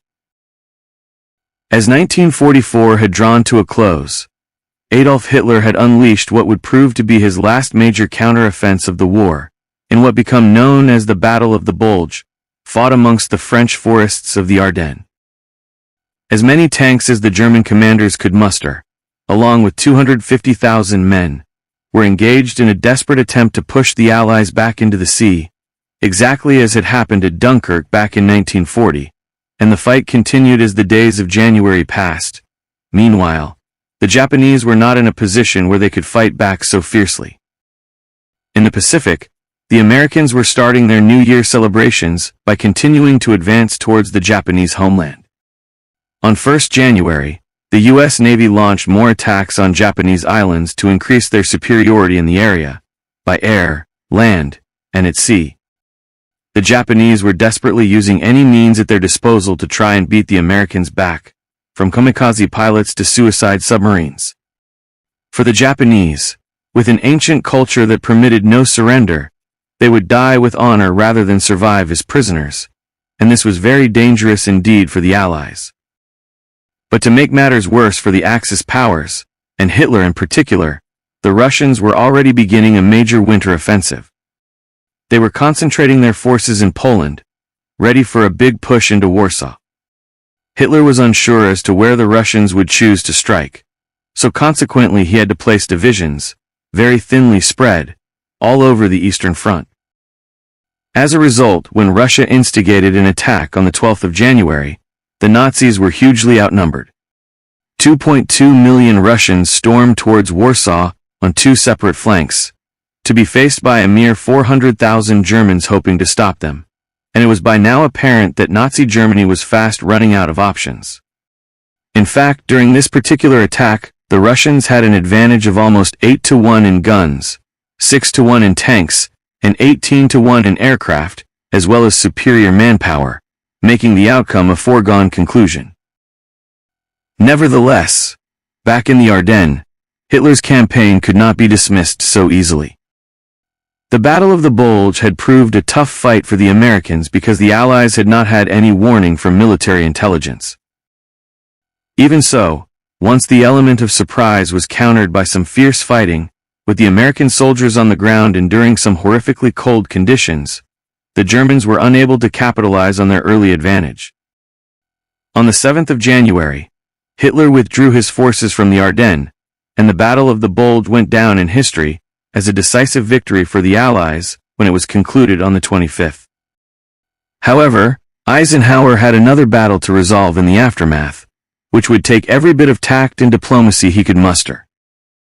After the breakout from the Normandy beachheads following the D-Day landings, the then British general, Bernard Montgomery, had wanted to take command of operations in France, but Eisenhower had elected to take that very important role himself. In a conciliatory gesture, Winston Churchill had promoted Monty to the rank of Field Marshal, but the tensions between Montgomery and the Americans escalated. When Hitler withdrew from the Ardennes, Montgomery held a press conference claiming that teamwork had won the day, giving no credit to the American generals Patton and Bradley, who had undoubtedly been responsible for the victory. In fact, when Eisenhower had requested that Montgomery go on the offensive on the 1st of January, Monty chose to ignore him, waiting until the 3rd to act, by which time a significant number of Germans escaped to fight another day. Patton and Bradley threatened to resign if Eisenhower didn't do something about Montgomery, although it's highly probable Monty had no idea how much resentment he'd caused with the Americans, dating right back the North African campaigns in Italy. In the end, Montgomery apologized, and Eisenhower was able to move forward with all his key people still in place. This was just as well, because after the shock of the Battle of the Bulge, they had to replenish their divisions, ready to continue the long push towards Germany. The Allies had lost 81,000 men and over 733 tanks in the operation, but it took just 2 weeks for them to get back to strength. However, for the Nazis, who had sustained similar losses, the consequences were catastrophic. Not only were they unable to call in reinforcements, but the operation had also taken troops away from the fighting in Poland. Hitler's last gamble had definitely not paid off, and what is more, had put him under even more pressure. So as expected, on the 17th of January, the Red Army stormed through Poland and captured Warsaw. Hitler had enslaved Warsaw for over 5 years, and the devastation was appalling. There would be much rebuilding to be done in Europe in years to come, but for the time being, the most important thing was for the Red Army to continue their unrelenting march towards Berlin. Advancing more than 100 miles a week, by the beginning of February, they had crossed the German border and were only 45 miles from Berlin. The end was in sight. And at the same time, the Allies on the Western Front were also closing in on Berlin. But Montgomery was still causing problems with the American generals by wanting all their efforts to be secondary to his command. Eisenhower, who after all had successfully landed 4 million men in Normandy and liberated France, stuck to his original plan. He proposed an advance to the Rhine, and then when the Allied troops had successfully crossed the river, they would take control of the Ruhr. Yet before they could do this, they would have to deal with the German troops stationed to the west of the Rhine. On the 8th of February, the Americans began their Rhineland campaign, while the British and Canadian troops headed for the Siegfried Line, a defensive German border that ran from Holland in the north to Switzerland in the south.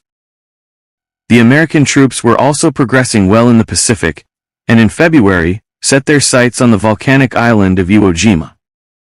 This was another crucial island, as even though it was only 8 miles square, it was in a prime location to attack Japan from. Iwo Jima is only 750 miles southeast of Tokyo, and from here fighter escorts could take off to protect the bombers heading for Japan. The Japanese also knew the importance of this island, and had 21,000 of their elite soldiers stationed here to protect it. The Japanese considered every possible way to keep the Americans off Iwo Jima, and even discussed the quantity of explosives needed to sink the island into the sea. Because Iwo Jima was so vital to both sides, it became a desperate battle for the tiny island, resulting in serious casualties all round.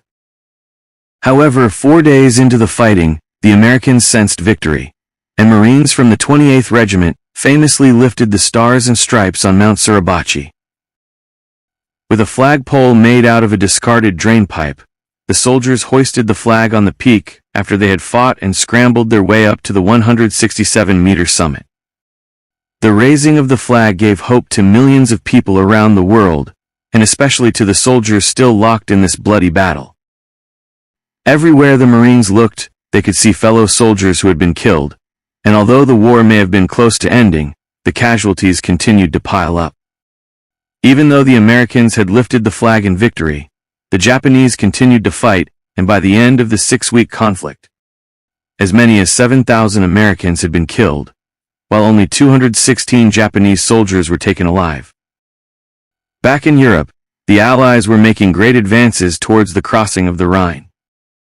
Hitler's attempts to defend the Rhineland were another disaster, and after several weeks of fighting, even the Führer had to concede after losing 250,000 men.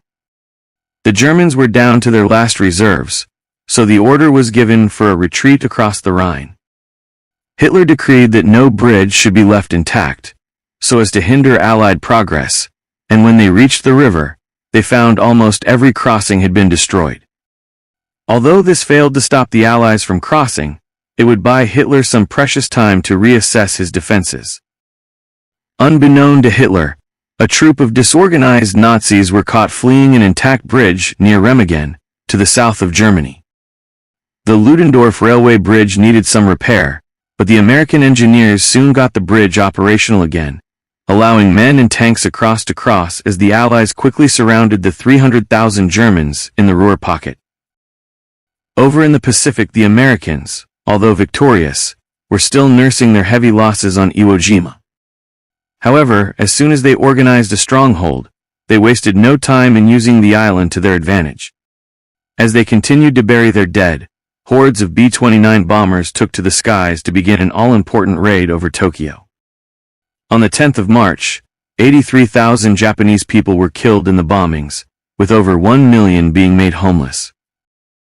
After these attacks, the Americans planned their invasion of Okinawa, another strategically important island, a mere 340 miles from Japan. The Americans were aware that if the Japanese were prepared to defend this 60-mile island as fiercely as they did the tiny island of Iwo Jima, they would need to be very well prepared. In Europe, the progress of the Allies was slowing down, in part because there was little communication between the Russian troops in the east and the American, Canadian, and British forces in the west. However, towards the end of March, this all changed. Montgomery and Churchill wanted to make a push for Berlin, yet Eisenhower took a different view. Churchill was concerned that Stalin would exploit the political advantage of being the first to reach Berlin, and Montgomery believed the Western Allies, who were experiencing less resistance than the Russians, could get to Berlin quicker. But Eisenhower did not want to risk the lives of his men for Churchill's political gain. Berlin was Hitler's city, and Eisenhower knew that the fight ahead would be bloody and costly. So to minimize losses and keep the Russians on side, he promised Stalin the grand prize of Berlin, while the Western Allies would concentrate on the north of Germany, much to the chagrin of Montgomery and Churchill.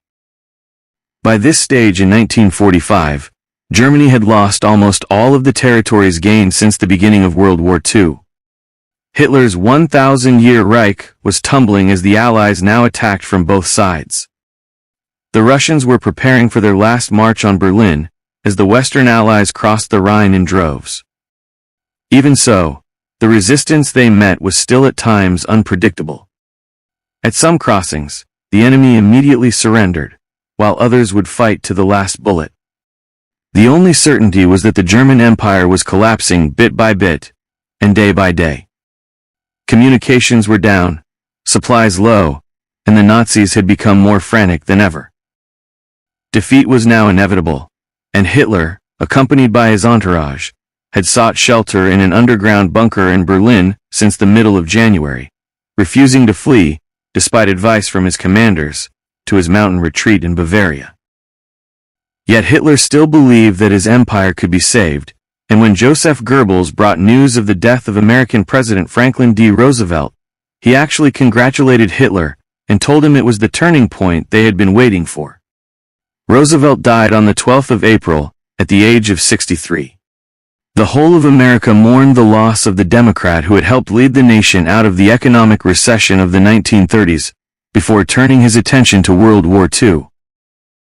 Many couldn't believe that he died so suddenly, with America and the Allies on the brink of victory, and Harry S. Truman, quickly sworn in as the 33rd American president, had a very hard act to follow. The reason for the Nazis' optimism was the belief that Roosevelt held the Allies together, and without him, the conflict between the supposedly united nations could just give Hitler the room for maneuver he needed. But the Nazis were clutching at straws. The Americans, British and Russians may have had many different political views, but they were determined to finish what Hitler had started.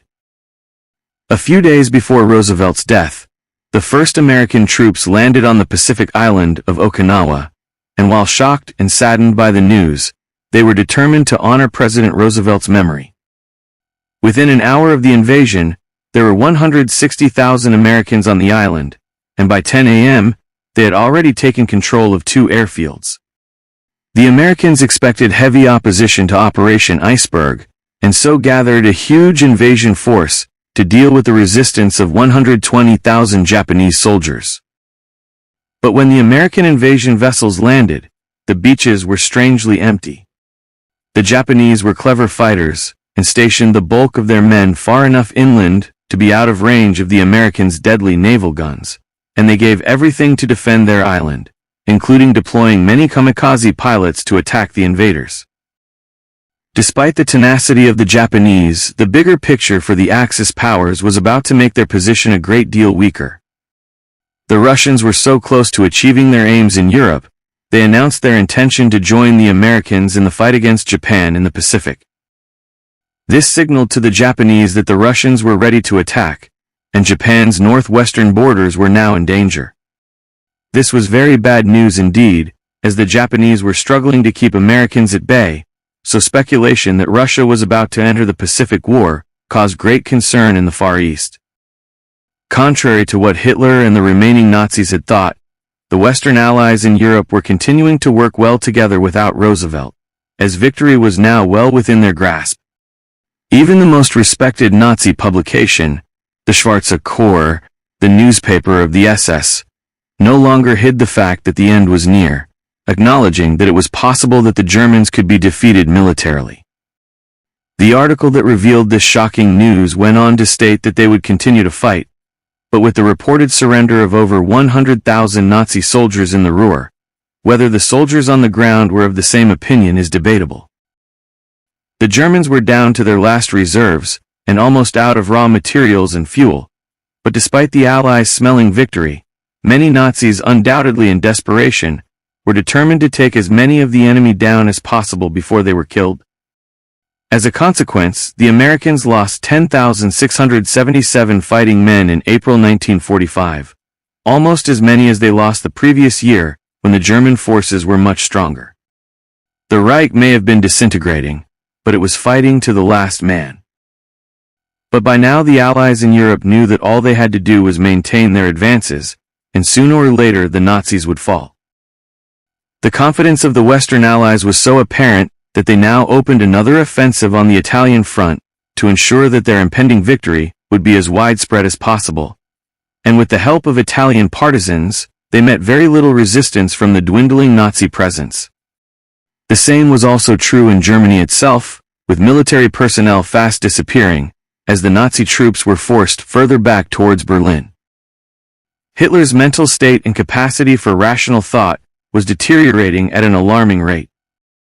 His master plan of a new world order was being crushed, so he demanded that the German people destroy their nation before the enemy got a chance to. He simply couldn't face the humiliation of Germany, as he perceived it, for a second time in his lifetime. But fortunately for the German population, this was one order that his commanders were not prepared to carry out. As the war was coming to an end, more of the atrocities committed by the Nazis were being discovered. It was back in January when the Russians liberated the infamous death camp at Auschwitz, and the Allies were now making daily discoveries of the Nazis' crimes against humanity. Far worse than the dead bodies that littered the battlefields were the gaunt corpses that the Allies found in the death camps. Eisenhower and the other commanders were deeply affected by what they saw in these camps, and if further incentive was required to remove Hitler from power as quickly as possible, then this was it. On 14th April, the last push to end the war in Europe finally began.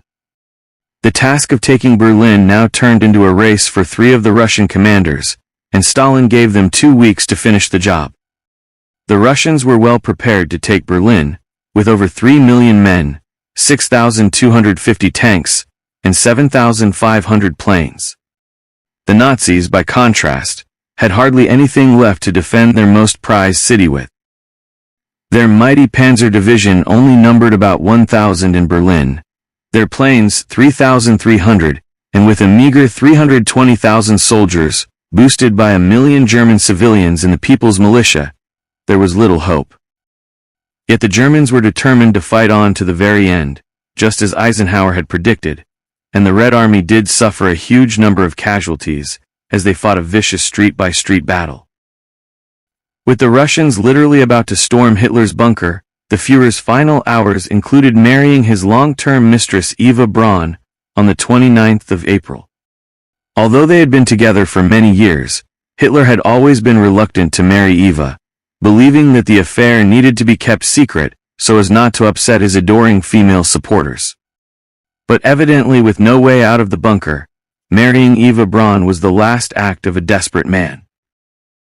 Then the very next day, the 30th of April, after a dinner shared with his two favorite secretaries, Hitler retired to his private room with his bride, and the newlyweds committed suicide. Eva ended her life with a lethal dose of poison, while Hitler also took poison and shot himself. His 1,000-year Reich was over, in little more than 12. Without their Führer, the other commanders in the bunker knew there was no hope for them. Many committed suicide, some tried to escape, others tried to negotiate peace, while a few fought on until it was all over. The German forces in Italy had already surrendered to the Western Allies. The Americans and Russians had linked up on the River Elbe, and other Russian divisions were pounding Berlin into the ground. The Western Allies had won the Battle of the Ruhr, taking 325,000 prisoners. They had done their job, and now all they had left to do was wait until the Red Army took Berlin, which would ensure an unconditional Nazi surrender. Stalin, as we already know, gave his commanders 2 weeks to secure Berlin, and every indication was that this would be the length of time it would take. The Russians, after breaking down the outer resistance, formed a ring around the city and swiftly moved towards its heart. Berlin was subject to constant shelling from the Russians, backed up by Russian planes to destroy pockets of German resistance. The RAF also helped in the raids, and together they smashed the city, totally encircling Berlin, leaving no way out for the Nazis. The Russians doggedly completed their task, taking street by street, house by house. Not only were the Germans low on manpower, weapons and fuel, by this stage they also had no food, and their only option was to surrender to the Allies. On the 4th of May 1945, in a military tent on the Lüneburg Heath, 3 generals and 2 admirals reluctantly signed the surrender of all German armed forces in northwest Germany, the Netherlands and Denmark. As Field Marshal Bernard Montgomery read out the terms, an extremely nervous-looking German general tried to light a cigarette. Monty, who disapproved of smoking strongly, gave the general a sharp look, and the German quickly, and with no argument, put the cigarette away. The once mighty Nazi pride had been well and truly tamed. The surrender was scheduled to take effect from 8 a.m. on the 5th of May, with over 500,000 troops involved. But there were still pockets of fighting, and the RAF continued to carry out attacks on German U-boats, to hammer home the message that the war in Europe was over, and with so many troops already surrendered, peace was literally hours away. At 2:40 a.m. on the 7th of May, General Alfred Jodl, of the German High Command, signed the surrender of all German forces, whether fighting on land, at sea or in the air. The general then asked that the victorious Allies treat the vanquished Germans with respect. However, with all that the people of Europe had endured, especially those nations occupied by the Nazis since the beginning of the conflict, very few of them could find much generosity of spirit to show towards the Germans. In fact, in Great Britain, the population was so keen to celebrate the end of the war in Europe, the parties started a day earlier than had actually been scheduled. Western journalists broke the wonderful news prematurely, and V Day, planned for the 9th of May, was celebrated in Britain on the 8th. To this day, Russia and a number of other European countries still commemorate Victory Day on the 9th of May, while in Britain it's always the day before. As the sun rose on a nation that had survived the threat posed by Adolf Hitler for 7 years, with the promise of peace and the return of all those servicemen who had lived through the horrors of war, the community spirit that Hitler had failed to break was once more in evidence on V-Day 1945. Tables and chairs were dragged out into the streets, Union Jacks were flying everywhere, and somehow sandwiches and cakes were produced for tea parties, despite strict rationing still being very much in place.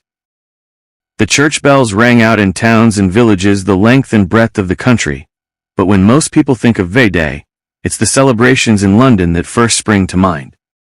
Crowds gathered from Trafalgar Square, down the Mall, all the way to Buckingham Palace, where the King, George VI, and Queen Elizabeth stepped out onto the balcony to share the joy of their people. Prime Minister Winston Churchill joined the royal family, where he received the grateful adulation of a nation he had led through the dark days of war, into a brave new world.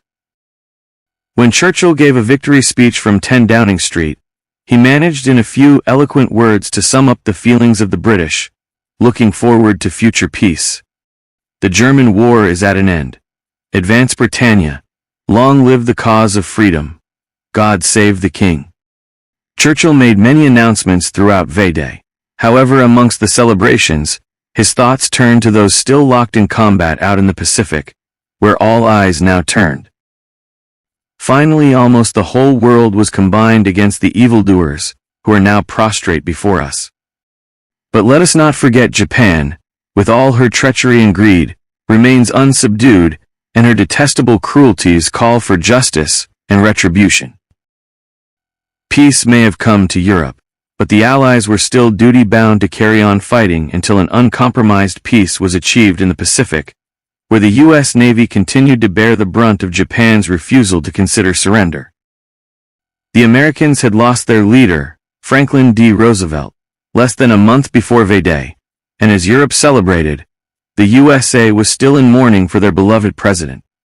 The man charged with continuing the fight, President Harry S. Truman, who celebrated his 61st birthday on V-Day, dedicated the victory in Europe to his predecessor. As a mark of respect for Roosevelt, who had worked so tirelessly, despite ill health, to end the war, the flag still flew at half-mast until the end of the official mourning period on the 12th of May. The task ahead of President Truman was immense, and as the true enormity of the situation became apparent, the world watched and waited, as history was made. As V-Day came and went, the American forces were still tied down on the island of Okinawa.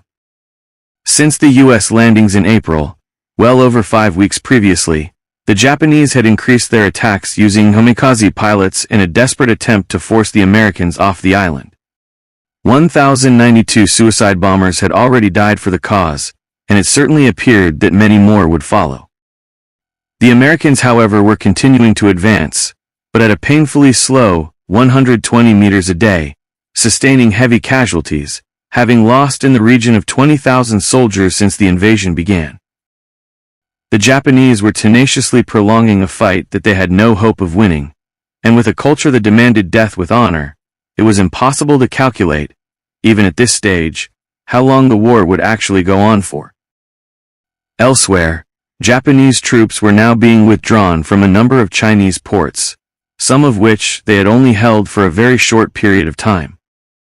Since the Americans had captured the Philippines, these Chinese ports were within bombing range, and Japan knew that it needed to save as many fighting men as possible, which could be best achieved back in Japan. This was a major concern for the Allies, as fighting the Japanese anywhere was a tall order, but on home territory they would be even more difficult to overcome. The cost in terms of Allied servicemen could be huge, and to gather together an invasion force capable of smashing the Japanese war machine would take considerable time and planning. The Western Allies were also concerned by the Russian involvement in the Pacific. The British and American governments were wary of what the Russians might do if they occupied Japan, and there was already enough diplomatic disagreement about the handling of post-war Germany, let alone bringing the islands of the Far East into the fray as well. The relationship between the Western Allies and the Russians had always been strained, but they had at least united in their common fight against Hitler, to settle their differences. But now with Hitler out of the equation, the political differences were now glaringly obvious, with America and Britain being capitalist and democratic societies, while the Russians were communist and authoritarian. and Stalin's record on human rights was equally as bad as Adolf Hitler's had been. Wherever the Red Army was in control throughout Europe, Czechoslovakia, Poland, Bulgaria, Hungary, and Romania, one-party regimes, under Russian control, were storming to power.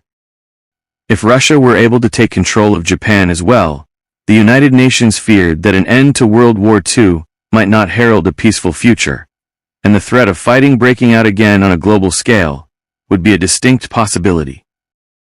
So the Western Allies faced a dilemma. They had to work together to beat the Japanese, without allowing the Russians to gain too much ground. Stalin had promised that his troops would help the Allies smash Japan within 90 days of there being peace in Europe. Nevertheless, the Americans had an alternative plan they had been working on for some time. It was a secret weapon that they believed could quickly and decisively end the war with Japan. What's more, peace in the Pacific could be achieved without Russian involvement, and with the minimal loss of American servicemen, but it was a final solution that would come at a very high price in terms of humanity. In the last 3 years before his death, Franklin D. Roosevelt had supported the top-secret Manhattan Project, which was working towards the development of an atomic bomb.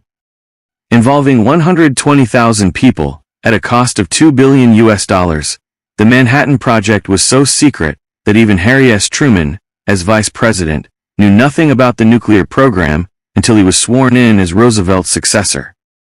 By the summer of 1945, the Americans had 3 atomic bombs ready for deployment, requiring only the go-ahead from President Truman to unleash the ultimate weapon of destruction on the Japanese.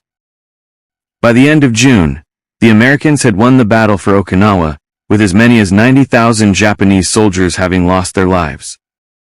Tens of thousands of Japanese civilians had also been killed, and almost all of the senior officers involved had committed ritual suicide. Losses for the Americans were also devastatingly high, with 7,000 dead, 32,000 wounded, and 26,000 non-battle casualties, many of whom had suffered breakdowns as a result of what had been a truly barbaric conflict. But their efforts had not been in vain. Japan was now on the verge of total collapse. Most of the nation's merchant fleet had been sunk.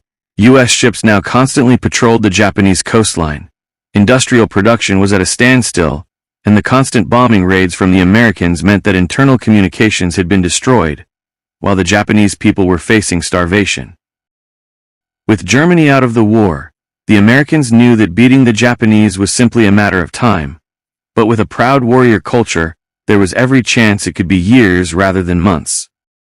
Preparations were made for the Allies to land in Japan using 3 massive invasion plans, codenamed Olympic, Coronet, and Zipper. And although the Americans knew this would bring them victory, the cost in Allied losses could be huge. The Americans only needed to look back to Okinawa for proof of what the Japanese were capable of. Also, they felt the Russians could not be trusted on Japanese soil, leaving President Truman forced to consider using atomic warfare to ensure an unconditional Japanese surrender. On the 16th of July, in the New Mexico desert, one of the 3 nuclear bombs was successfully tested. The bomb exploded with a destructive force comparable to 20,000 tons of TNT, and the light emitted was visible from over 125 miles away. Mankind had produced a weapon like nothing ever seen before. The power that it possessed was unimaginable, and once unleashed, the Americans, as its creator, knew it would change the world forever. Meanwhile in Britain, enjoying the first months of peacetime, there had already been significant changes, because on the 26th of July, a general election resulted in Winston Churchill and the Conservatives being voted out of power, in favor of Clement Attlee and the Labour Party. Winston Churchill, the man who had epitomized the spirit of the British people in the war against Adolf Hitler, who on the balcony at Buckingham Palace just a matter of weeks earlier had received the adulation of the nation he had led through some of its darkest hours, was dismissed as Prime Minister. Churchill simply said, "I thank the British people for many kindnesses shown towards their servants," ending an era that would never be forgotten. As Churchill left office in Britain, the recently appointed American President, Harry S. Truman, had made a momentous decision, giving the Japanese an ultimatum. if they did not surrender before the 3rd of August, America would deploy the atomic bomb. Leaflets were dropped over Japan stating that people should flee or perish, but still there were no sign that a surrender was imminent, and Truman was as good as his word. At 8:15 a.m. on the 6th of August, the American B-29, Enola Gay, piloted by Colonel Paul Tibbets, dropped the first atomic bomb on the city of Hiroshima. As the great mushroom cloud billowed into the sky, 60,000 people were killed instantly, with thousands more dying in the weeks to come as a result of burns, injuries, and radiation. People were scorched in seconds where they stood, birds vaporized in the sky, and entire buildings ceased to exist. For the Americans involved, the bomb had been a complete success, and they were overjoyed at what they had achieved. At first there was very little sympathy for the Japanese, because of the terrible atrocities committed by their soldiers during so many years at war. After the bomb exploded and the debris settled, the Russians officially declared war on Japan and marched more than 1.5 million Soviet soldiers towards China, but the Americans did not want the Red Army going any further. With still no sign of a Japanese surrender, the order was given to drop another atomic bomb on the 9th of August. Nagasaki was the second target, and 40,000 more lives were instantly lost in the blast, with many more dying day after day as a result of the radiation. For Japan's leaders it was dishonorable to surrender, but they could no longer ignore the devastating power of this new weapon. On the 14th of August 1945, the Japanese emperor recorded a message for the people of Japan. It was the first time anyone outside of his court had heard his voice, and he explained why surrender had been the only option. Despite the best that has been done by everyone, the war situation has developed, not necessarily to Japan's advantage. Moreover, the enemy has begun to employ a new and most cruel bomb, the power of which to do damage is indeed incalculable, taking a toll of many innocent lives. Should we continue to fight, it will not only result in the obliteration of the Japanese nation, but also it would lead to the total extinction of human civilization. With these words, World War II came to an end, after 7 years of bitter conflict. Now a formality, American troops landed in Japan and accepted the formal surrender on the 2nd of September. With Truman's announcement, this marked victory in Japan, or VJ Day, and people all over the globe celebrated that world peace had finally been restored. Peace, however, came at a terrible price, and every nation involved in the conflict, whether Axis or allies, would need many years to recover and rebuild.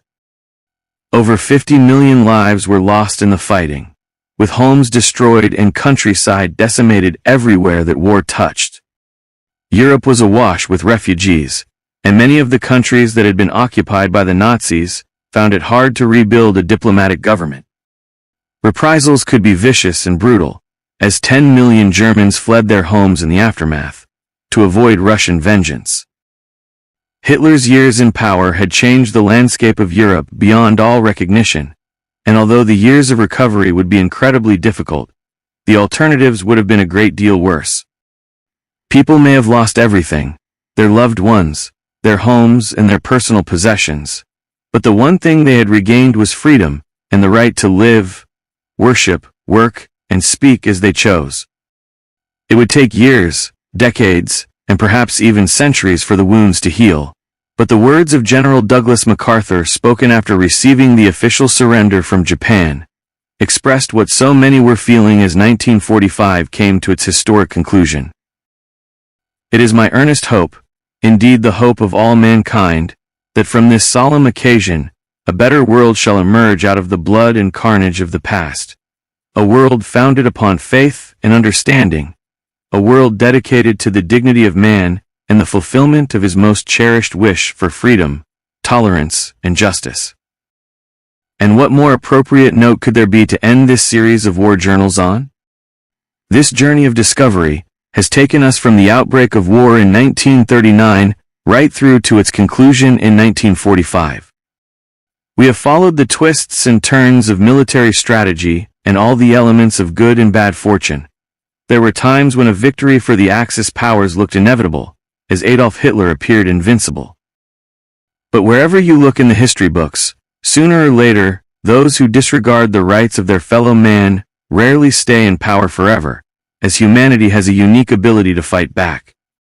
In the case of World War II, the lessons of history, as you have now read here, have been recorded for posterity through the power of pixels, and hopefully in this new media age, they are lessons that will never be forgotten.